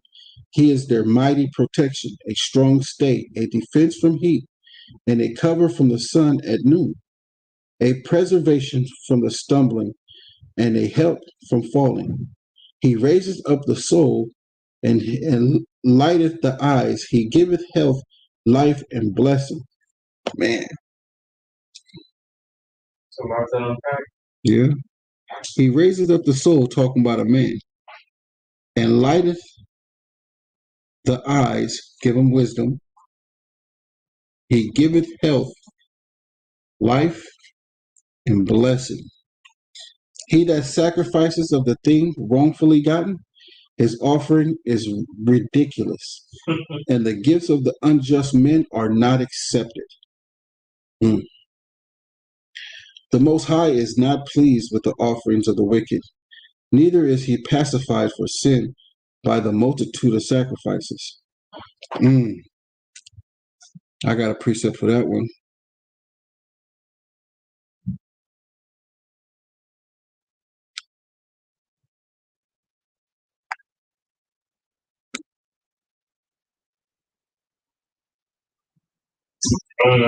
He said, "You can't hush me. You can't hush me with your sacrifice." So when you go to, I was there earlier. In First Samuel,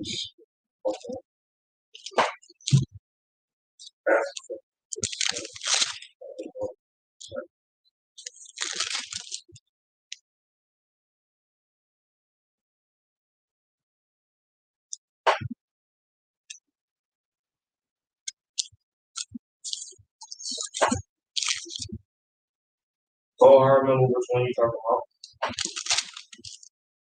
You remember where it is? Mm-hmm.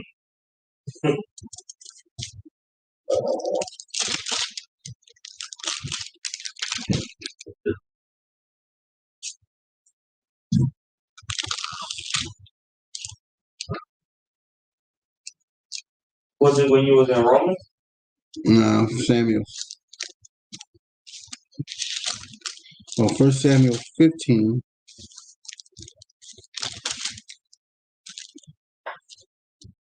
And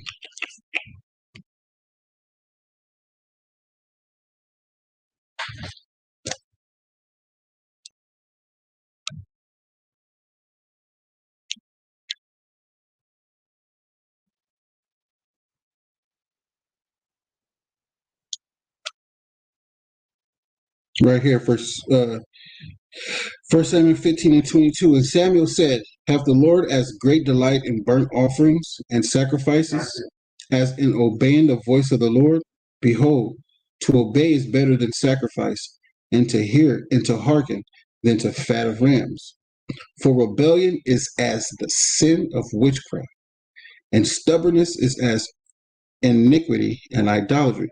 So rebellion is as the sin of witchcraft. That's witchcraft. To rebel. That was good. Mhm. Good.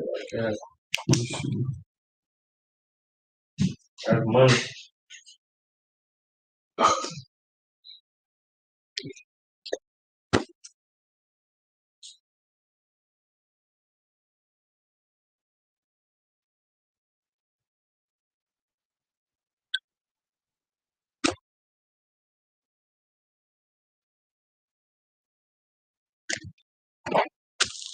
All right, verse 19. Sirach, Ecclesiasticus 34 and verse 19. Let me get off of this. All right. The Most High is not pleased with the offerings of the wicked. Why? Because they keep doing it's that's wrong to the point where they need to do sacrifices. So the Most High is not pleased with the offerings of the wicked. Neither is he pacified for sin by the multitude of sacrifices. Neither is he pacified for sin by the multitude of sacrifices. He's not pacified for those sacrifices. That's not going to stop him from doing that. He's going to get you. He ain't forgiving you for that because he needs judgment. Whoso bringeth an offering of the gods of the poor doeth as one that killeth the son before his father's eyes. Again, whoso bringeth an offering of the goods of the poor doeth as one that killeth the son before his father's eyes. All right, the bread of the needy is their life. He that defraudeth him thereof is a man of blood. He that taketh away his neighbor's living slayeth him. And he that defraudeth the labor of his hire is a bloodshedder. When one buildeth, another pulleth down. What profit have they then that but labor? When one buildeth and another pulleth down, what profit have they then but labor? When one prayeth and another curseth, whose voice will the Lord hear? He that washeth himself after the touching of a dead body, if he touch it again, what availeth his washing? So it is with a man that fasteth for his sin and goeth again and doeth the same. Who will hear his prayer? Or what doeth his humbling profit him? What is the point of saying, forgive me if you're going to do it again, basically? What is the point of saying you love the Most High to do the same wicked thing over and over and over again? Oh, that was 26. I'm done.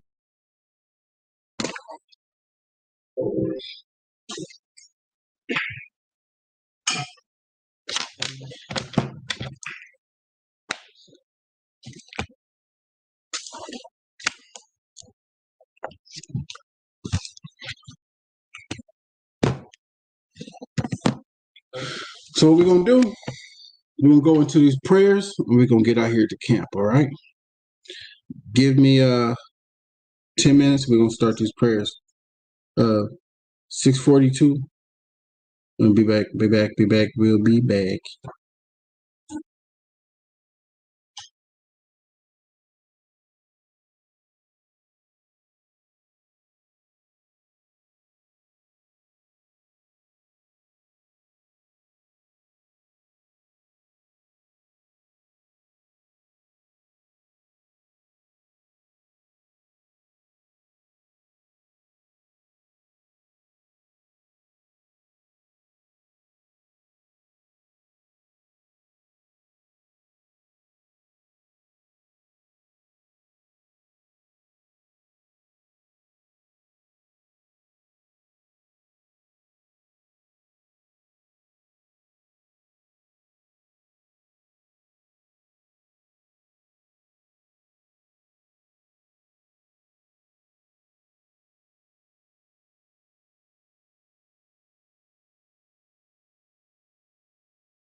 All right, y'all. Let's get these prayers on.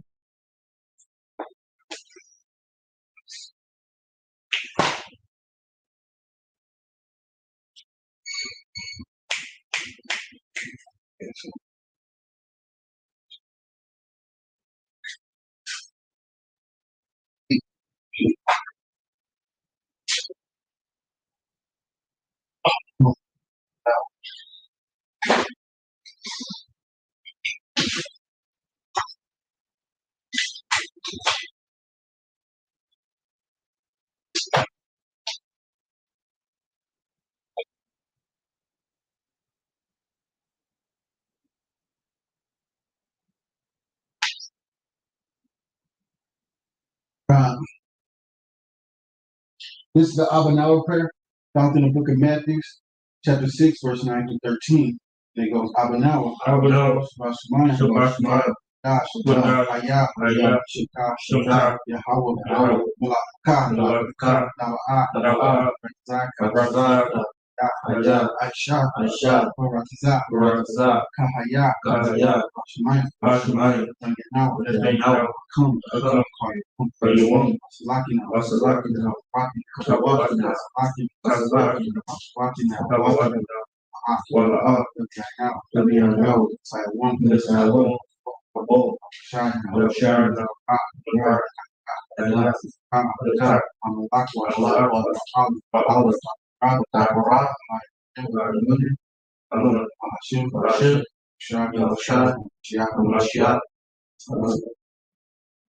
Our Father, which art in heaven, hallowed be thy name. Hallowed, thy kingdom come, thy will be done, here on earth, as it is in heaven. Give us this day our daily bread, and forgive us our debts, give our debtors. Lead us not into temptation, but deliver us from evil. Thine is the kingdom, power, Lord, forever, Amen. Hashem, Yahusha, Mashiach, Amen.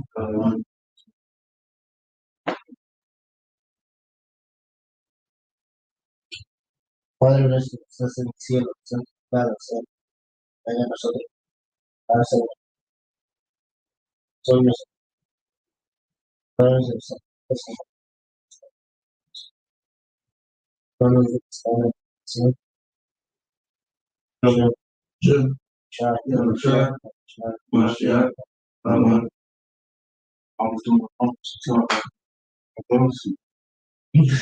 Padre Nostri,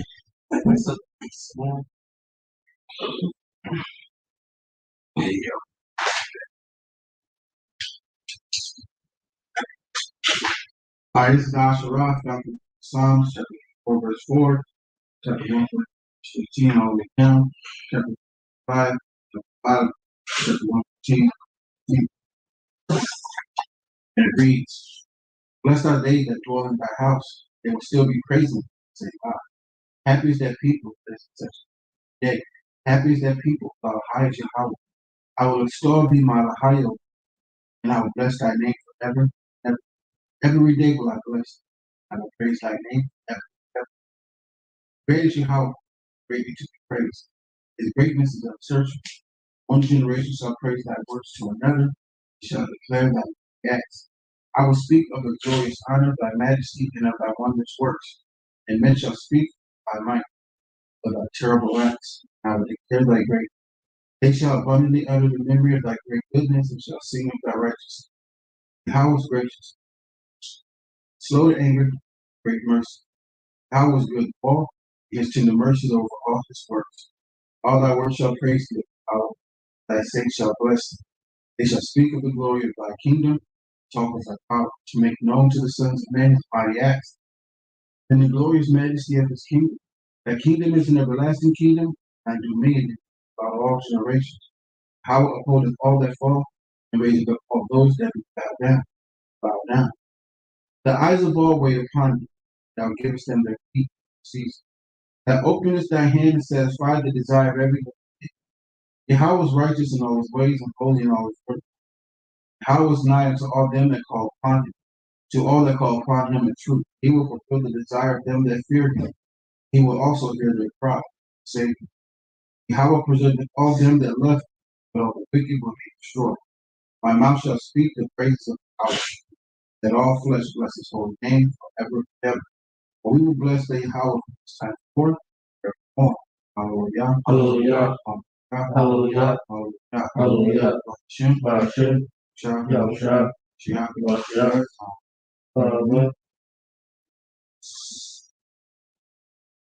This is the first three prayers of the Abada, Abawah, Ra, Da, Hawa, Allahayinawa, Allahayah, Bafanawa, Allahayah, Araham, Allahayah, Itazaka, Walahayah, Yukwa, Allah, Shariah, Allah, Ayuwan, Lubon, Kasariyah, Ra, Yahweh, Magan, Abraham, Gabor, Yahweh, Gabor, Balam, Yahweh, Achaya, Matayim, Omaya, Yawama, Ka, Mat, Awalam, Mamaya, Omakaya, Ra, Rata, Yahweh, Achaya, Matayim, Porsha, Shem Yahweh, Yahweh, Ta, Kodayash, Sasuka, Kodawash, Wakadawash, Ko, Yomum, Allah, Korat, Ta, Yahweh, Allah, Akadawash. Bless you, Yahweh, power of our fathers, power of Abraham, power of Isaac, power of Yaakov, Almighty power, most high power, show mercy, bless you, Yahweh, power of our fathers, power of Abraham, power of Isaac, power of Yaakov, Almighty power, most high power, show mercy, bless you, Yahweh, Abraham, good. Mighty Howell, forever. Howell, you see the dead. Who is compared with you? You turn, who calls death, and gives life. Bless you, Howell, gives life to the dead. Holy Howell, name is holy. One, eight, praise you, forever. Bless you, Howell, power is holy. Hashem, Shah, Shia,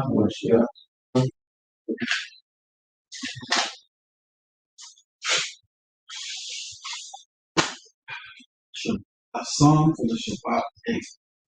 It is a good thing to give thanks unto Yahweh, to sing praises unto thy name, to shoot forth thy loving kindness in the morning, thy faithfulness on an instrument of 10 strings, on the couch, on the harp, solemn sound.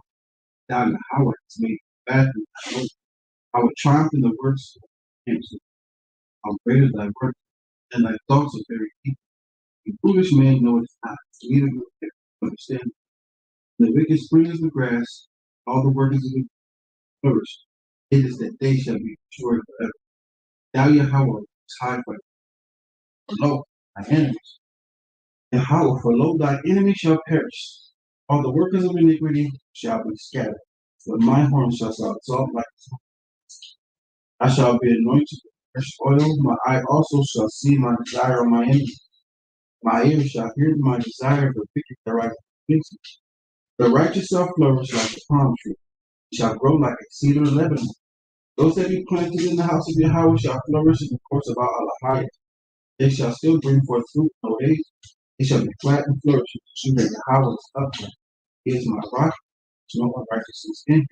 Hallelujah. Hallelujah, Hallelujah, Hallelujah, Hashem, Hashem, Yahusha, Yahusha, Mashiach.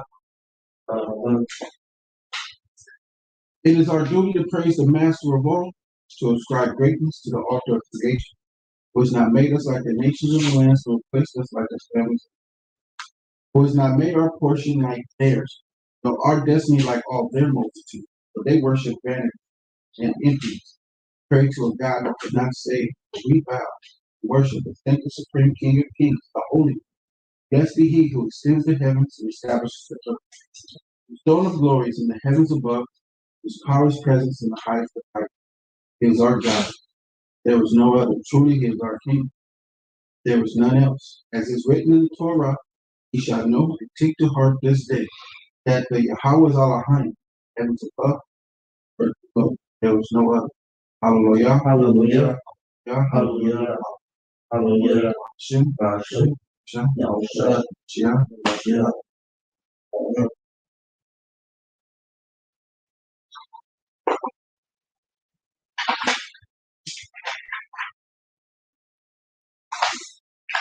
Shem.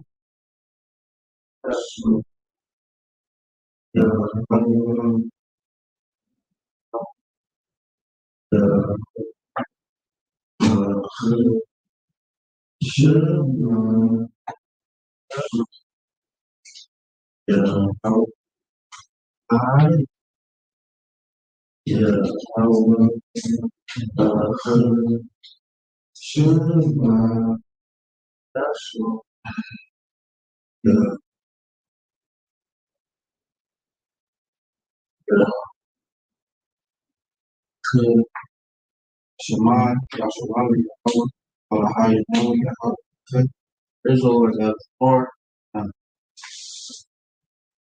This is the Ten Commandments. Love my neighbor. Love Yahweh. And Yahweh, Hayuka, Ashra, Aratazah, Aratazah, Aratazayim, Abatayim, Ba'a, Haya, Ka, Alahayim, Karim, Alahaya, Ba'a, Asha, Ka, Sol, Wala'a, Za'ibadam, Ba'a, Korga, Asham, Yahweh, Ashaba, Kar, Hayapam, Ashaba, Babadash, Abad, Abuka, Wa, Am, Ba'a, Ratazah, Ba'a, Dana'a, Ba'a, Daganab, Ba'a, Dana'a, Shakur, Ba'a, Dakaman, Call, Asherah, First greatest commandments. Hear, O Israel, Yahweh our God, Yahweh is one. I shall love Yahweh like thou art, with all thy soul, with all thy might. Second greatest commandment. Ra'ayka la'ata kama la'ata tar'ah. Wanya aika wa'abata. Ra'ayka kama waka'ati Yahweh. I shall not avenge nor bear any grudge against the children of thy people. But I shall love thy neighbor as thyself. And Yahweh. This is our Kavanah Asha'am, born of the woman. Now when Yahweh Shai was in Bethany, in the house of Simon the leper, there came unto him a woman having an alabaster box of very precious ointment, and poured it on his head as a sat at meat. But when his disciples saw it, they made a nation, saying, to what purpose is this waste? For this ointment might have been sold for 300 pence, 1 year's wages, and given to the poor. When Yahweh Shai understood it, he said unto them, why trouble you the woman? For she hath brought a good work upon me. Ye have poor always with you, but we have not always. For that she hath poured this ointment on my body, she did it for my burial. Verily I say unto you, wheresoever this gospel shall be preached in the whole world, there shall also live. That is one that them be told from before of her. Hallelujah, hallelujah, hallelujah, hallelujah, hallelujah, hallelujah, Bashem, Bashem, Yahusha, Yahusha, Shiach, Mashiach.